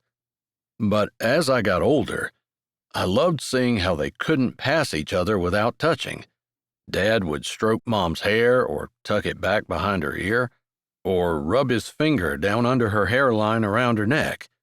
That always made her shiver, and I know that's kind of a weird thing to notice about your mom, but she seemed to really like it. And he did it often. Not at night before they went to bed. It wasn't about sex. It was like, if they were beside each other, he wanted to reach out and see that she was there. He just needed to touch her. Maybe it's a little bit the way it is when you stroke your dog's head. You know? Not that I'm comparing a husband and wife to animals, but you know your dog really enjoys your touch. And when I looked at my parents, I knew they enjoyed each other's touch. I'm sure in a sexual way, but it's a little bit weird to think of my parents in that way. Just, they always held hands. Even after 12 children, my dad would kiss the top of my mom's head or hug her and thank her for a meal. Just always touching. Those must be really nice memories. My parents were always yelling at each other. Actually, my mom was always yelling at whatever man was living with her. That's sad. I don't recall my parents ever fighting. That's impossible. No, I'm serious. I can't say they didn't have disagreements. They argued about the heat. Mom liked it cold in the summer and hot in the winter. My dad was the opposite. He thought people should be acclimated to the weather, and if it was hot outside, it shouldn't be super cold in the house. Anyway, that is something they argued about. Mom would turn the heat up or down, and Dad would do the opposite. They'd have big, long discussions using logical arguments as to why they were right. It was kind of funny to listen to them. He remembered that while they discussed it, they were never mad at each other. They might have been very vocal in their opinions, but they had figured out how to disagree with each other without disliking each other. That almost seems like a daydream, a fairy tale. I can't imagine a marriage like that. That's how I want my marriage to be. I want to be able to talk to my wife, which I suppose is why I'm putting such an effort into it. I appreciate it. But I want us to be able to disagree without hating each other. Or, I guess my parents just always thought best about each other. That's a talent. I don't know if I think the best of anyone all the time. Everyone has a bad side. I know I do. I suppose you do too. But maybe I'll just try to put blinders on so I don't see that side. Isn't that a little bit like sticking your head in the sand and not facing reality? Or maybe it's deciding what you're going to focus on. Oh. I suppose it's a little bit of positive thinking, but if you're married to someone, shouldn't you look for the best? I guess I never really thought about it. I wasn't raised the way you were. What kind of relationship do you want? I guess I just want a relationship where my husband takes care of me, takes care of my children, and while I expected to hold down a job, I just wanted him to pull his weight too, you know? Like the man is supposed to be the provider or whatever, and the woman takes care of the kids, although it would be nice to have help with that. I think that's biblical. The Bible does command the man to be the protector, and it actually says that the man who won't provide for his own house is worse than an infidel. Does it really? She asked, and then she said, "What's an infidel?" He laughed. An unbeliever, I guess. All right. And it does say that the women are supposed to be the keepers at home, that she's supposed to care for the children. But I do think that it takes both the husband and wife, a mom and dad, not just to keep the house, but to raise the children. It's just working together, figuring out what works for both of you, and not being so rigid and expecting everything that you think is the only right way and that anything anyone else thinks is absolutely wrong. I suppose that's bad for anything. Yeah. Do you think we could ever have a relationship like your parents? She asked, and her fingers moved a little, twitching, like maybe she was thinking about moving them to touch him, but she just couldn't quite get there. I hope. I guess that's my ideal. Not that I'm holding you to a high standard, because I really think that their relationship was because of my dad. I mean, my mom was an awesome woman, and I loved her. But my dad was the one who made sure that they got along. He was the first to apologize. He was the leader. There was never any question about whether or not he was the head of our home. But he didn't lead with such an iron fist that my mom was browbeaten into submission. Submission. That's a disgusting word. Is it? Yeah. It's like slaves or something. Like, back in the olden days when the woman was a slave to the man. He didn't say anything about that. Submission was biblical. Both man submitting to God and a wife submitting to her husband. It was the Bible way. But he didn't want to argue about it now. Although he supposed now was the best time. If his wife wasn't going to be submissive, did he want to get married? He probably shouldn't. I guess the most important thing to me is to have a marriage based on biblical principles. You mean using the Bible to make decisions? Sure. If God lays out the way He wants a marriage to be in the Bible, shouldn't we follow that? Isn't that old-fashioned? Do you think God is with the program? Don't you think His principles are timeless? That's a good point. She seemed to be considering that, and he didn't say anything else. Maybe he shouldn't consider marriage to someone who didn't believe everything he did. But if they could agree on that one thing, that the Bible was the authority between them, then everything else would fall into place, if they were both striving to live toward that. He felt like that was the most important thing to establish. Whether or not a person was submissive or anything else, all fell under the umbrella of believing the Bible was the inspired word of God. I guess I haven't been a Christian long enough to know everything the Bible says, but I do want to follow it. If God took the time to write down everything He thought we should do, I suppose it would be foolish of me to say that I was a Christian, that I believed God, but I don't do everything He tells me to because I just don't want to, I guess. That's all you needed to say to convince me. She laughed a little. Really? Yeah. As long as we believe the Bible is the final authority, I don't think we'll have any trouble. You mean the Bible will let us know what temperature we should set our thermostat? He laughed, and she smiled, like she liked the sound of his laughter. Maybe the way he liked the sound of hers. Actually, if you want to get technical about it, it does. Really? Sure. The Bible says the man is the head of the house, so I get to decide what temperature the thermostat is set. That doesn't really sound fair. Don't ever say that God's way is fair. Not in our eyes, anyway. But there is one caveat. Caveat? The Bible says that the man is the head, the authority over the woman, but the man has a command. Okay. The command is to love the woman as he loves himself. Now I have a dilemma. Do I put the thermostat where I want it because I'm the leader of the home? Or do I put the thermostat where you want it because I love you as I love myself? Well, that's tough. She grinned, smiling at the silliness of the example, but he figured she probably understood what he was saying.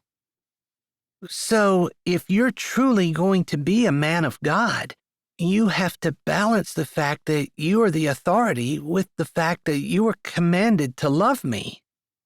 Yeah, not just that, but I'm also commanded to give you honor as the weaker vessel. Those are the Bible's words, not mine. So maybe that just means I'm physically not as strong as you are? I don't know. Adam wasn't deceived by the serpent. Eve was. I'm not sure exactly what that means, but possibly it means that women are more easily led astray than men are. We have a tendency to be more analytical about things, while women seem to be led by their feelings. And sometimes our feelings are right. And sometimes they're not. But the data doesn't lie. She didn't say anything, and he wondered if maybe he pushed her a little bit too far. He and his sisters had had more than one discussion about exactly that. And while his sisters had lots of things to say, they couldn't argue with the fact that Adam, the man, hadn't been the one that had been deceived. You know, I don't know if we solved anything just now, but just the fact that you took the time to come out here and sit down with me and talk to me about things that don't even really matter, maybe, but you just, instead of working, instead of pushing to go make our appointment, you gave me the time I need. That means a lot. Thank you for your attention and your time. He nodded.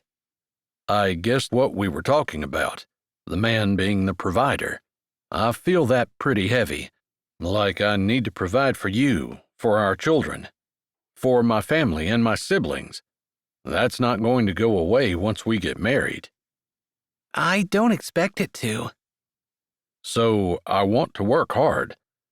If I spend a lot of time on the ranch and making it successful, part of it is for me. My reputation, because people have loaned me money, and I need to make sure that I prove myself worthy of the trust they gave me. But a lot of it is because I'm driven to take care of the people who depend on me. That's my siblings, and I assume that would be my wife and our children. He made sure to say our children, not her, because he didn't want there to be a her children and his children, or their children, and there be some kind of difference. If they were married, any children between them would be theirs. In his eyes, anyway. Where are the kids? He felt a little bit odd asking, since they hadn't discussed it. Maybe they should. Nelda has them. She took them to the playground in Sweetwater this morning, and they're sleeping right now. Here? He said, indicating the small house that was just a few steps away from the larger one. She took them to her house. I don't really know where that is. I'm going to have to give you a tour of the farm. But are we still getting married? He held his breath, hoping that her answer was still yes. He didn't know why. He probably should have cold feet and want her to as well. But he didn't. Now, more than anything, he wanted her to continue on. He felt like they made some major strides, knowing that they agreed on some things, and while he didn't expect things to go perfectly, he had to admit he was excited about moving forward. Yeah, unless you changed your mind, she said, and insecurity laced her words. No, absolutely not. I said I would, and I meant it, and even more than that, he hurried to add when she opened her mouth. He thought she was going to say that him doing something out of duty wasn't the same as him doing something because he wanted to. He understood the distinction between those two things. After all, he didn't want her to do anything for him out of duty. He wanted her to do it out of love. He tucked that thought away to think about later, or never, because he hadn't really thought that he was susceptible to the idea of love. But he found himself wanting something more than just duty from Alaska. Even more than that, I want to. Now that we've talked, I want it more than I did before we did. I'm glad you made me. I didn't make you. You came out here and sat down. All right, I'm glad we did too. I feel a lot better. Had you been scared? He kind of thought that maybe that would be a natural feeling, although it wasn't one he felt. No, I wasn't scared. I was feeling like I should do the right thing and call it off, because a woman like Sandra is the kind of woman that I would expect a man like you to be with. I would expect that I should be with the woman God wants me to be with. I think that's you. She closed her mouth and didn't say anything more. Maybe he'd been too strong for her. Maybe she didn't like the idea that he thought that God was putting them together. Maybe that was too woo-woo for her. He definitely had a line where things got too woo-woo for him. I need to change and I'm ready to go. All right. I suppose I'll go wash my hands. I don't have a dress." You don't need one. You look fine in what you're wearing. I smell like cows and I'm dirty too, or I'd wear this. What I put on is going to be just like this, only probably a different color." He pointed to his shirt. She laughed. "You mean you don't have a deep wardrobe full of expensive suits that you can just yank out any time you decide to get married?" No, I don't.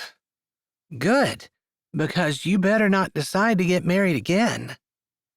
I think I might have mentioned this will be the first and only time. He supposed that if, God forbid, something would happen to Alaska, he might get married again, but he doubted it. He was most definitely a one-woman man kind of person. He knew a person should never say never, but for him, one woman in a lifetime was enough. All right, is 10 minutes enough time? He said, standing and holding his hand out for her to help her up. She looked at it for a moment, and then put her hand in his. "Plenty of time," she said, sounding calm, although maybe a little breathless. Whether that was from standing or whether it was from nervousness that she was hiding, he wasn't sure. Or maybe standing so close to him had a similar effect on her as it did on him. He wanted to be closer, and at the same time felt nervous and a little uncertain. I guess I need to ask you where my clothes are. I noticed last night that you'd taken everything except for this outfit that you left on my dresser. I assume the rest of them are over there?" he said, nodding his head at the little house. "Yeah, you told me to move everything, so I did.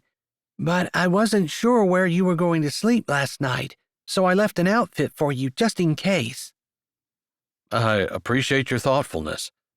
I'll be in the little house tonight, although I figured I would sleep on the couch. "You don't have to," she said quickly. I guess we can talk about it. While he felt it was important for them to get married so that she would have the protection of his family and have the safety of the ranch, he didn't know that their relationship necessarily had to go that fast. There would be plenty of time to talk about that both on the way to Rockerton and on the way home, so he didn't say anything more.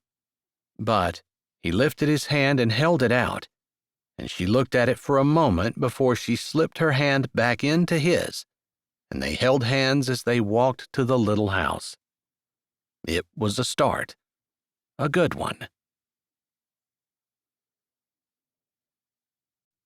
Chapter 16. Alaska sat beside Ezra in his truck, her fingers twisting in her lap. She did feel a lot better since he had taken the time to sit down with her and just chat. In her experience, men typically didn't want to waste time chatting. They either wanted something physical, or they wanted to do something, not talk.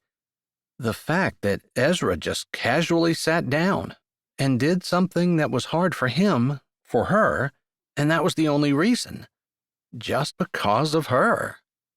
It almost made her forget that he had been engaged yesterday and that she had been confronted by his jilted fiancé that morning.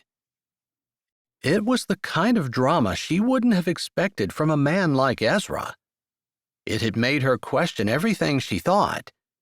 Not that she wanted to look a gift horse in the mouth, because she knew Ezra was giving her far more than she deserved, and she wasn't quite sure why. From talking to him, she almost felt like he wasn't sure why either. That's what he had said before, but she kind of believed it now. He wasn't a man who was used to doing things based on what he felt, but he was a man who tried to do what God wanted. And that was the key. For some reason, he felt that God wanted him to marry her, and so he was doing it, but he hinted that he wanted to.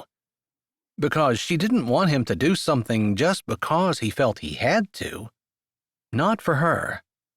She wanted more, even as she recognized that it was ridiculous. She should be grateful for what she had, thankful that he had given her as much as what he had and not demand more.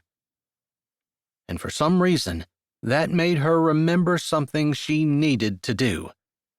She already didn't feel worthy of Ezra or what he had offered her, but she felt especially guilty when she thought about her past actions and how they impacted other people's lives, including her children's. "Can we stop somewhere?" she blurted out before she lost her nerve. Not only did she have to have the nerve to go do what she needed to do, but she had to ask Ezra and remind him of how terrible her past was. It could be the thing that made him decide that he didn't want to be married to her after all. Sure. Before or after we get married?" he asked, casually, and she didn't feel pressure, even though she knew that they were never going to make the appointment that they'd made. "Before." "All right. You sound like it's pretty important to you." It's necessary, I think. For me, but for you too. And someone else. "All right. I'm curious. Where do you want to go?" Sweetwater. She gave him the address. It wasn't a familiar one to her, although she knew it, but it was where she needed to go today.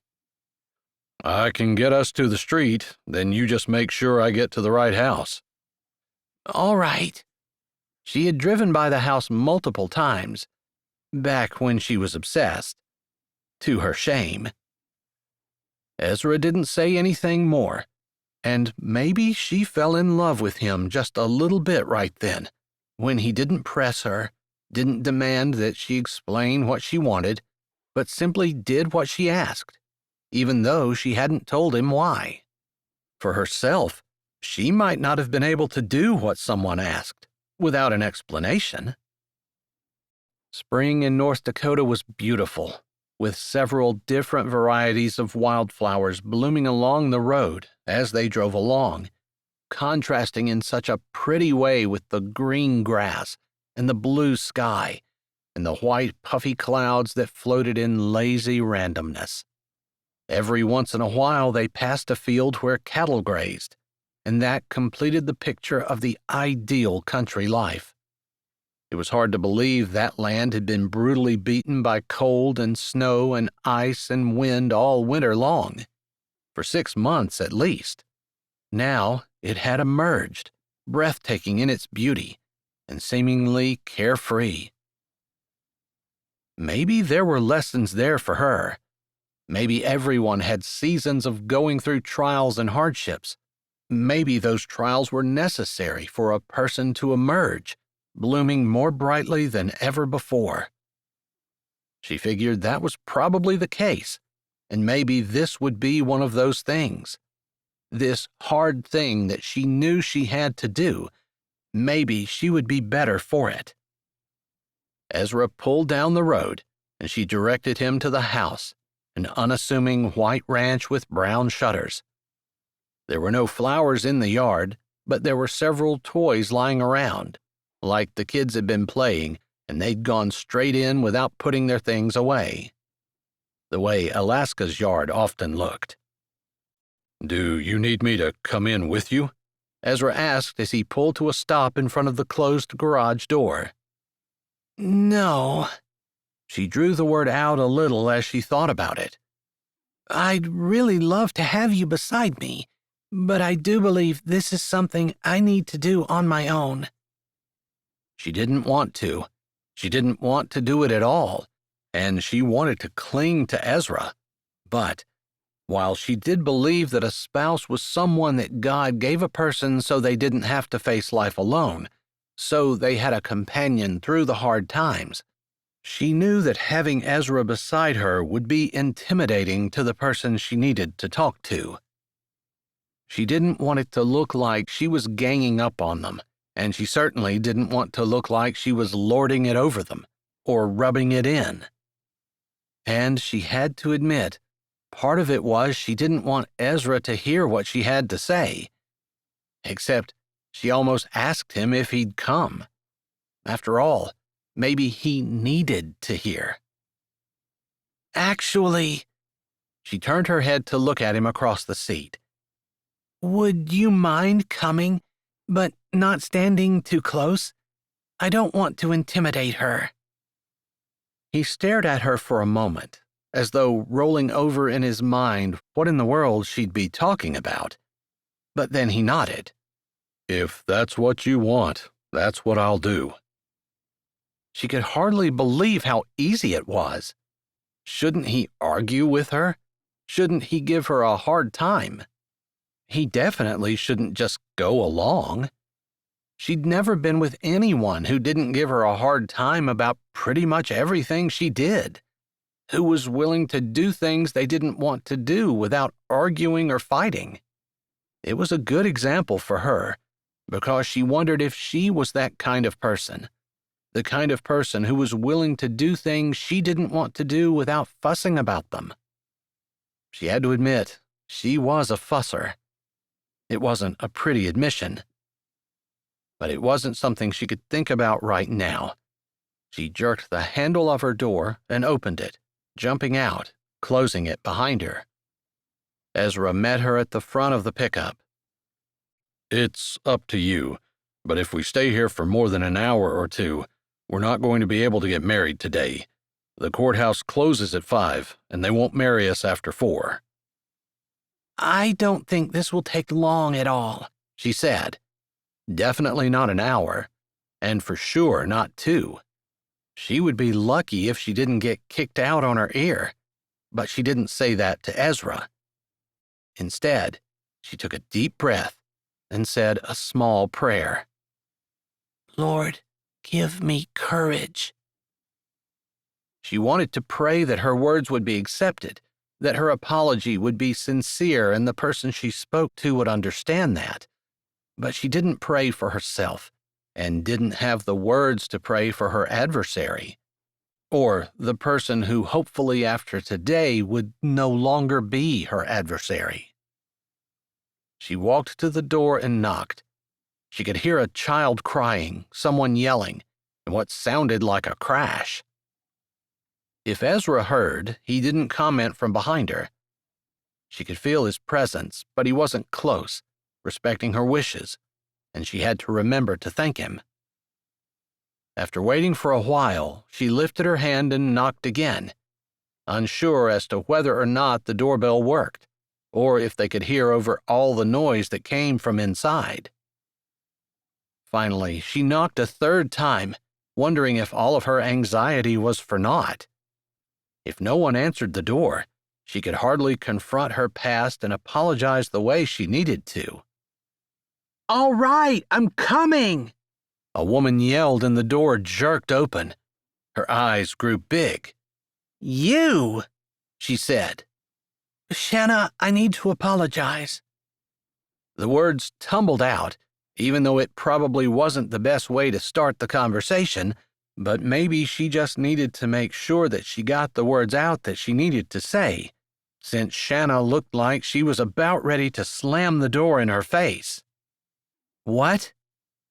I'm sorry. I don't believe you. It's true. I didn't know that Chalmer was married. He didn't tell me, and when I finally did find out, he told me he was leaving you. He told me that for about a year, before I finally broke up with him. But obviously, I should have walked away from him the second I knew that he had lied to me about the fact that he was married to begin with. I don't believe you at all. Didn't it ever seem strange to you that he never took you back to his house? Didn't you wonder where he lived? This is a small town. Everyone knows that Chalmer and I were together. We were the picture-perfect storybook couple, until you lured him away. She swallowed, feeling worse than she ever had in her life before. She never wanted to be the other woman again. She hadn't wanted to be the other woman to begin with. I'm sorry. I'm not from around here. I didn't know it. I mean, Rockerton, where I grew up, is far enough away that I just didn't know. It was the truth. She didn't know. She might have heard of Chalmer, but her school was bigger than Sweetwater, and they never played each other. She had no idea that Chalmer was some kind of big-shot football player in Sweetwater. Rockerton had their own big-shot football players, and Alaska had made her share of mistakes, but she had steered clear of any guy who seemed like a player. It's too late now. The damage is done. My marriage is trash. I'm sorry for my part in that. I truly, truly am. Is there something I can do to make it up to you? She hadn't intended to say that last, but an apology would be more sincere if it was accompanied by an attempt to try to make things right, even if that wasn't entirely possible. What are you going to do? Shanna asked, her face clearly saying that there was nothing that she could do. There was a crash, and then a cry, and then screaming. Shanna looked over her shoulder and yelled, "Shut up, or I'll give you something to cry about." Alaska tried not to cringe.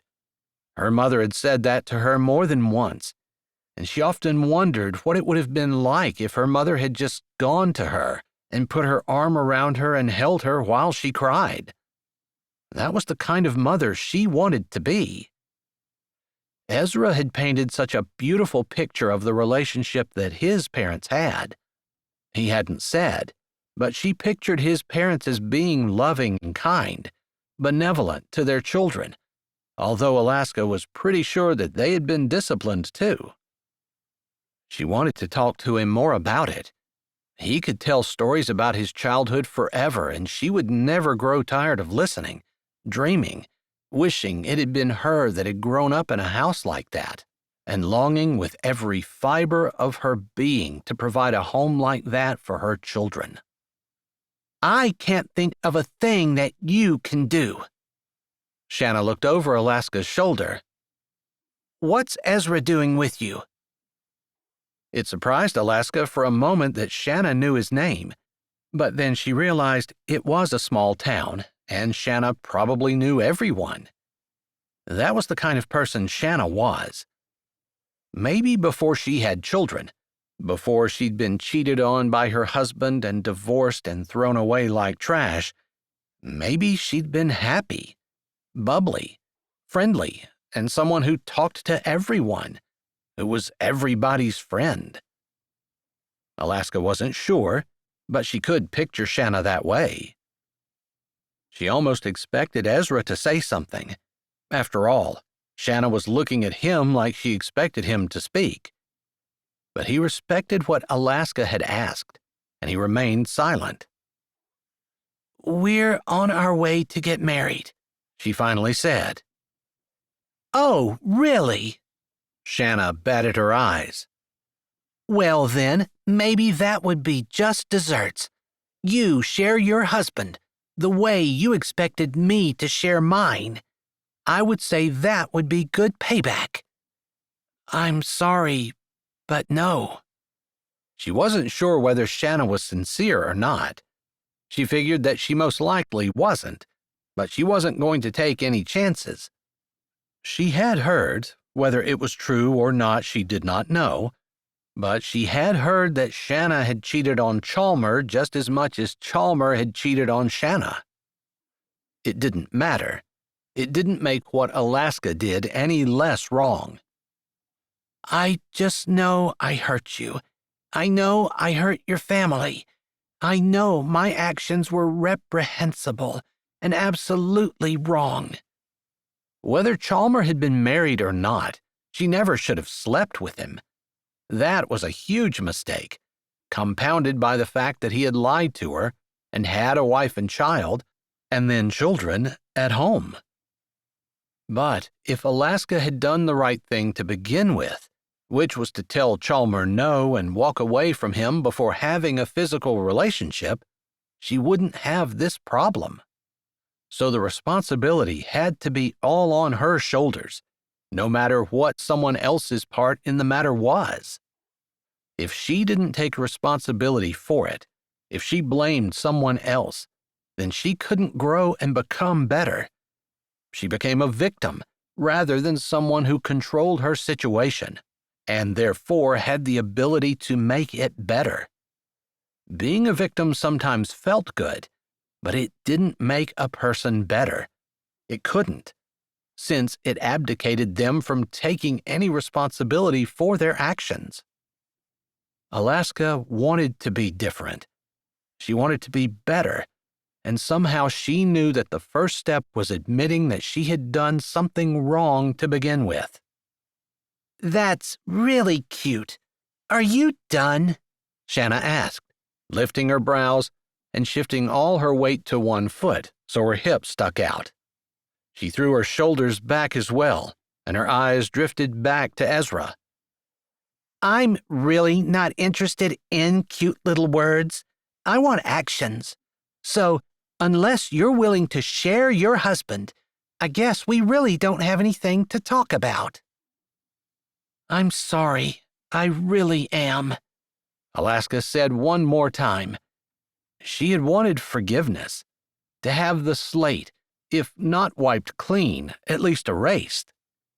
She thought if she apologized, Shanna would forgive her, and maybe she had hopes that they would even become friends, that they would put this behind them, and their children, who were half-siblings, could have a relationship somehow. She didn't even know how. She hadn't figured all of that out in her head. She just hoped for more. "All right, I heard you. I'm sorry," she mimicked. "But I'm not willing to do anything about it," she said, looking at Alaska in derision. "I am, just not that." "What? Don't you think it feels good to share your husband? Do you think I wanted to?" "I told you, I didn't think Chalmer was married. I didn't know. If I had realized when I met Chalmer that he had a wife, there wouldn't have been a relationship." She was sure about that, even though she couldn't defend herself when she found out that Chalmer had a wife and she hadn't left him. Not like they had been a couple or anything. He just came to her when he wanted something. He'd used her for a while, and she'd gone along with that too, where they both got a cut from the men he found and she'd been with. Looking back, it seemed so disgusting, but at the time, she'd needed the money. "All right, whatever. Just remember, when you're really ready to apologize, you know what I want." She looked at Ezra. "You're not good enough for him anyway. Look at you. Anyone who sees the two of you together will know that you did something to entice him. And we all know where you learned those things," she said. "Starting with my husband, but he wasn't the only one. There were lots of others from what I understand. You made him a good bit of money." She wrinkled her nose at Alaska, then gave Ezra a sultry smile before she backed away and slammed the door shut, one child clinging to her leg, screaming still going on in the background. Alaska stared at the closed door for a few minutes.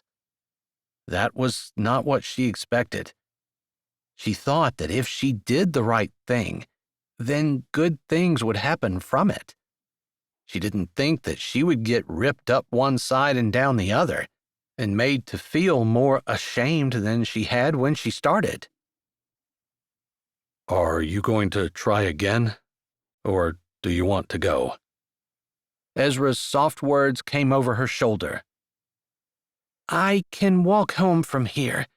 I just need my kids." She didn't even know what she meant. She didn't have a home. She couldn't walk anywhere. She didn't know how she'd get her kids, and she didn't know what she was going to do. She just knew that Ezra couldn't possibly want her anymore. "Does that mean you've changed your mind?" he asked, and she thought she detected some hurt in his voice. She turned to look at him, and he looked concerned, upset. No, that means I assumed you changed yours. No. His jaw jutted out, although there was a muscle that ticked below his ear, and she wasn't quite sure what that meant.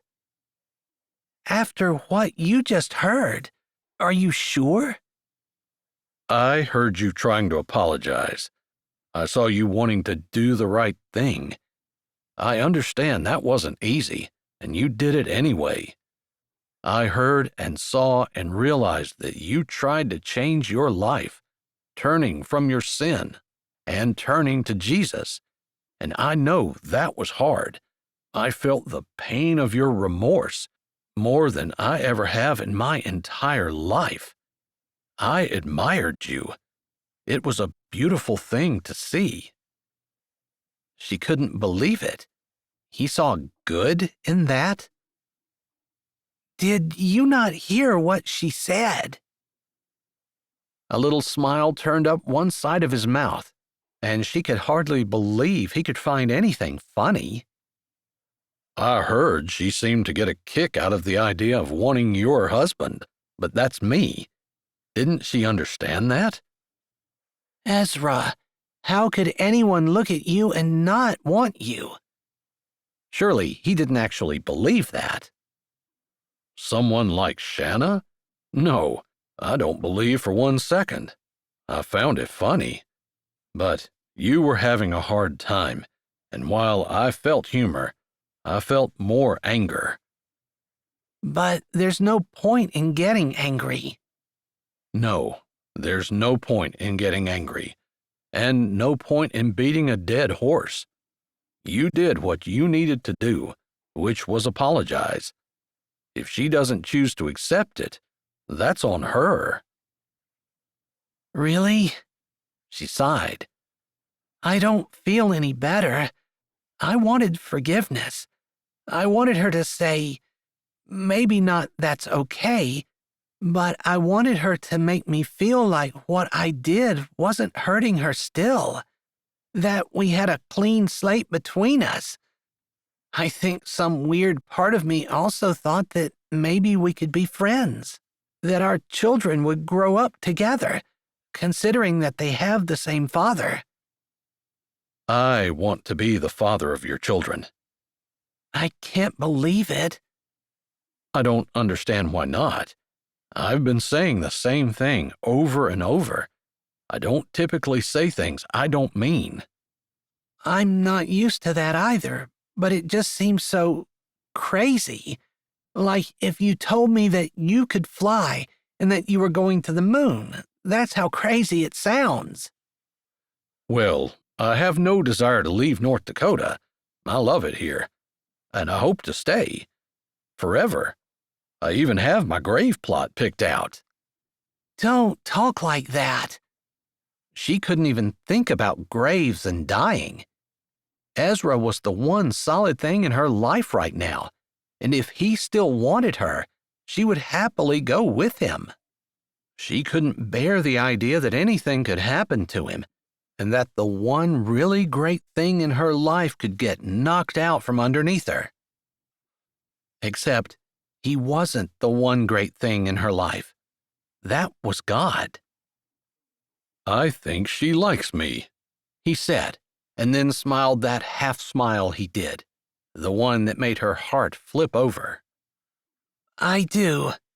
You said something yesterday about the more you talked to me, the more you wanted to talk to me, or something like that. It's true. The more time I spend with you, the more I want to spend. That's happening to me. You were here, I mean. You didn't say anything, and I appreciated that, and maybe that was part of it. You just were there for me. And you did what I asked you to do, and you didn't fight with me or argue or tell me how I was doing it wrong. You just supported me however you could, and it made me feel like it didn't matter if I failed. You were still going to be there for me. It's true. I will. That's part of what being married is. You're there for the other person, not as a judge, not as a mother or a commander, but as a companion, as a support, someone to stand beside you, not over you or to browbeat you. That feels so good. I've never had that in my life before. If that's what being married is like, I can't wait. Speaking of, can we go? Yeah, it makes me sad. That didn't end the way I hoped it would. I'm sure, but that's not your fault. Your apology was sincere, and you were humble and contrite. Shanna didn't want to accept your apology. I think sometimes when someone is coming to you humbly, you feel like you can lord it over them, and when you don't have character, that's what you do. Instead of accepting their apology, you rub it in how wrong they were, and try to make them feel as bad as you can. I don't know why that makes some people feel powerful, but it does. Maybe that's why apologizing is so hard. You give the other person the opportunity to do that. Sometimes they take it. I think more times than we want to admit, they take it. After all, apologizing wouldn't be difficult if we weren't afraid that people were going to treat us the way Shanna just treated you. I guess the thing that I can learn from that is that I don't want to treat other people the way that she treated me just now. So I'll have to try to remember that when someone apologizes, even if I don't want to forgive, I want to have the character to not be unkind at the very least. Exactly. His hand came up, touched her shoulder, and then slid around to her back. Is this okay? He asked. He was so considerate, so concerned about her. He treated her with far more deference than what she deserved. Although maybe if he understood everything she'd done, he wouldn't be so concerned about asking if his hand on her back was okay. She'd certainly allowed far more with far less pleasure. I like it, she said sincerely. Her words made him smile, and he pulled her to him. She went willingly, remembering what he had said about wanting her to touch him. She put her arm around his waist, and they walked back to his pickup together, with him walking to her side and opening her door for her. He seemed too good to be true. A man who asked her before he touched her, who opened her door for her, who stood beside her.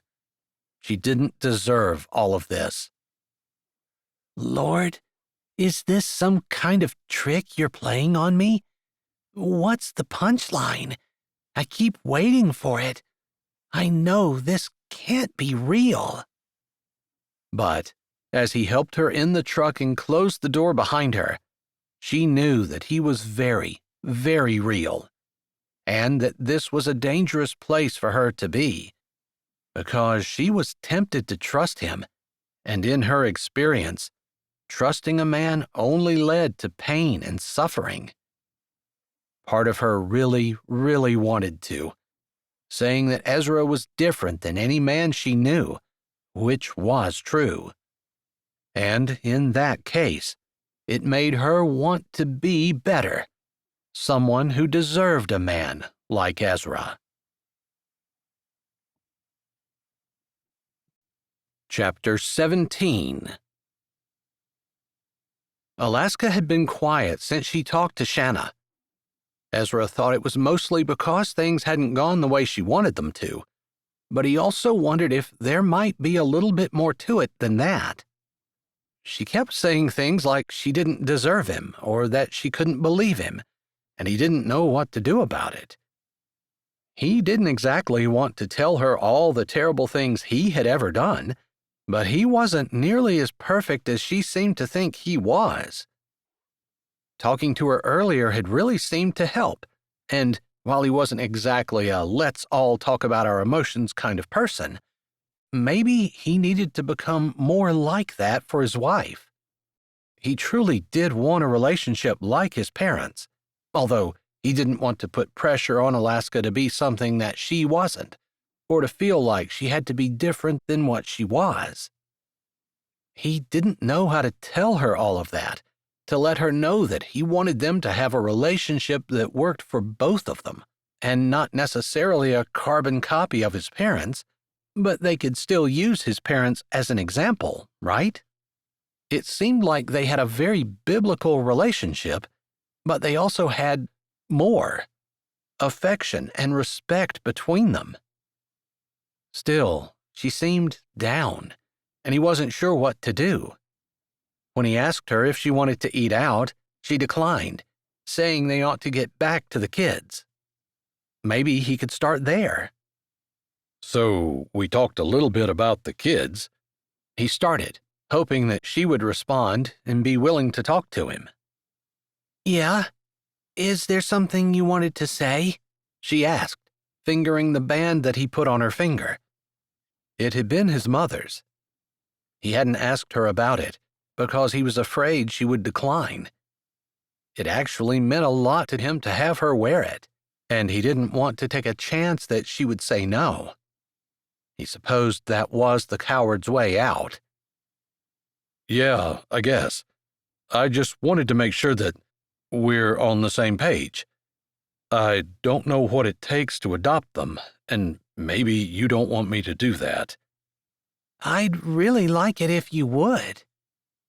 Maybe we can get the same attorney that I got when we needed the PFA.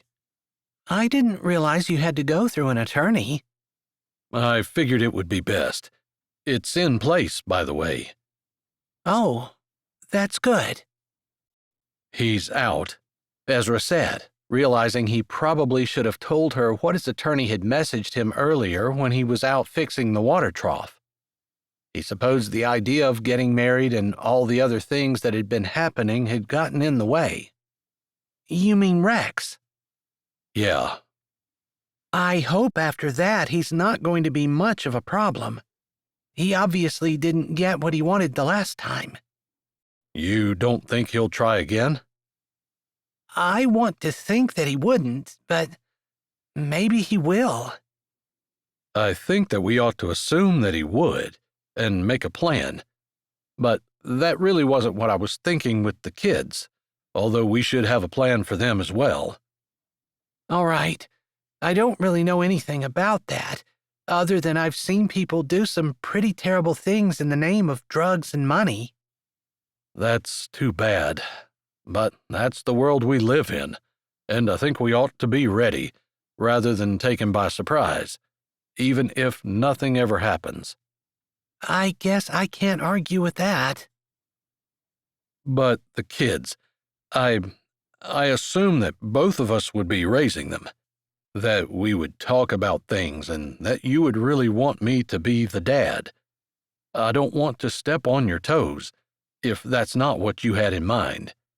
But that's what I would like.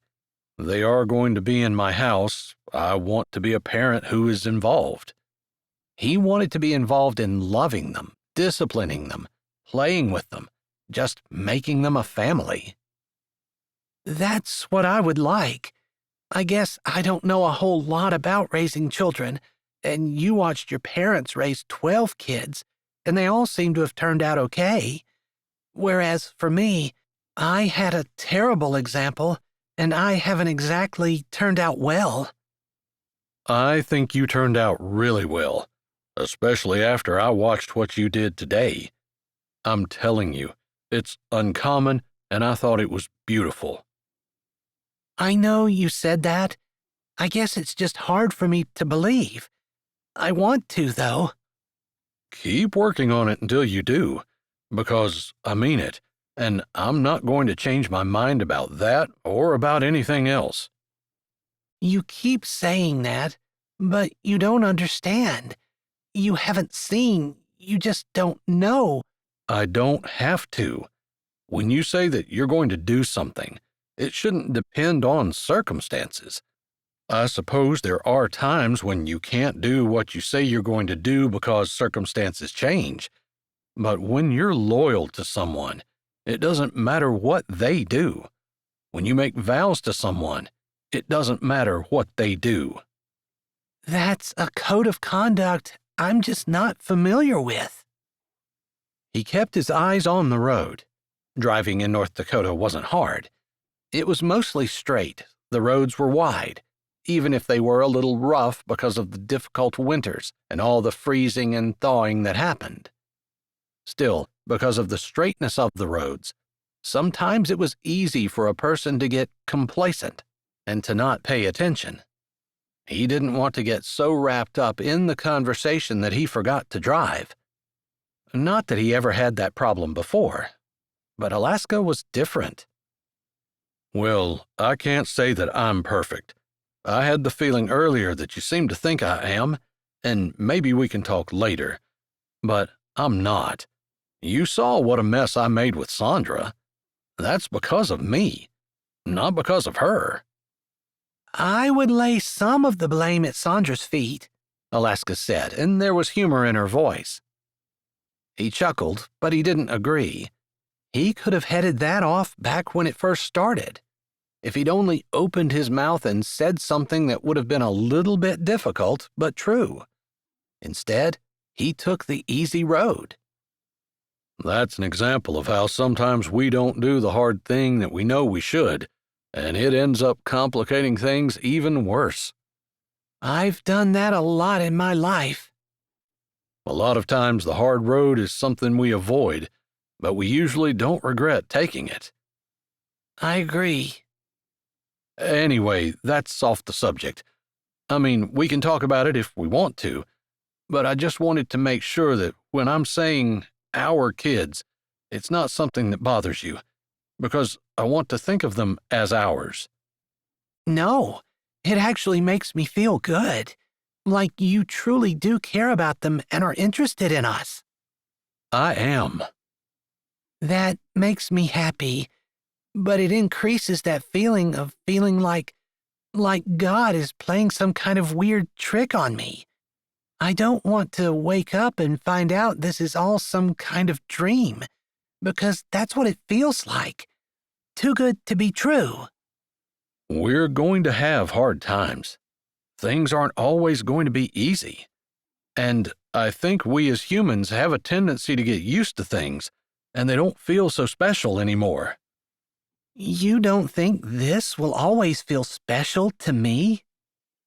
He shook his head. He was almost certain of it.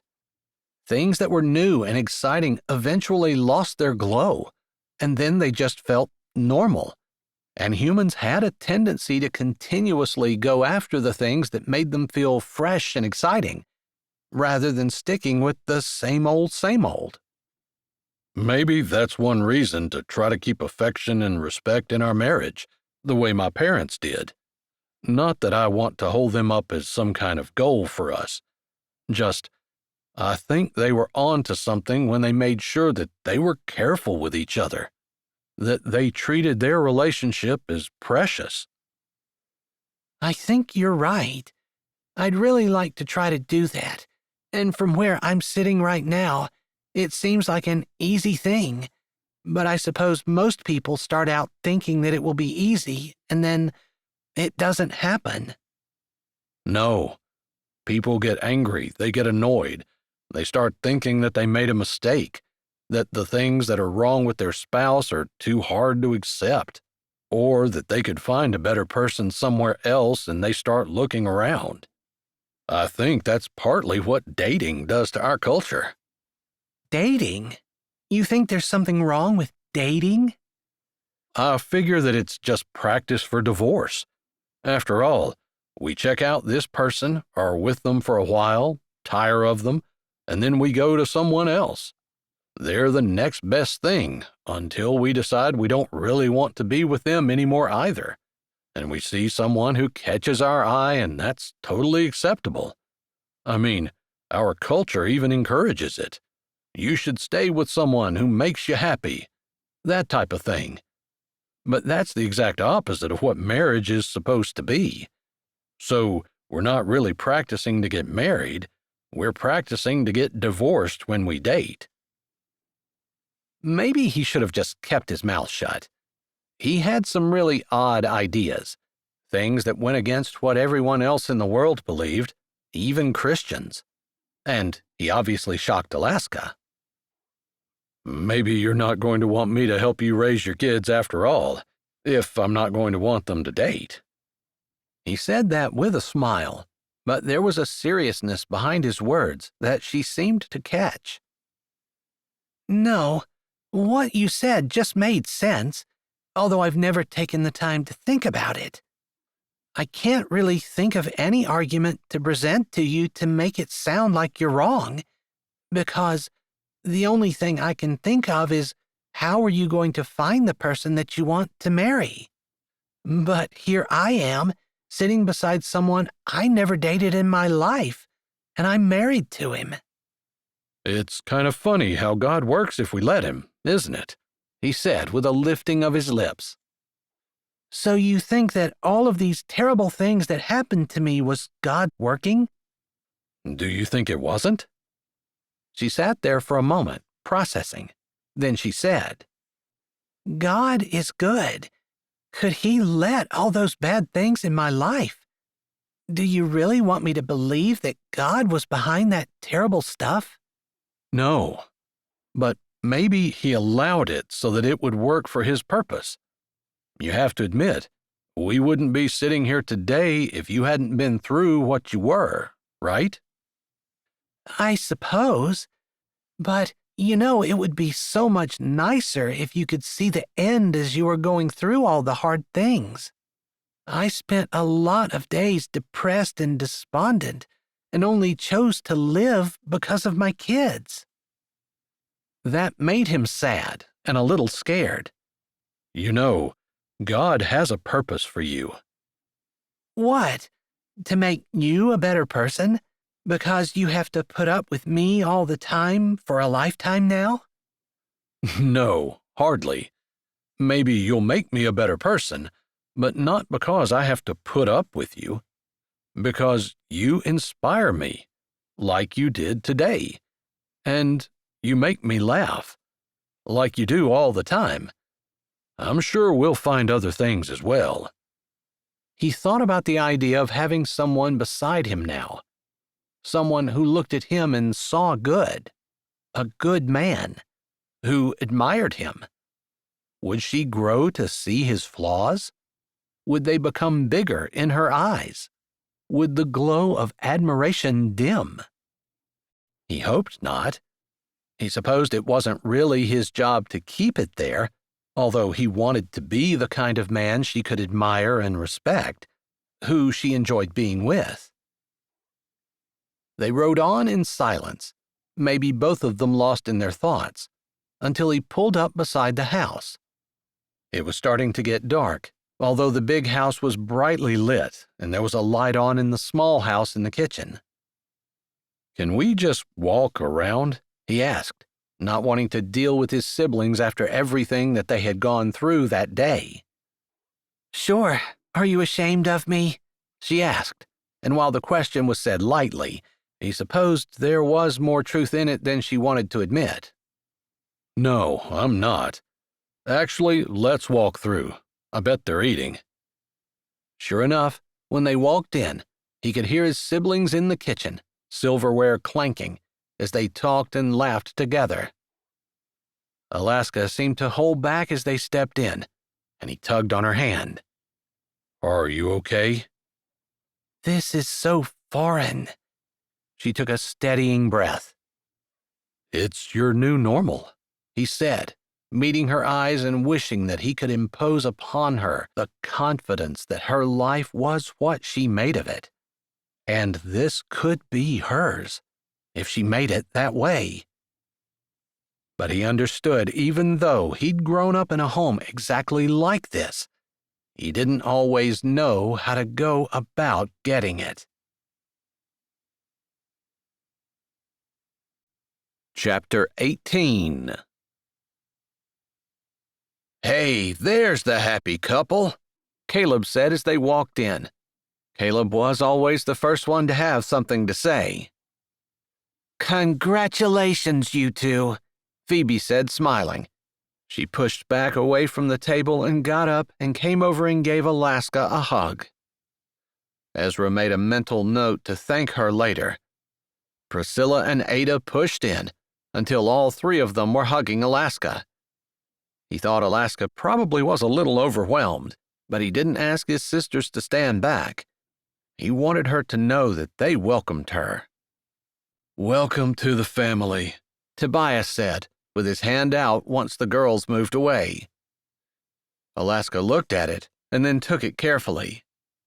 "I think she thinks you're going to hurt her, bro. Stop looking so scary," Caleb joked as he held his own hand out for Alaska. "Welcome, kiddo." It was the kiddo that reminded Ezra that Alaska was so much younger than he was. He had a tendency to completely forget. He wasn't sure their age mattered, really. She probably lived more lifetimes than he ever would, had more experiences, and knew things that he would never know, not unless she told him. And he wondered if she ever would. There were some things a person just couldn't talk about. He hoped Alaska felt like she could talk to him, though. "How did it go? Did they let you marry him even though he has a criminal record?" Caleb said, smacking Ezra on the back. "What?" Alaska looked confused. "He's messing with you," Ezra said, smacking Caleb back, perhaps a little harder than necessary. "It sounded good anyway," Caleb said with a grin. "It didn't sound the slightest bit believable to me," Alaska said. Ezra appreciated the fact that she was defending him, even if it was against his own siblings. Or maybe especially. It would be easy to be drawn into their banter, but she was letting them know that she stood firmly beside him. He put a hand on her shoulder and drew her carefully to him, and was cheered when she allowed him to do so, slipping her own arm around his waist again as she had done earlier that day. He thought maybe they were building something that would last a lifetime. He hoped so. "We just wanted to stop in and say hi. We're headed back over to the little house." "You can eat here if you want to," Priscilla offered. "I think the kids are probably over there, and we should get back and let Nelda have a break. The poor lady." "Yeah, poor lady, doing exactly what she loves to do. You've made her day." Caleb walked back over to the table and sat down. There wasn't too much that got between him and his food. "You know, you could make her day and get married and have some children of your own," Ezra said. "I guess when God drops a woman into my lap like he dropped one into yours, I'll let you know. Also, by the way, there was no suspicious activity around the ranch today, just in case you were wondering." "I do appreciate you keeping an eye out for that. Thanks. We got a PFA in place, although he's out of jail."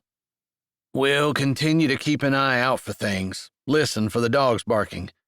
You know, maybe you'd want to take one over to your house." "I guess we could. How do you feel about that? Anyone allergic?" He looked down at Alaska, who seemed to appreciate the fact that he was standing beside her. He knew his family could be a little overwhelming, with all of the people and the noise and the way conversations went back and forth from subject to subject. He'd been told that by his friends at times, although most of them grew to love being included in all the hubbub. "No, not that I know of, and I think the kids would really love it." "Want to take Barney? He's a good one." Barney was some kind of mix they'd picked up along the road about a decade before. They had no idea how old he was when they got him, but he'd been a good dog, loyal and protective, and patient. With the children, that might be the key. At the sound of his name, Barney padded into the kitchen. "I guess he wants to go," Ezra said, looking at the dog who had stopped beside him and looked up with soulful eyes. "Is Barney okay with you?" He needed to remember that it wasn't just him anymore. Of course, it had always been his siblings and him, but now he needed to make sure that he checked with his wife before he made any serious decisions. Sure, that's fine. He looks like a real sweetheart. Has he ever been around children? Alaska asked as she knelt to pet Barney. He allowed it and put his nose on her cheek. It seemed to charm her because she smiled and gave him a hug. Yeah, he was around mine and they love him. Priscilla sounded a little sad. Of course. No one else said anything, and the room was quiet for a bit. Ezra figured Alaska probably wondered what was going on, and he thought that maybe he'd have to tell her a little bit about Priscilla's background and her nasty divorce. But maybe not today. It might be something that Priscilla would want to tell herself. They moved through the kitchen, going out the back door and down the steps. We probably ought to make some kind of driveway that stops at our house, so we don't have to walk through the farmhouse to get to ours. Ezra spoke as he mentally put that on his list. When they bought the place, it hadn't been a big deal, but now that it was going to be his private residence, he figured Alaska would want a little privacy from his family. I can't believe there wasn't one. There might have been at one time. I'm sure the original farmhouse was where the kids grew up, and then probably someone wanted to get married or else the parents wanted to retire. Whatever it was, someone moved out of the big farmhouse into the little one, and I'm guessing they had their own driveway and all of that. But as the years went by, whoever bought it didn't use the little house, for whatever reason, and it just grew over. But I think there may be a fence or two that we'll have to move if we want to get enough room so that we can turn around comfortably. I don't want to be a major imposition. I'm fine with it the way it is. You might be fine, but you deserve to have a little bit of privacy, and you certainly deserve your own driveway. Don't worry about putting people out. That's what life is about. You do things for others, and that means that you can't do something for yourself, and that's okay. That's life. And, as Christians, we want to do that. We shouldn't want to spend all of our free time on ourselves. You said that before, but you're right. I'm not used to it. Where I come from, everybody is pretty much out for themselves.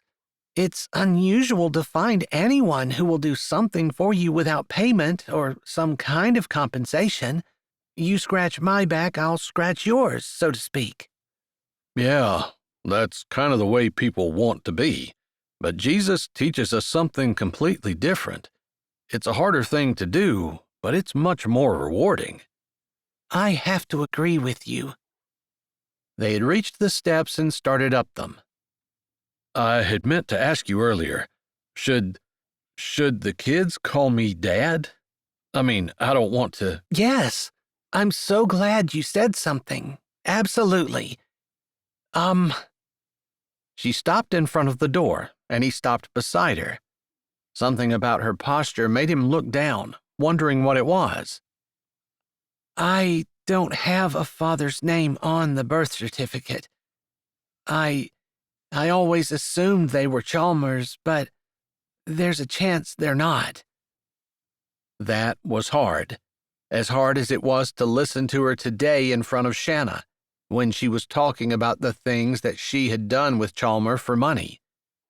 He didn't want to think about it, not just because of what she had done, but because of how it had to have affected her. She was trying to live right. She couldn't be proud of those moments, and he guessed that they were a lot more painful than she let on. I'm sorry, was the only thing he could think of to say. I should have told you that before we got married. I know you heard me talking to Shanna. I did, and I felt bad for you. Isn't there anything I could do that would make you turn away from me? She asked, and she sounded frustrated, like she had been trying to upset him. Am I not reacting the way you want me to? He asked, and his voice was gentle, although there was a little bit of fear. Fear that she was trying to push him away. He didn't know what he would do about that. No, you're not reacting the way I expect you to. I expect you to be horrified, disgusted, appalled, not compassionate and forgiving. There's nothing I need to forgive you for. As for being compassionate, I think that's the natural response. You had a hard life. You had to do things you didn't want to do. That's just it. At the time, I did want to do those things. At least, I wanted the money from doing those things, and it didn't seem like a big deal. Like I was just doing business. You had to do things you regret. He corrected himself. She nodded. You're right. I do regret them. I have a lot of regrets. You know, when God forgives you, He forgives everything. He doesn't remember. That's what He wants for you and me. I have to forgive you, and you forgive me. And we're supposed to do it the way God forgives you. Of anything. He paused, because his heart really did hurt with a sadness and pain that was totally unfamiliar. I'm not saying it's easy. No. And we don't deserve forgiveness, she said, almost as though she had finally figured out what was going on, why he was forgiving, and why she couldn't do anything that would make him turn his back on her. Because there's nothing that we can do that would make God turn His back on us. Yeah, I just figured it all out. That doesn't mean it doesn't hurt. He figured he ought to say that, because it was true. It was painful. I suppose that's true for the Lord, too. It hurts Him when we sin. That makes me sad. I had never even thought about that before. But the way that our sin hurts people around us, it hurts God, too. The way a child's sin hurts their parents. You want the best for your kid. You want them to do right. And when they don't, it's hard, painful. And that's the way God feels about us and our sin when we sin. I've never seen that before, but it's so clear now. They stood there staring at each other, maybe thinking a little, and he finally said, It's been a long day. Come on, let's go see our kids. Our kids, she echoed. Then he smiled. He didn't know what it was going to take to adopt them, but he wanted to. He wanted them to be a family, and he was going to put every single effort that he possibly could into making that happen. Not just because he wanted to, but because that's what happened when God forgave them. They got adopted into God's family and treated like one of God's own. It almost seemed like that was the example that Ezra had, and it was the one that he was supposed to follow. He was going to do it to the best of his ability. Chapter 19. And every time it rains, God puts His rainbow in the sky to remind us that He will never flood the earth with water again. Alaska closed the Bible story book she had been reading and stroked with a gentle hand across Eugene's forehead. I'll see you in the morning, okay? Eugene nodded sleepily as he pulled his blanket a little further up around his chin. Alice was already in her crib, and although she wasn't asleep, she lay on her mattress with sleepy eyes turned toward her mom. Bedtime did not always go this quietly or easily, but Alaska was glad tonight had been one of the better nights. Ezra sat at the foot of Eugene's bed, watching and listening. When she stood, putting the storybook on top of his dresser and tiptoeing out of the room, Ezra followed. Today had gone so much better than she had expected. Ezra was more. Even though he had been trying to convince her that he wasn't perfect, and she believed him, of course, he was so much more than what she deserved. He had been better to her already in just one day than she could ever remember any man being to her in her life before. It had been quite an eventful day, and she was exhausted. But there was one married thing that she knew she could do really well, and, if the truth be told, she'd been looking forward to it. She closed the door quietly with a soft click and then stood in front of it. Ezra had stopped in the hall and turned around and looked at her standing in the soft glow of the single bathroom in the house. He kept calling it the little house, and it was small, with only 2 bedrooms and 1 bath, with a kitchen and living room downstairs, but it was bigger than a lot of the places she'd been. That was beautiful. Do you do that every night? Ezra said softly as she stood, waiting for him to lead the way to their bedroom. It doesn't always go that well, but yeah, I try to read a story as often as I can, maybe 5 nights out of 7. But I just see bedtime as an opportunity to not connect with my kids exactly, but at least spend a little time together when we're winding down our day, and it makes good memories. There were so many kids in our house. Our parents never really had a bedtime routine where they spent individual time with each of us. It was more of an, okay, it's time to go to bed, brush your teeth, change your clothes, and get in bed. And that was it. Was he saying that she was actually doing something better than his family? You always hold your family up as an example. I'm sometimes a little jealous and a lot intimidated. I appreciate you letting me know that maybe I'm doing something right. I don't have to talk about them if you don't want me to. He said that immediately and sincerely, and she believed him, but she didn't want to stop talking about his family. That's a part of your past. It's a good part. It works. I mean, 12 kids might be a little much, but...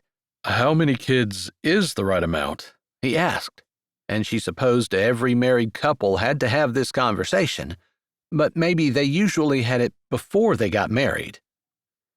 I don't know. Sometimes I can hardly handle 2. I can't imagine more.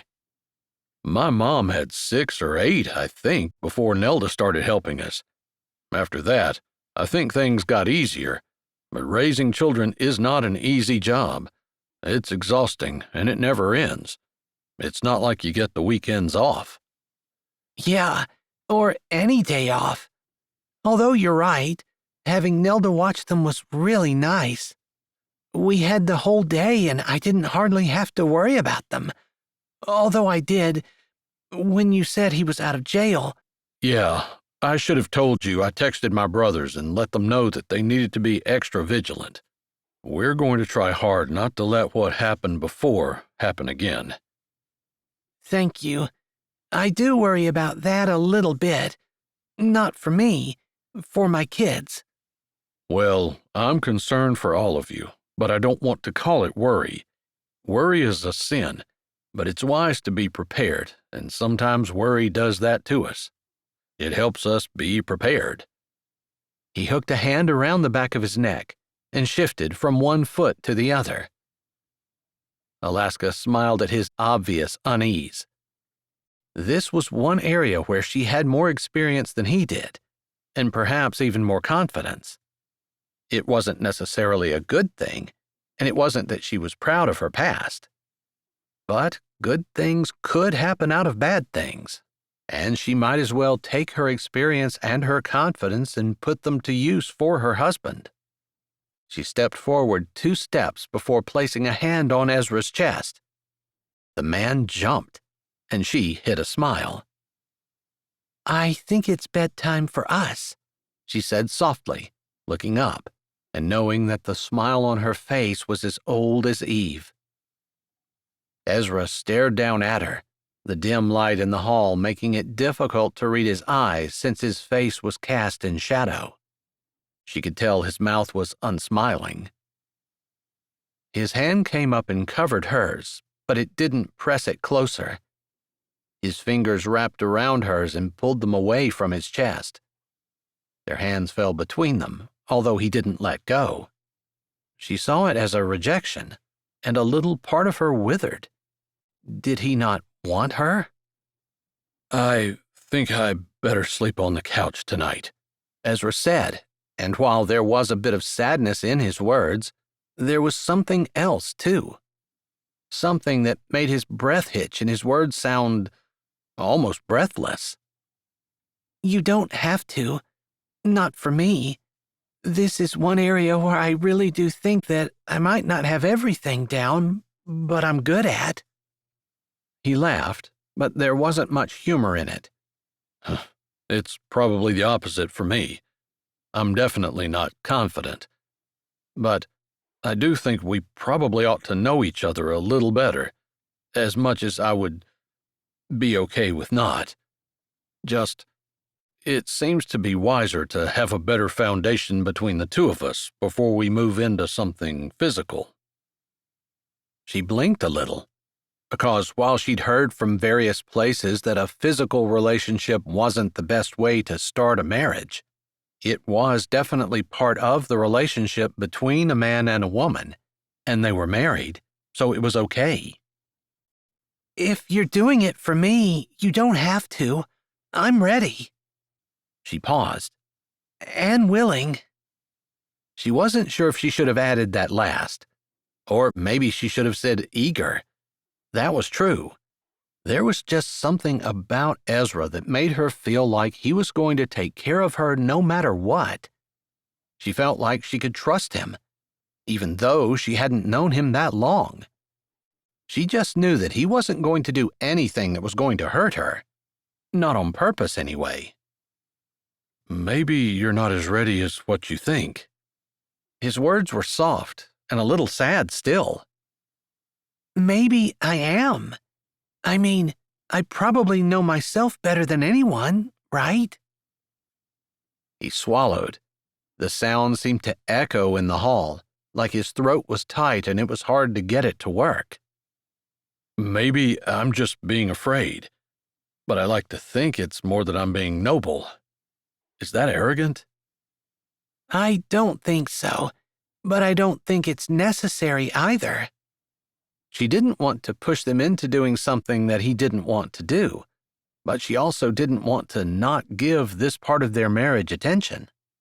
Not only was it her strongest area, but a physical relationship between a man and woman was just as important as whatever kind of relationship he was talking about as a foundation, at least in her opinion. Of course, she wouldn't argue that it should be the first thing, but once a couple was married, there was no reason not to develop that relationship too. Do what you want, she said, surprised at how easily the words came out. She wanted Ezra to be the head of their home. That was the biblical mandate, that the man was the head. She wanted to do what God wanted. But she also really wanted her way with this. She felt like it was important. I will not try to talk you into this, but I don't think there's any need for you to sleep on the couch. His fingers tightened around hers, and she squeezed back. I can't deny it's tempting, Ezra said, and there was a wobble in his voice. It wasn't nearly as confident as it usually was, and she didn't know how to fix it. He didn't move to come any closer, or to turn toward the bedroom. He just stood there, like he was thinking, or maybe like he couldn't make a decision. This is one temptation you don't have to try to resist, and I've been thinking a lot about it today, looking forward to it. Surely he had too. I decided that wasn't going to happen tonight. I decided that I was going to sleep on the couch before I even woke up this morning. It was a decision I made when we agreed to get married yesterday. Why? Because we barely know each other. And I think it will be more meaningful if we have a solid friendship. And maybe sleeping together will help us get to know each other faster. A muscle ticked in his jaw as he stared at her. Finally, he said, I can't think of any good argument. I just have a gut feeling. Don't you feel it too? He looked away, over her head at the back wall, almost as though he were trying to marshal his thoughts. I mean, I feel pulled towards you. I told you I want to. It's not a matter of me not wanting. He looked down, his eyes a little wide, like he was concerned that she might have taken his reluctance that way. I did wonder, she murmured. Yeah, don't. His free hand came up. His fingers brushed softly over her hairline, down her cheek, and his eyes watched, almost as though he couldn't believe his fingers were touching her. You're so soft, so beautiful. She shook her head a little. Not beautiful. You are to me. It was all Ezra said. It was like he wasn't going to try to talk her into believing anyone else thought that, but she couldn't deny that he would speak the truth to her. She contemplated that as she looked up to him. There hadn't been a lot of people who had called her beautiful in her life, at least not without some kind of ulterior motive. Most of the time, the men she'd been with hadn't needed to. There had been already an understanding about what was going to happen, and they didn't need to be tender or gentle, the way Ezra was being as his fingers trailed down her neck and moved under her hair. I think I can spend a lot of time touching and not needing to do anything else. You feel a lot different than I do. I think that's the point, isn't it? I'm supposed to feel different. Better. You feel better. Softer, more delicate. And, yeah, I guess you're right. That's the attraction right there. You're different. Better. Not better, because I don't really want you to feel soft or delicate. There was humor in her eyes as she looked up at him, but he didn't really smile back. That's a good thing. You'd be disappointed. It felt to her like he might have been saying more than his words would indicate, like he wasn't just talking about how he felt, but more. She didn't know how to reassure him, and she had to admit it made her feel a little powerful to think that someone who was as confident as Ezra would be insecure because of her. I'm not going to be disappointed. Promise.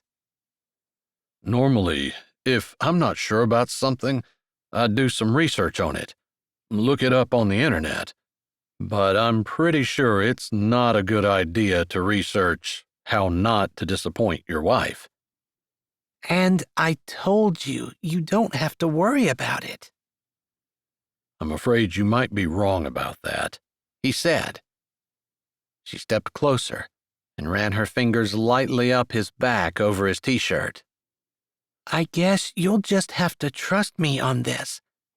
But I can tell you, it doesn't matter what you do or what you don't do, or anything in between. Maybe it's what you were saying, about having a connection outside of the physical. I already feel like maybe we don't know each other as well as we could, but that I trust you.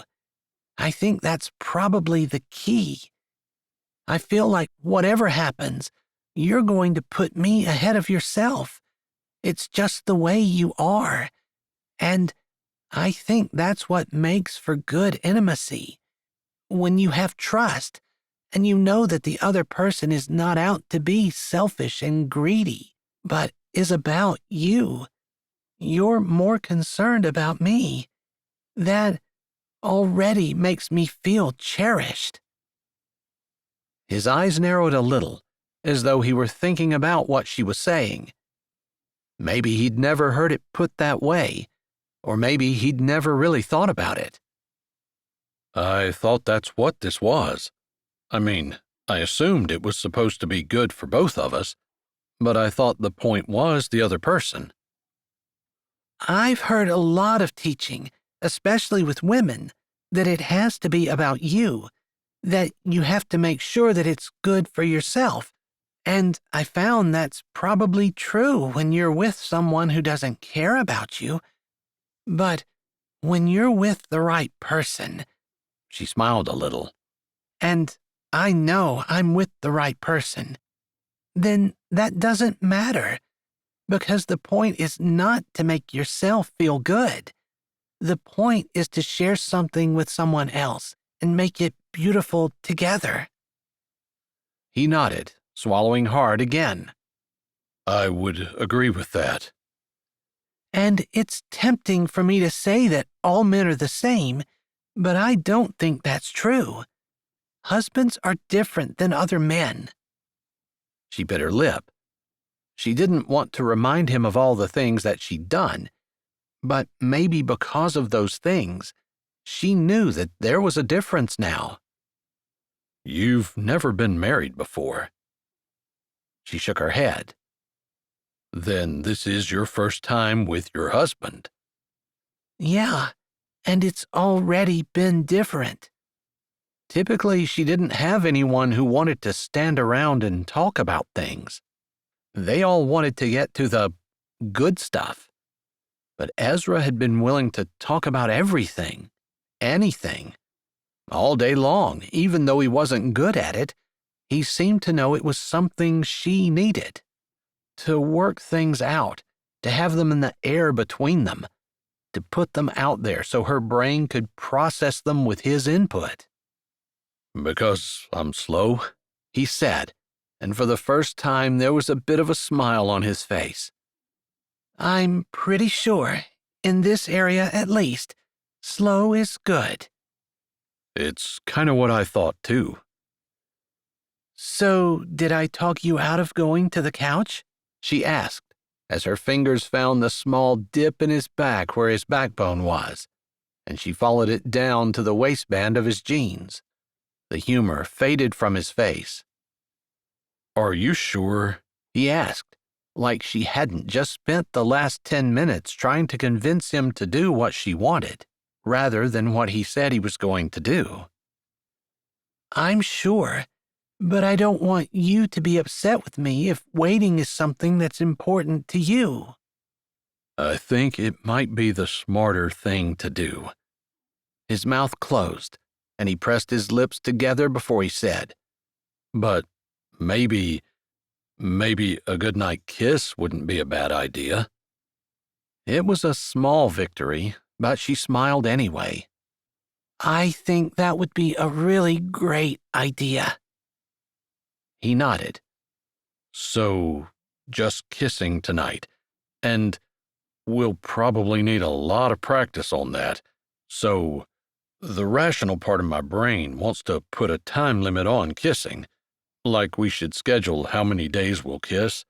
But maybe that's not a good idea.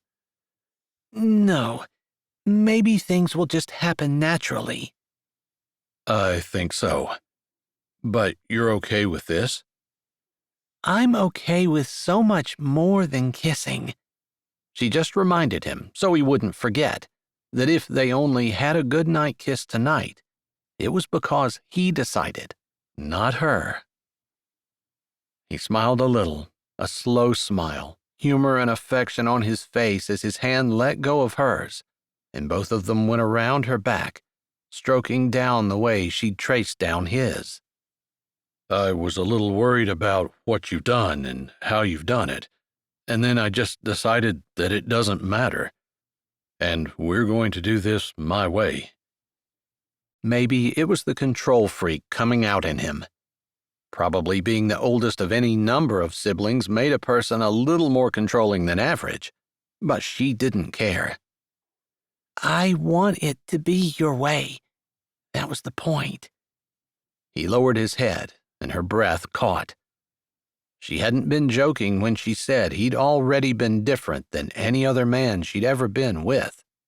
And while she regretted those memories, wished they weren't there, it was also nice in a way that she wasn't afraid.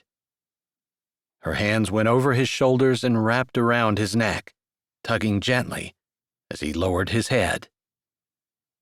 Maybe her impatience made him smile, or maybe it was just her. But she saw his lips were tilted up before she closed her eyes and lifted her face to meet his. She didn't feel fireworks or any kind of crazy thing like that, but when his lips settled over hers, she definitely had a feeling of rightness, of perfection, of total contentment.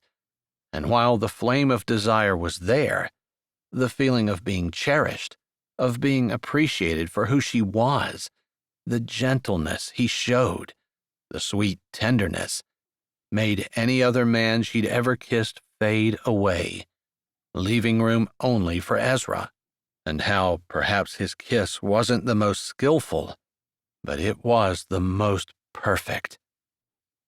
Her lungs didn't want to work as he pulled away, and she dug her fingers into his shoulders to keep her balance when he lifted his head. That didn't really feel like good night to me, Ezra said softly. Me either, She said, hoping that meant he was going to do it again. She couldn't quite figure out how he could make her feel so crazy and yet so secure at the same time. It was like being strapped into a roller coaster. But I think it better be. He ran a hand over her hair again, slowly, like he was thinking about the way it felt. She really liked how conscientious he was, how each thing that he did slowly and deliberately, like he enjoyed it and wanted to savor her, rather than rushing or being impatient. Maybe that was his age more than anything. She didn't care, she just liked it. I'm not going to say I'm not disappointed. That was the best kiss I've ever had. He chuckled, like what she said was funny. I definitely think I can use some practice. And if you're willing, then, I think we ought to definitely make some time every day for practicing. That won't be a hardship for me. He smiled and stepped back. It was a good day. Thank you. I should have spent the whole day with you. I'm sorry. She'd forgotten that he hadn't been there that morning, and while she appreciated his apology, she figured that there probably were going to be plenty of days he had to work, since the ranch was a little different than most businesses. It didn't shut down at a certain time and the employees went home. I'll take whatever you give me, and I'll appreciate it. His smile faded a little, and he said, You deserve a lot more. She started to shake her head, and then, feeling a little crafty, she said, Then I'll take another kiss. He laughed then, and she felt like she scored a victory, making Ezra laugh, because the sound wasn't common, and she cherished it. I can't tell the lady no, especially when I enjoyed the first one so much. He stepped closer, and it was a good long while before she walked to her room, alone. Chapter 20. You've been smiling a lot today. Last night must have been pretty good. Ezra blinked and looked at his brother. He realized after the words penetrated his brain that Caleb was right. He was smiling an awful lot. Not for the reason that Caleb probably assumed, but because he felt like, first of all, he'd made the right decision to not push Alaska, even though she had been willing, which, that in itself made him smile. He offered to marry her to protect her, to give her the protection of his family and his friends, but he had felt something more for her from the beginning, because he didn't think he would offer to marry just anyone. He had a good time with her. He definitely enjoyed kissing her. And he was hopeful. Hopeful that what they had started yesterday would stretch into a lifetime of shared laughter, shared hopes and dreams, and, yes, shared passion.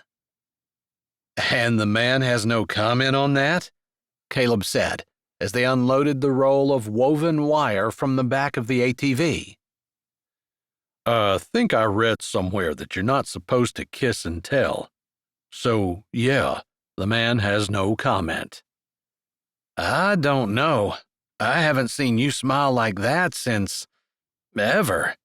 Maybe I should go looking for a wife for myself. You probably should. You're not getting any younger. You're always going to be the old man. I can handle it.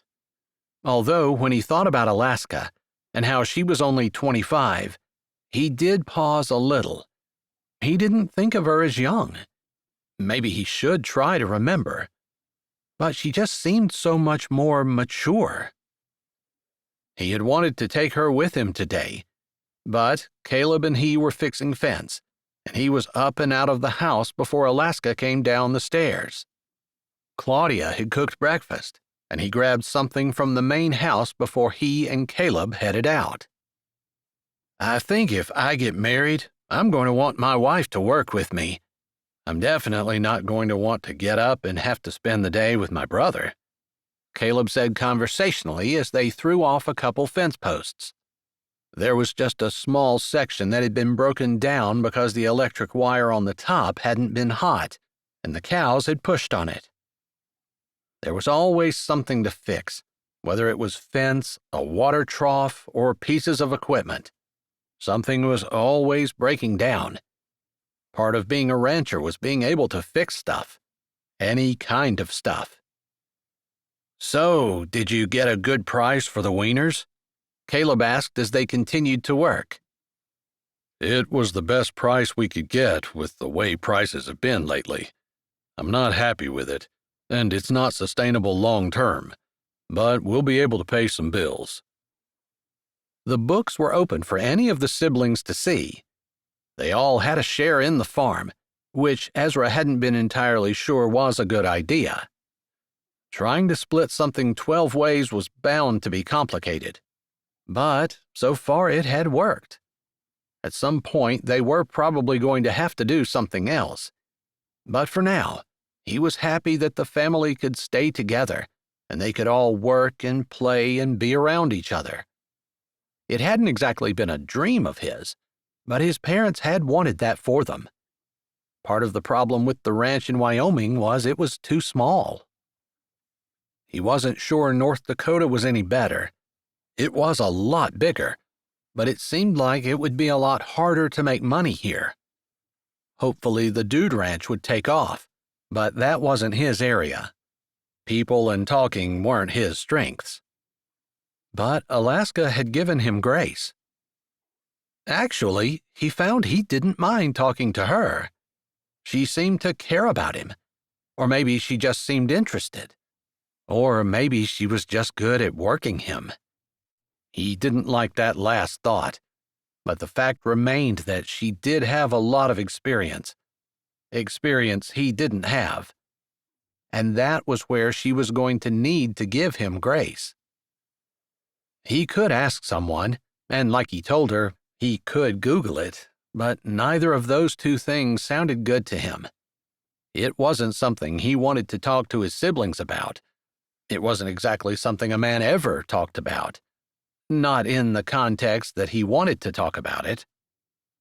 Maybe it was just best that, like Alaska said, they learned about each other together. Beyond that, he probably ought to let her in on the working of the farm.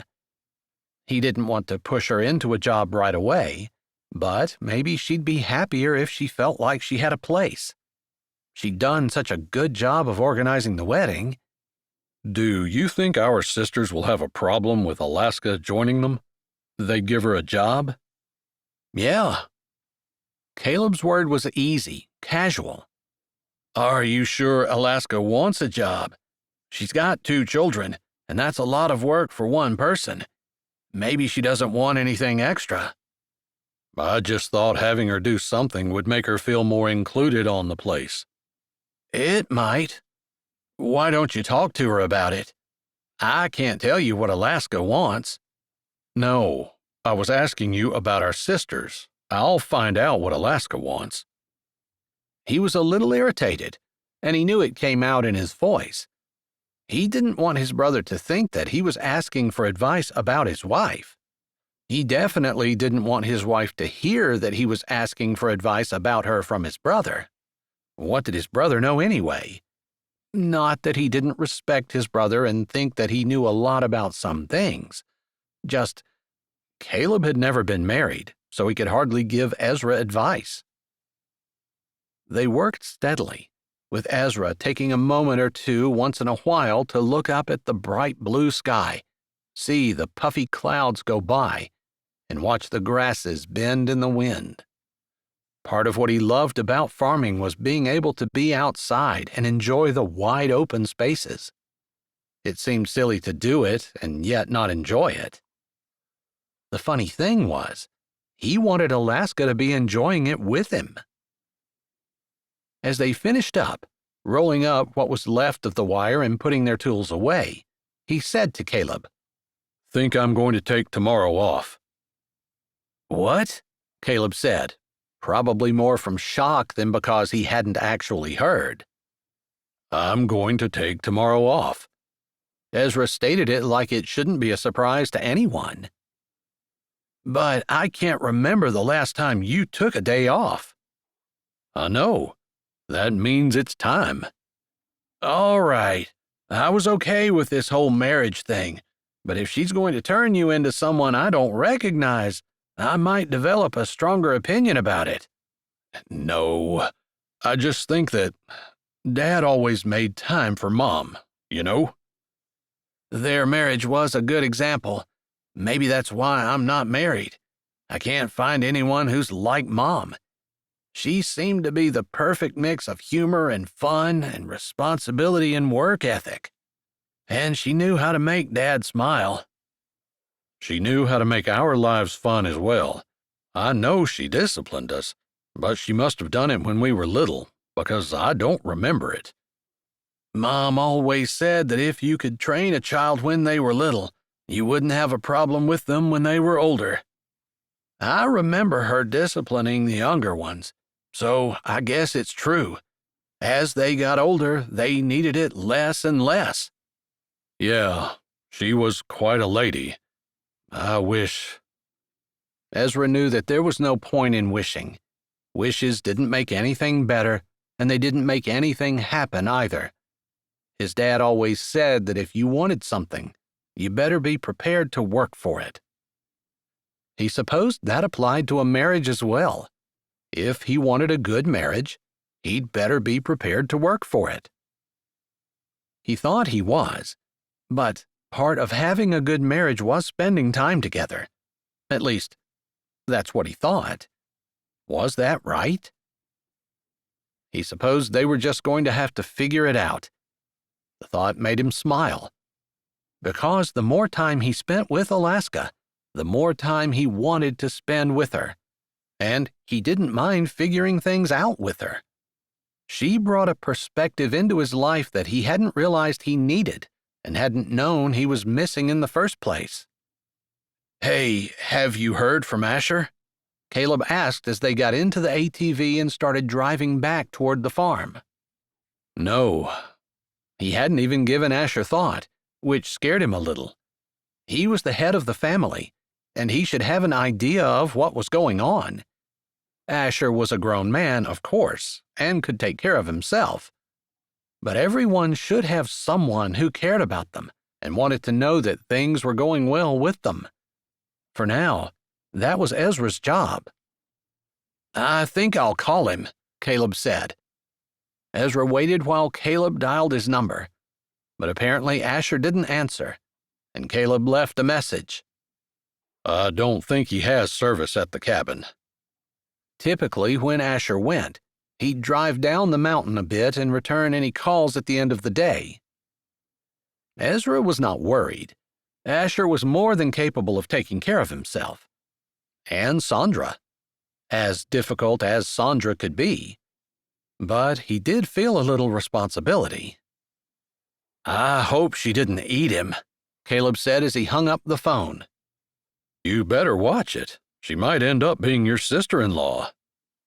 You just got married to someone else yesterday. Don't tell me you're one of those. Asher, you crackerhead, Ezra said like it was obvious. Which, to him, it was. He'd seen the way Asher looked at Sandra. No. Asher and Sandra? No way. Ezra just lifted his brows and continued to drive. It seemed very realistic to him. Why else would Asher have volunteered to take Sandra out of the way? Not because Asher wanted Alaska to be part of the family. And there it was again. All of his thoughts came back to Alaska. Maybe, when he got a chance, he would reconfigure the work schedule he had in his head and allow himself to be doing something that would keep him closer to the house. It wasn't necessarily his concern for Alaska's safety, although that definitely played a part in his brain, but he just wanted to be near her. The thought scared him a little, but it also made him smile. Chapter 21. I can't wait to have children, Ellen said with a smile as she sat on the floor of Alaska's little house and played with Eugene. You're a natural with them. Eugene loves you, and he doesn't always warm up to people very quickly, Alaska said. Ellen looked up, smiling at her friend as her baby drank a bottle. Ezra's used to a lot of kids. He probably wants to have 10 or 12 just like his parents. I think that would be so awesome, Ellen said. Ellen couldn't help but dream. The idea of growing up in a large family was one she held close to her heart. She had ended up being an only child after her mother had died, and her uncle had brought her to America to raise on his own. Of course, her uncle had gotten married, and they had 2 children, but Ellen was so much older than her half-siblings that she felt more like an aunt or a nanny to them than their sister. But she always hoped that when she got married, they could have a lot of kids. 12 would not be too many. So you guys are going to have children right away? Alaska asked, and it was a casual question. Ellen nodded eagerly. I hope so. I mean, we have to take what God gives us, but I'm really hoping we can start right away, and Travis is down for that too. They were more blessed than someone else might be, because Travis had spent the last 8 years working hard, and he'd managed to be extremely successful. He wouldn't have to work another day in his life if he didn't want to, and they would have plenty of money to raise as many children as Ellen wanted to have. You know, Ezra's mom had a helper, Nelda. Do you know her? I've seen her at church. I wasn't quite sure what the relationship was to the family. I asked her once, and she answered me, but I didn't know her well enough to understand everything she was saying, if that makes sense. It does. I don't think that it's easy to qualify her relationship, because she treats the kids' children as her grandchildren. They call her a nanny, but I think she was more, almost like a member of the family.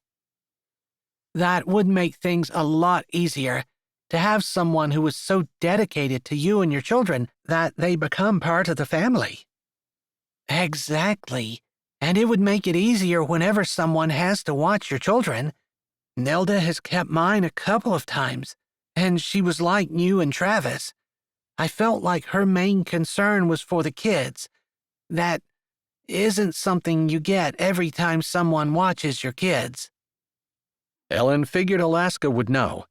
After all, Alaska had given Eugene to someone at the same time she had given Alice to Travis, and whoever had kept Eugene had not done a good job. She didn't think that Eugene had been abused or anything, but the person who was supposed to be watching him had quit midway through. Ellen knew raising children was a big job, and while it made her a little nervous, she knew that people had been raising children for centuries, and if they could do it, she could do it too. Her biggest concern was raising them to love the Lord. That didn't seem to be a given in today's world, and it's what she wanted for her kids with all of her heart. I bet you wish Ezra's mom was here so you could talk to her. Alaska seemed like she hadn't even considered that idea, and Ellen remembered that Alaska hadn't been married for very long. Of course, neither had she. That would be really nice. I know I have some questions I wouldn't mind asking someone who has experience. You know, things you can't really talk about with just anyone. Yeah, Ellen said, thinking about how she'd found out this morning that there wasn't going to be a wedding night conception. Not for her. But she wasn't discouraged. She and Travis hadn't been married that long, and they had plenty of time to practice, as Travis called it. He hadn't seemed disappointed that they would need to keep practicing. In fact, he seemed a little happy about it. Ellen didn't think it was because they weren't having a baby right away, but it was because exactly what he said. He liked practicing. Ellen didn't mind that either. In fact, it was something she looked forward to, not just because she enjoyed it, but because she felt it gave the relationship she had with Travis more depth and meaning, and definitely closeness. That was probably why it was called intimacy. You do it, Eugene said, handing her the truck that he had been running back and forth on the floor. I get to drive the truck, she asked, and he smiled real big and nodded his head up and down. He was adorable, and Ellen couldn't wait until it was her turn to be a mom. You know, any time you need someone to watch the children, I'd be happy to, Ellen said, and not just because she loved children, but that was the main reason she had come over, to bring a casserole and to offer to help Alaska with the kids if she needed it. They were both newly married, but as Alaska's situation was a little different than Ellen's, and Ellen thought that maybe she would need a little bit of time to develop a relationship with her husband. If Ellen could help by watching the kids, she would. Well, you know that I can trust you with them, Alaska said. I really can't thank you and Travis enough for what you did for Alice. I can't believe how much my life has changed in such a short time. That happens with the Lord. Things look impossible, and then all of a sudden they happen. And you can totally see how everything makes sense, but you remember how hopeless they felt before God opened the door. That's a perfect description of how I feel.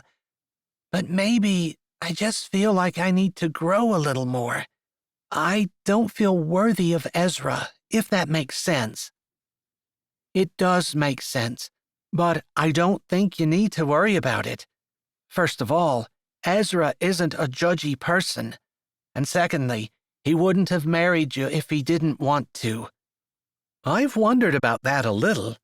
He's so serious and methodical. It seems crazy that he did something that seems like such a spur-of-the-moment thing. I think you'll find he really likes you. Alaska smiled a little secret smile, and Ellen figured she probably already was finding out that Ezra did truly like her. Ellen continued to play with Eugene for a little bit while she and Alaska talked, but she had chores to get home to, and she didn't want to keep Alaska from her work. She left with a smile on her face and excitement in her heart. Her turn to be a mother would be soon, she was sure. Chapter 22. Alaska watched Ellen leave, It was new, this feeling of having friends, having people who cared about her and would help her if she needed it, not because she was going to pay them or because they were going to get something from it, but because they liked her and wanted to do something kind to her. That was one of the best feelings in the world. Although she would take the feeling she had while kissing Ezra over that any day. She'd been bitterly disappointed when he continued his insistence on sleeping on the couch. Part of her wanted to see if she could talk him into doing what she wanted, or maybe not talk, kiss him into doing what she wanted. But that didn't seem like a good way to start a marriage, trying to get her way by using her feminine wiles. So she pushed back on the idea that she could probably get him to do what she wanted using the weapons at her disposal. But again, she didn't want to think about them as weapons, so she shoved it aside and decided that she would wait and assume that Ezra knew what he was doing.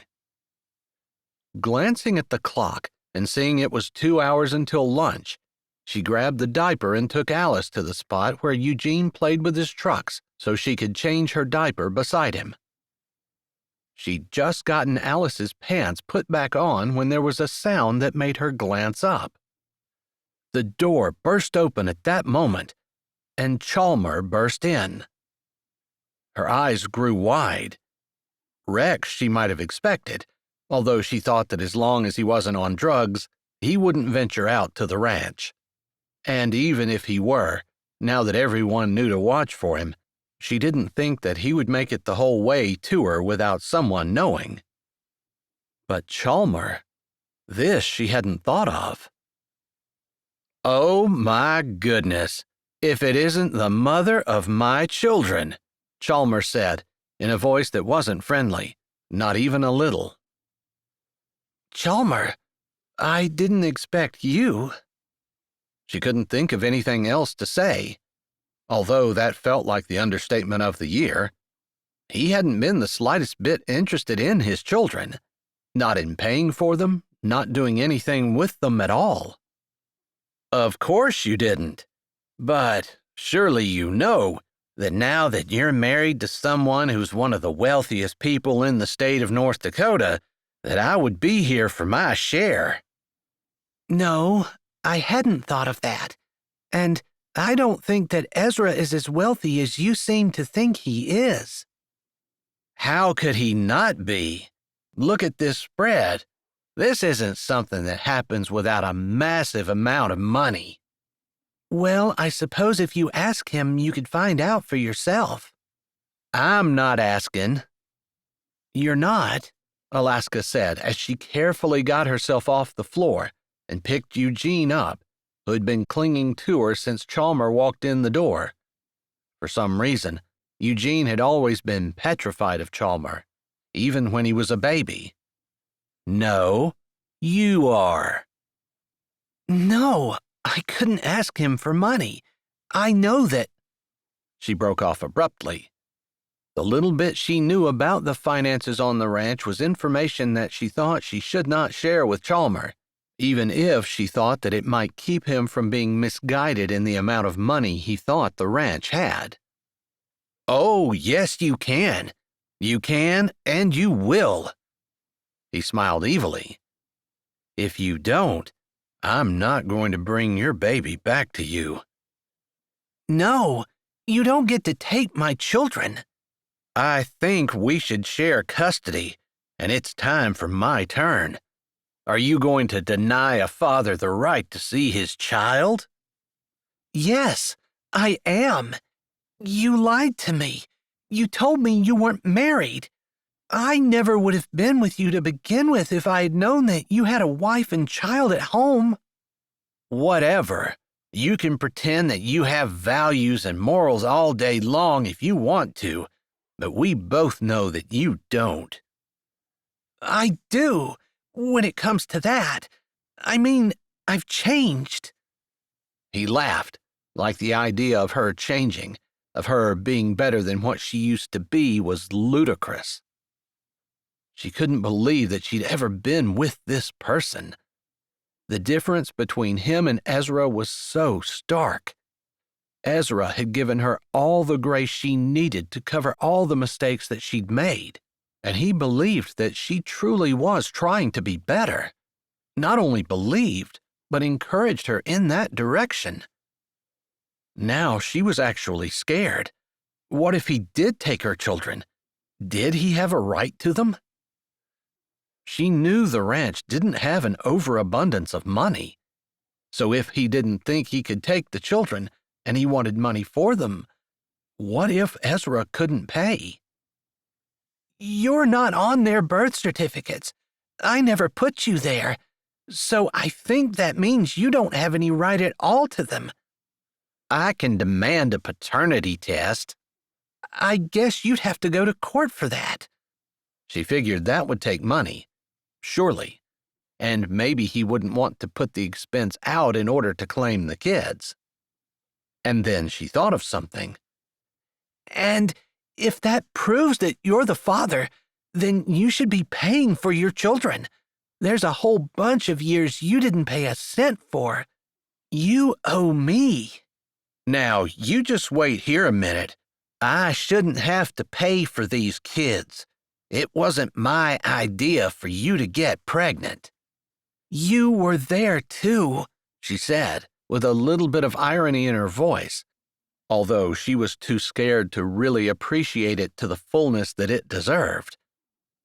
Eugene squirmed, and she realized her hand had tightened around him until she was pressing both of her children against her body, like that would somehow keep them safe.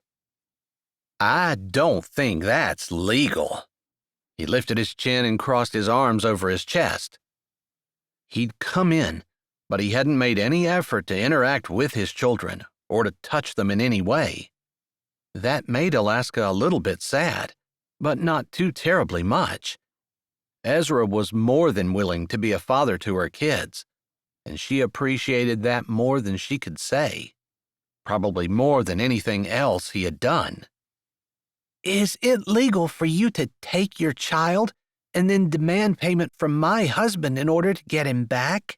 She said, saying a small prayer that God would give her the courage to continue to face him. She felt like maybe her words were getting through, and Chalmer was rethinking the whole idea of kidnapping his kids. I never said it was. You're the one that's all of a sudden doing everything according to the law. She pressed her lips together and didn't say anything. Now, are you going to hand them over, or am I going to have to take them from you by force? I don't want you to take them at all, she said, racking her brain for what she could do to try to thwart him. But short of putting a child down and picking up a weapon, she was stuck. And she wouldn't be able to outrun him with a child on each hip. You didn't answer my question. Give me the kid. No, they're mine, and you're not taking them. She'd no sooner said that than Chalmer took several quick steps forward and shoved her as hard as he could. She hadn't been expecting it, and then she was concerned about making sure Alice didn't land under her when she fell, so she tried to land on her back so that she didn't hurt either one of her children, but in the process, she twisted to the side and struck her head on the corner of the table. The blow stunned her to the point where she couldn't make her arm hold tight, and he was able to grab Alice. You can keep that one. He'll be a pain in the butt, sniffling the whole time. Chalmer walked to the door. Get your husband to pay, and I'll bring her back. Alaska tried to shake off the fog and the blackness pulling at her vision. Eugene had fallen out of her arms and lay crying on the floor. She struggled to her hands and knees with the sole intent of going after Chalmer to get Alice back. She wasn't fast enough, couldn't make herself move, couldn't see through the pain and fuzziness in her head. You know my number. Text me when you have the money. Chalmer laughed and then walked toward the door. And if I see the police, I'm going to tell them you wouldn't let me see my children, so I had to come get one myself." With a last laugh, he put his hand on the doorknob and walked out. Chapter 23. "You need to come back to the house right away. Someone took the baby." Ezra adjusted the phone to his ear because surely he hadn't heard right. "What?" he asked Phoebe, even though he was already starting to stride toward the ATV. He didn't even bother to pick up any of his things. Is Alaska okay? He asked before Phoebe could answer his first question. "He shoved her, and she fell and hit her head. I think that's the only way he got the baby. But other than a huge headache and being petrified, she's fine." I'm on my way. He started the ATV and had driven about 10 feet before he heard Caleb shout, "Hey, hold up!" Ezra slowed but didn't stop as Caleb jumped in the other side, slamming the door shut. Did you call the police? He asked. "Yes, they said they would watch for him on the road, maybe try to intercept him on his way back to Sweetwater. They had an officer on duty near there." All right. His hands shook, and it seemed like the ATV was crawling while time flew by. He also felt like a failure. Alaska had married him for the purpose of keeping herself and her children safe, and this was the second time that someone had gotten onto the ranch. "He was driving the same color car as Ellen was, and we assume that when Ellen drove away from the ranch, he drove in the gates before they closed. Ellen wouldn't have known to try to keep anyone out." Yeah, all right. Well, that answered that question, but still, he felt guilty and responsible. He punched off and threw his phone down on the seat beside him. What more could he do? How many people were going to be after his wife and their children? Although Chalmer was technically the likely father, it sounded like Ezra was going to need to get a lawyer and get on it, figure out what rights Chalmer might have, and possibly see if he would give up those rights. Ezra was fairly certain he didn't care about the kids. He just wanted money. Unfortunately, that was something that Ezra didn't have a lot of at the moment. They would be getting the money for the calves they just sold, but there were bills that needed to be paid, and he could hardly take money from the ranch to pay for his personal problems. Although he was pretty sure that his siblings would rally around him and would want to make sure his wife was safe. Still, he'd feel selfish taking money they didn't have to buy off someone whose problems he brought on himself when he insisted on marrying Alaska. Lord, I don't know what to do. There were lots of times where he had prayed a prayer like that to God, so many times in his life where he didn't know what to do, but this felt so much more dangerous. Scary even, but that was mostly because short of tying Alaska to him and carrying their kids around everywhere they went, he couldn't have her with him 24/7, and he felt like she should be safe in his home on his ranch. The fact that she wasn't made him feel like he needed to adjust everything he had been thinking. Caleb didn't say anything else, and Ezra didn't really pay attention to him anyway. He careened into the yard, jerked to a stop in front of his house, and grabbed his phone before jumping out of the side-by-side, running into the house, needing to see for himself that Alaska was okay. Phoebe had said she was. He knew there was nothing he could do by rushing to her side, but he felt like he needed to. She was probably beside herself because Alice was missing, and Ezra couldn't even think about that. Did the man take a car seat? Was their baby safe? Had he thrown her somewhere? Someone like that. He didn't think that Chalmer had much of a criminal record, and he wasn't sure whether drugs were involved. But he didn't really think that he'd throw his own child out of the car window. But All sorts of crazy ideas were going through Ezra's head at the moment, and that seemed just as likely as anything else. "Alaska," he said, slowing as he came up on her, sitting at the kitchen table with an ice pack held to her head, Priscilla on one side of her with her arms slung protectively over her shoulder, and Phoebe on the other, while Ada played with Eugene at the sink, trying to keep him occupied so he wasn't asking for his mother. Alaska probably would have been happier holding him in her lap, but Ezra didn't say that. He simply walked around the kitchen floor and knelt on one knee beside her, taking both of her hands in his and looking up into her face. He winced as she lifted the ice pack off, and he saw a big knot on the side of her temple. "Sorry," he said, knowing that everything that had happened was his fault. He should have stayed home, should have taken the danger more seriously, realized that it wasn't just going to be Rex, but that Chalmer would want to try to extort money from Alaska as well. It made him mad, the men who had used her. "It's not your fault," she said, and her voice sounded wobbly, but there was no doubt of the relief that was on her face, and he assumed that it was because he was there.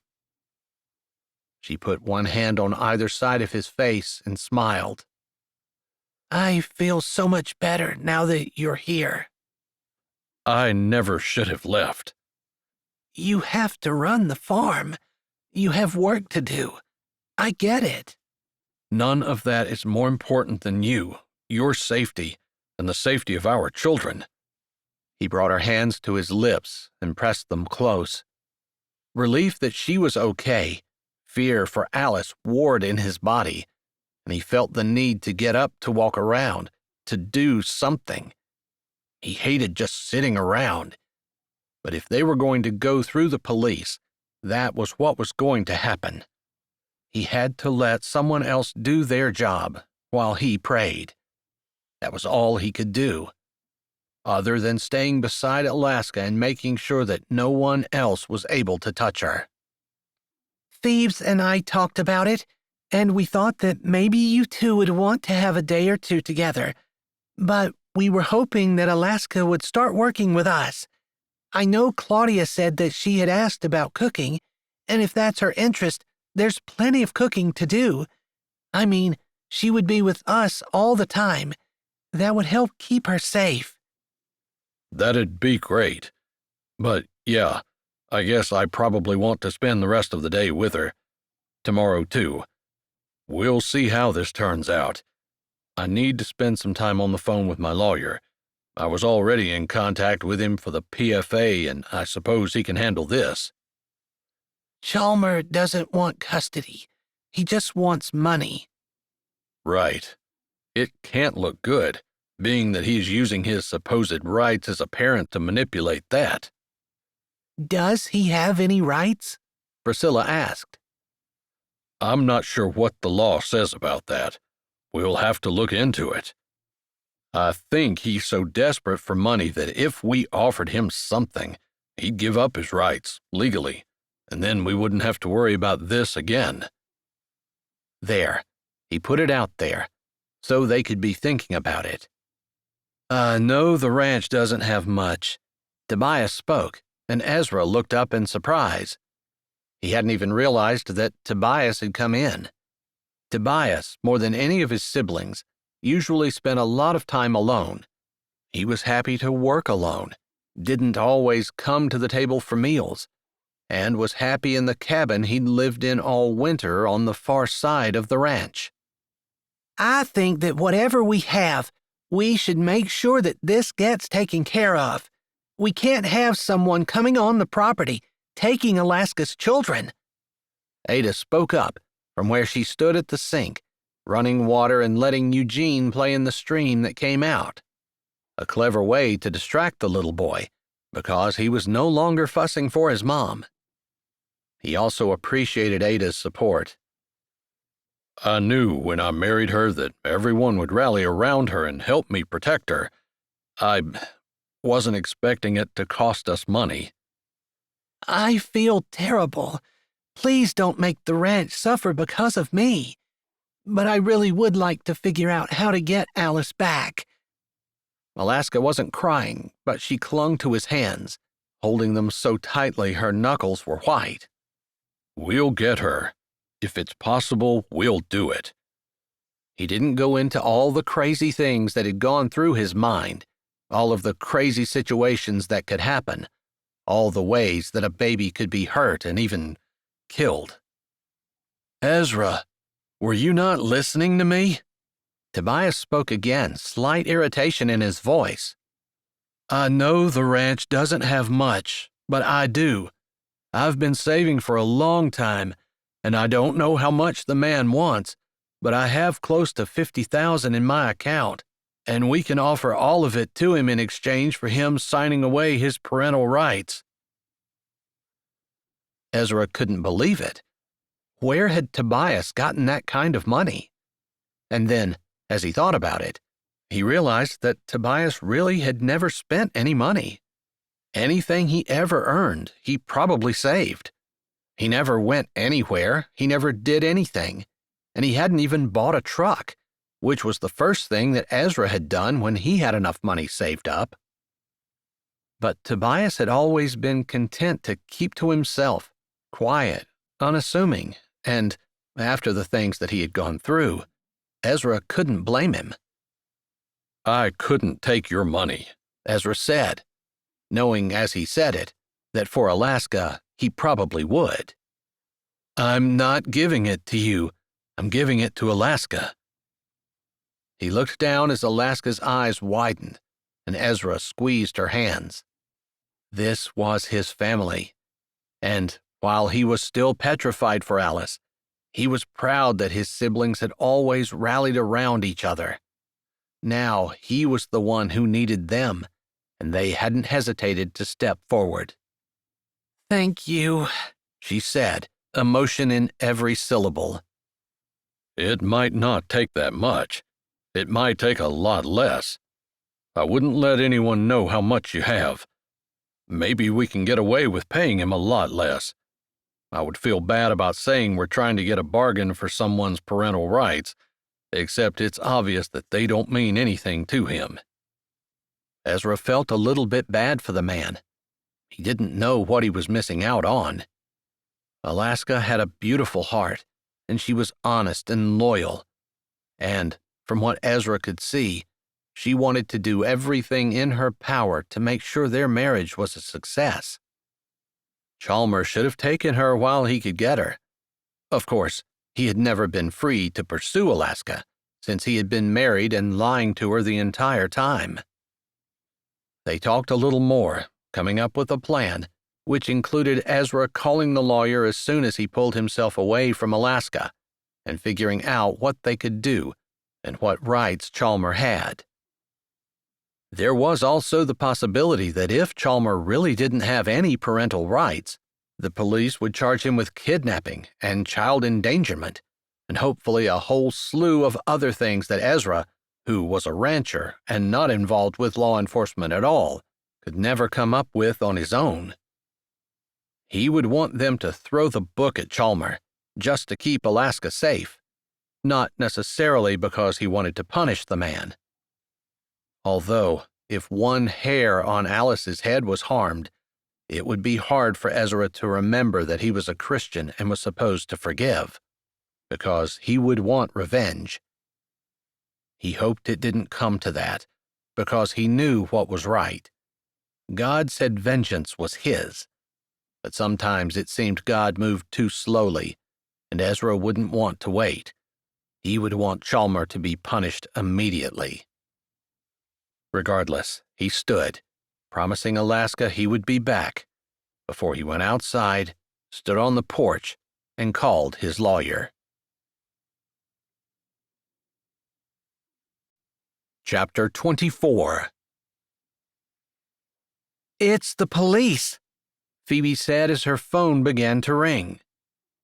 Alaska's head throbbed, and her brain still felt fuzzy, but she straightened up in her chair immediately, wincing against the sharp pain that shot down her temple and felt like it came bursting out her elbow. Answer it, she said as Phoebe swiped. Please let Alice be okay. Please. She couldn't get any more words out than that, but God knew what she was asking, begging for. Hello? Phoebe said as she put the phone to her ear and spoke in such a calm voice that Alaska wanted to grab her. Oh, thank God, she said. Then she shifted the phone down just slightly and spoke over the receiver to Alaska. They have Chalmer in custody, and they have Alice. She's fine. They want to know how much she usually eats, and they're making her a bottle. 4 ounces, Alaska said, relief making her weak so it was hard to sit up. She wanted to set her head on the table and cry, now that it was over. She hadn't wanted to cry before. Maybe she'd been too scared. They don't want to bring her back because she doesn't have a car seat. We can go get her any time. All right, I'll be right there. No. Caleb put a hand on her arm. Ezra will die if you go anywhere without him. Just hold on until he's off the phone. Wait. Phoebe spoke, and then she held the phone back up to her mouth. That would be awesome. Thank you so much. There was a pause, and then she said, All right, we'll see you in a bit. She swiped off. They're bringing her out. They found a car seat in the back room. Right now? Alaska said, wanting to see her baby that second, make sure that she was okay. Yeah, they'll talk to us when they get here. But they have Chalmer in custody, so I assume they weren't buying his idea that because he was the dad, he could just take her whenever he wanted to. I hope not. I feel like even though they're mine, it's like I'm not worthy to be their mom, and anyone can see that, and they'll just take them from me, she said. She couldn't help it. She covered her face with her hands and started crying. You've been very strong, but this is excruciating, Phoebe said as she put her arms around her on one side and Priscilla hugged her on the other, and Alaska cried, but she felt comforted at the same time because there were people who were standing with her. It made a huge difference in a person's life when they had people who they knew they could depend on. She'd never had that before. That was something Ezra had given her that she would always be grateful for. She didn't cry for very long, and thankfully, the pain meds that they'd given her kicked in, and her head quit sending sharp pain that seemed to knife throughout her body. She took Eugene from Ada, and he was content to sit on her lap holding a truck while she held him as tight as she could. It was at least 15 minutes before Ezra walked back in. His face looked as serious as it always did, but it didn't look angry or frustrated, and Alaska allowed hope to blossom in her chest. Maybe things weren't going to turn out as terribly as what she thought they would. For some reason, she always went to the worst-case scenario, thinking gloom and doom on everything. Hey, you don't look quite as bad as you did earlier, Ezra said, like it had been an hour or two since he'd seen her last, instead of 15 minutes. They have Alice. The police are bringing her out. Chalmer is in custody, and they're going to talk to us when they get here. All the words tumbled out, all the things that she wanted to share with him, because there wasn't anyone else she wanted to talk to. She knew Ezra wanted the best for her, and for her children as well, and somehow telling him was the most important thing. Sure enough, a big smile broke over his face, and he came over and knelt down in front of her again, taking her hands like he had before. That's great news, he said. She nodded, and she leaned forward. Thank you. I didn't do anything. In fact, it's all my fault that Chalmer was even able to get. She put a finger over his lips. For your family. For you. I would be dealing with this on my own if it weren't for you. I don't know what you saw in me. I don't know why, but thank you for taking me, marrying me, giving me your family." His eyes glowed as he understood what she was saying and knew that his family had accepted her and she appreciated it. All right, I guess you're welcome, although I can't really take credit for them. That would be my parents. "You are the big brother," she whispered. "Well, it looks like everything is in good shape here. I would like to know what the police say, but I have some work to do, and I think Ezra has things well in hand. I'm heading out," Phoebe said, with Priscilla beside her. Ada left with the girls as well, and Caleb came over and put a hand on Ezra's shoulder. "I'll keep an eye on things. I'm sorry I wasn't more diligent, or I should have made sure that we all were more diligent." It's my fault, but we're not going to blame anyone. We're just going to try to do better. Ezra nodded his head, and Caleb jerked his chin before he left. Tobias came over, standing silently in the room. He was a bit of a mystery to Alaska, but she couldn't be anything but grateful to him because he'd offered them so much money just to get her child back. The child that he had no attachment to, other than his brother wanted to adopt her. What did the lawyer say? Alaska listened as Ezra explained the different tactics the lawyer said would work. While he didn't feel that Chalmer had any parental rights, he could sue for them, demand a paternity test, and make their lives generally miserable. The lawyer had suggested that if they could use some kind of buyout to entice Chalmer to give up his parental rights, that would be the easiest and potentially least expensive way. It would also be foolproof, because once Chalmer signed his rights away, he could not get them back.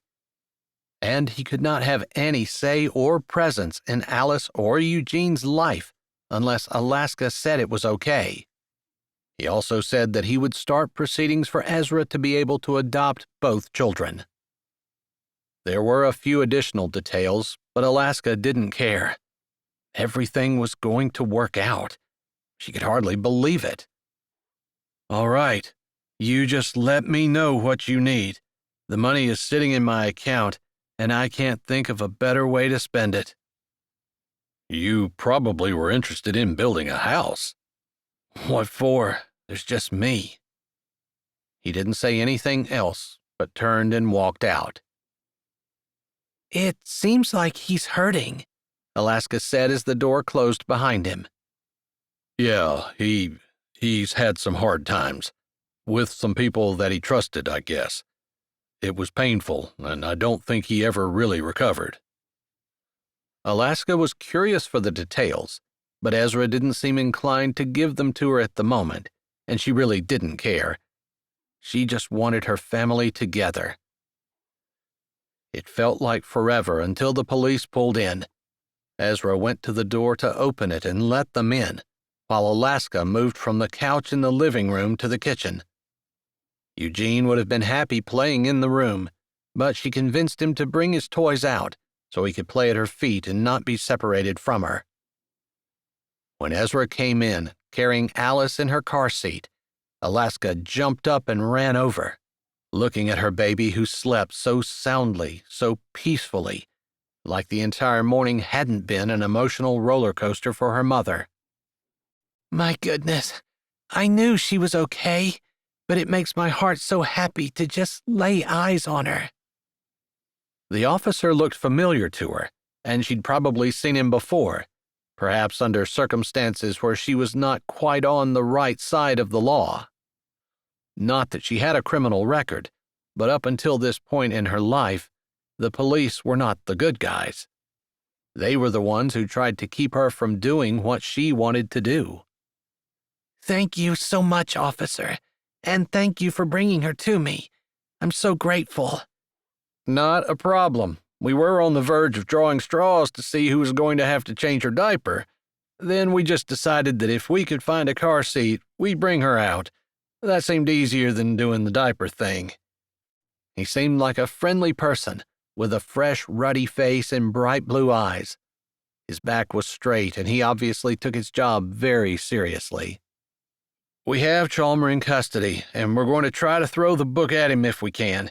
Keep him as long as we can, and hopefully that will give you guys time to put some kind of plan in place in case he tries it again.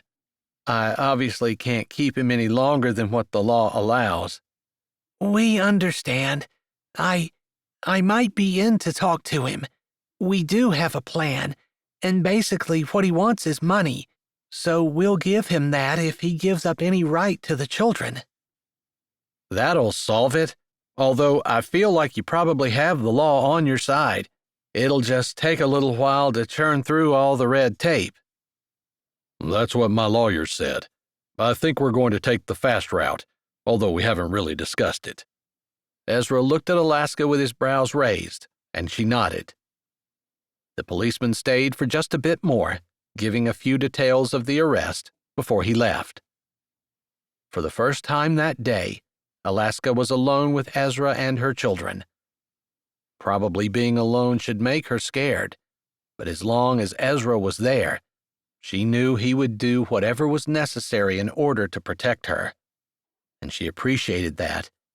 It made her feel safe, even if there wasn't a big crowd of people around. They made lunch, although Alaska wasn't hungry. Ezra ate, and so did Eugene. And then they put both kids to bed and went back down to the living room. I've been trying to figure out a way that we can work things so that you never leave me. I can't just stay in the house all day, and I know you can't haul the kids around all the time. Maybe once we get this Chalmer thing figured out, we won't have any more issues, but for me, anyway, I'd like to have you pretty close. I'm not going to turn down extra time with you. I have to admit to being petrified today, but I also knew, in my heart, that whatever happened, God was in control. I think that while it's smart to take safety precautions, we can't just upend our lives. We have to admit that all the things we do will never be enough if God isn't on our side, protecting us. Wow, that was really good. I knew that, but I guess I put a lot of responsibility on my shoulders to take care of you. And I appreciate it. I feel safe when you're around. But I also know that you're human. You can't be everywhere all at once, and you can't run this ranch if you have to babysit me all the time. I don't consider it babysitting. I consider it an honor and a privilege to get to have you. Really? She said, and she knew she shouldn't have the flirty smile that wanted to break out on her lips, but she did. Really? He returned her smile. They grinned at each other for a few minutes before he seemed to shake himself. Anyway, I was going to try to work close to the house for the next few days, but I already told Caleb I was taking tomorrow off. I was hoping that you and the kids might enjoy going for a picnic. I know they're kind of young, and honestly, I'd rather have just you. I feel like I want to spend a little time with just you and me. But I don't think I will let the children out of my sight, even with Nelda, who would do a great job, and who I know would defend them with her life. Don't you think it's a God thing again? Alaska asked, almost unable to believe that she would be willing to allow the children out of her sight. After the huge scare they had today, she thought she would never feel comfortable with them not being immediately beside her. Yeah, I think you're right. I don't really want to leave them, but I also think that it's important that you and I spend time together. I agree with you there. He nodded. Maybe I can see if Caleb will stick around the house tomorrow and keep an eye on Nelda as she watches the kids. How will that be? That sounds great. You know, we decided that we would talk to some ladies in town because you didn't think that you could be a good wife. I guess I feel like you don't really need to do that. You've already been better to me than I deserve, and I don't think the ladies in town could teach you much of anything." Oh, I think they could, and I'm always willing to learn. I always want to be better. But it means so much to me to hear you say that you think I'm going to be okay. I want to be a good wife. And I want to be a good husband. I think part of being a good husband is not sleeping on the couch, she said, with her brows raised. He grinned a little, and she reminded herself that she was not going to do anything to try to change his mind. Although she supposed it didn't hurt to remind him every once in a while of what she wanted, just in case he might decide that he wanted the same thing. Her heart just about leapt out of her throat when he said, "I think you're right." A smile spread across her face, and happiness seemed to burst inside of her as she stepped forward and wrapped her arms around him. She lifted her face, and his head was already lowering. That kiss was every bit as good as the kiss the night before, and she really didn't want it to end, but he pulled back and he said, "You know, I never believed in love at first sight, and I think I would probably be the last person in the world that anyone would think would ever fall in love that fast. But there was something about you from the first time I saw you. Something different. Something that pulled me. I don't think it was a wrong feeling. In fact, I think it just might have been the Lord saying that you are perfect for me. I love you." She caught her breath. She hadn't expected him to say anything like that. It definitely took her by surprise. But it was a good surprise. The very best kind. I love you too, because I think it would be impossible not to. Not just because you've given me more than I ever thought anyone could, but because I admire you, and I can't think of anyone that I've ever enjoyed spending time with more, or talking to. I know you've done a lot for me. I don't know if I can ever make it up to you, but I'm going to try. You don't need to try to do anything, or make anything up. You are perfect just the way you are. He lowered his head and kissed her again. Chapter 25. I'm so glad Nelda loves the children. Although when Ellen was there yesterday, she offered to watch them any time we needed her to as well. She is so excited about becoming a mother. She's expecting? No, I don't think so, Alaska said, as she put her arms around Ezra's waist, and he started the four-wheeler after adjusting the picnic basket on the rack in front of him. There was a cooler behind them as well, with water and dessert.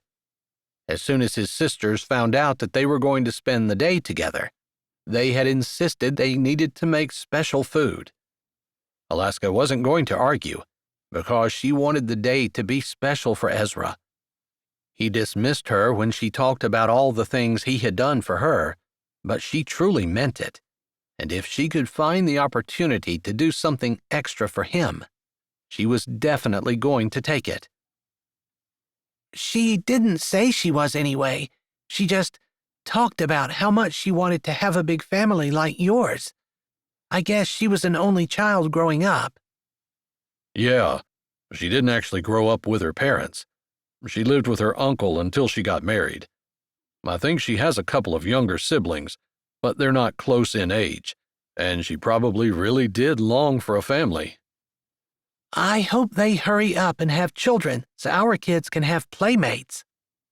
Maybe my siblings will take my lead and decide to get married. It's kind of unusual in a family our size for so many of us to not be married. Although, with all of the things that we've been going through, with the ranch and selling the one in Wyoming, and losing our parents and raising our younger siblings, it makes sense. Alaska knew that Priscilla, at least, had been married before. There was something going on with her children, and Alaska wasn't sure what it was. It didn't seem to be something she wanted to talk about, and Alaska didn't feel like she could push. She would listen if Priscilla ever wanted to talk about it. She hoped someday they'd know each other well enough that she'd talk about it with her. They rode for a while, with the farmhouse fading out of sight as well as the buildings, and what seemed like miles of fence zipping by. He turned, driving through some unfenced fields, before a copse of cottonwood came into view. And then Alaska remembered what he had said about his favorite spot on the farm. It was beautiful, shady, private, secluded, and yet open with a gorgeous view of the sky and the grass that stretched out in all directions. As they stopped by the creek, she had to admit that there was something calming about the water. The way it floated in a lazy, meandering way just soothed her soul, and she assumed Ezra felt it as well. I don't know why I can just stare at the water as it rolls along, always different. It shifts and shimmers, and it's just very relaxing. It's easy to think, too. I can see what you're saying. I haven't had the opportunity to spend much time beside any creeks, and I'm looking forward to it. She narrowed her eyes. You don't seem like the kind of person who would sit beside a stream and admire it for hours on end. But I'm glad to see that you have a little bit of a hidden part of your personality that I didn't know about. She blushed a little because that wasn't the only hidden part of his personality that she didn't know. Last night had been quite nice. Are you blushing? He asked, the picnic basket in one hand, frozen in the air as he looked at her cheeks. A little grin spread across his face. You are. Maybe. I might have been thinking about those little hidden parts of your personality that surprised me last night, in a very good way. Not in a very, very good way? He asked, like he even needed to. But she supposed in her experience, this was something that people had a tendency to be insecure about. Yes, without a doubt, a very, very good way. She lifted her brows at him, and then she turned to grab the cooler and lift it off the four-wheeler, setting it beside the basket.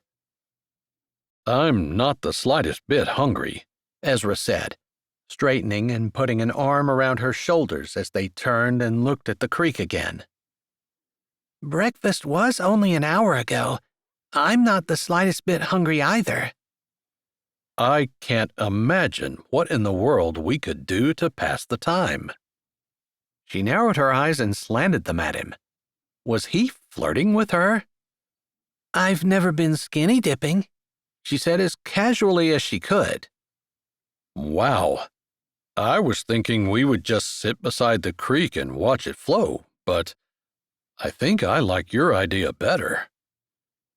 They had a good time, splashing in the water, even though it was probably too chilly for either one of them to want to swim. But it was funny. She didn't notice the chill in the air or the water when Ezra was around. A long time later, they spread out the blanket that they brought and lay down on it, with her curled up against his side, one leg thrown over his, with his arm around her, as he absent-mindedly stroked her arm. We probably ought not to lay in the sun too long. We're liable to get sunburn on bits and pieces that don't typically ever see the sun. That's funny. I was just lying here thinking that I hope this place is as secluded as what you claim it is. This would be an awkward way to get caught by anyone, even if we are married. He laughed a little. I don't think being married gives us a pass for public indecency, but this is private ground, so there's that. You have an awful lot of brothers and sisters. I'm pretty sure all of my brothers and sisters know what I'm doing today, and where I am.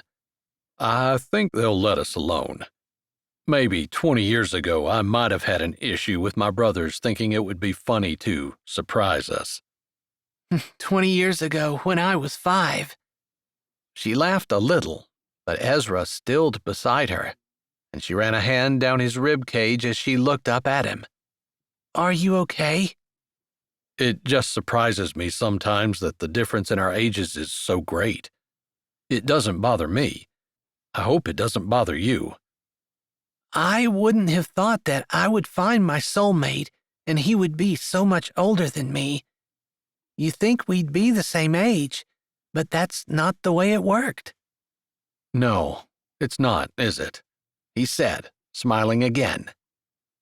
She was happy she put his mind at ease.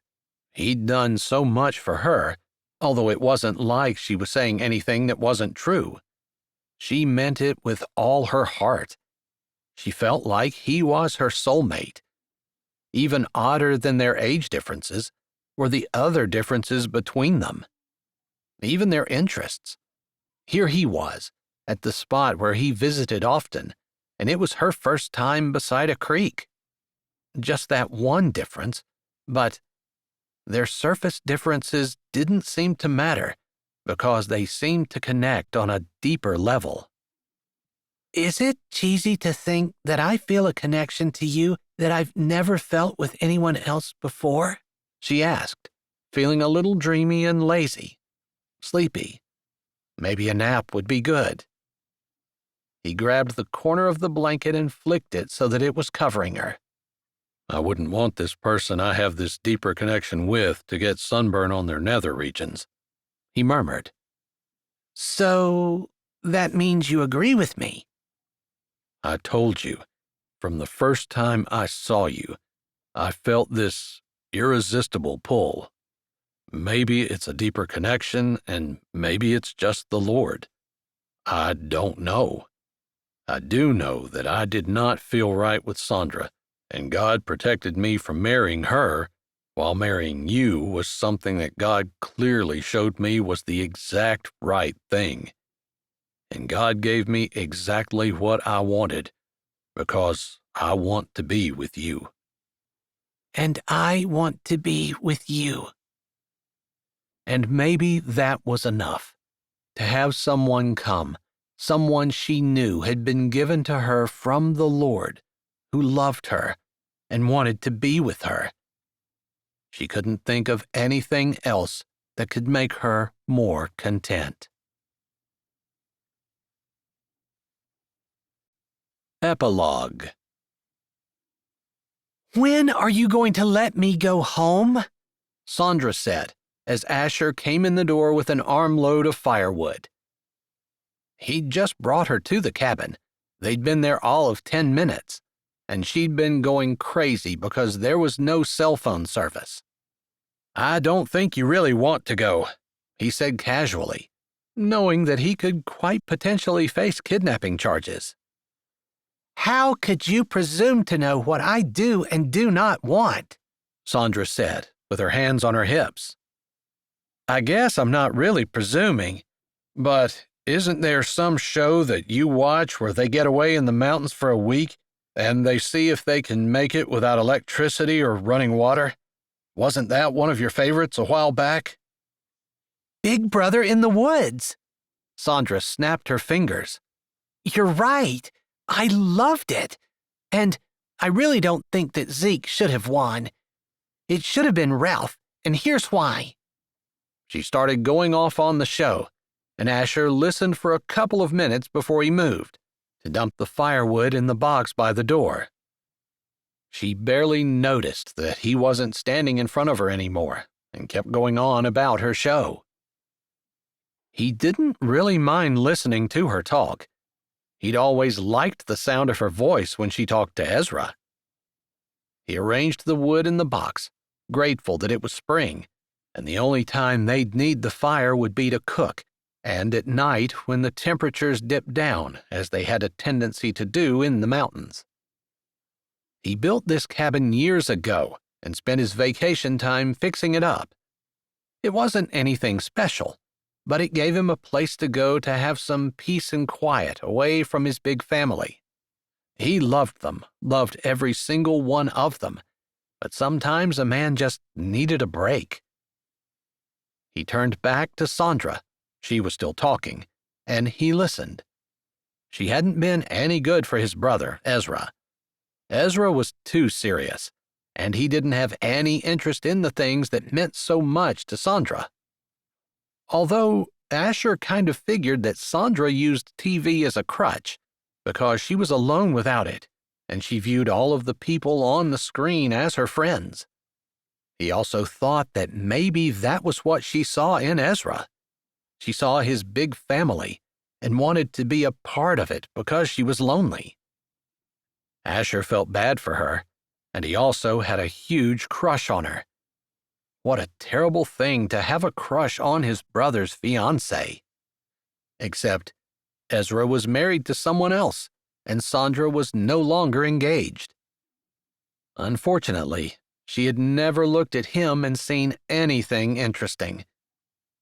He might have a week, if that, to try to see if he could convince her that there was more to him than she had noticed so far.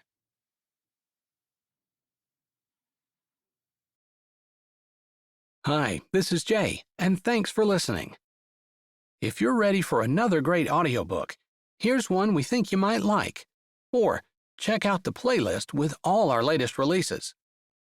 Don't forget to subscribe to Say with Jay, give this video a thumbs up, and tell us what you liked in the comments.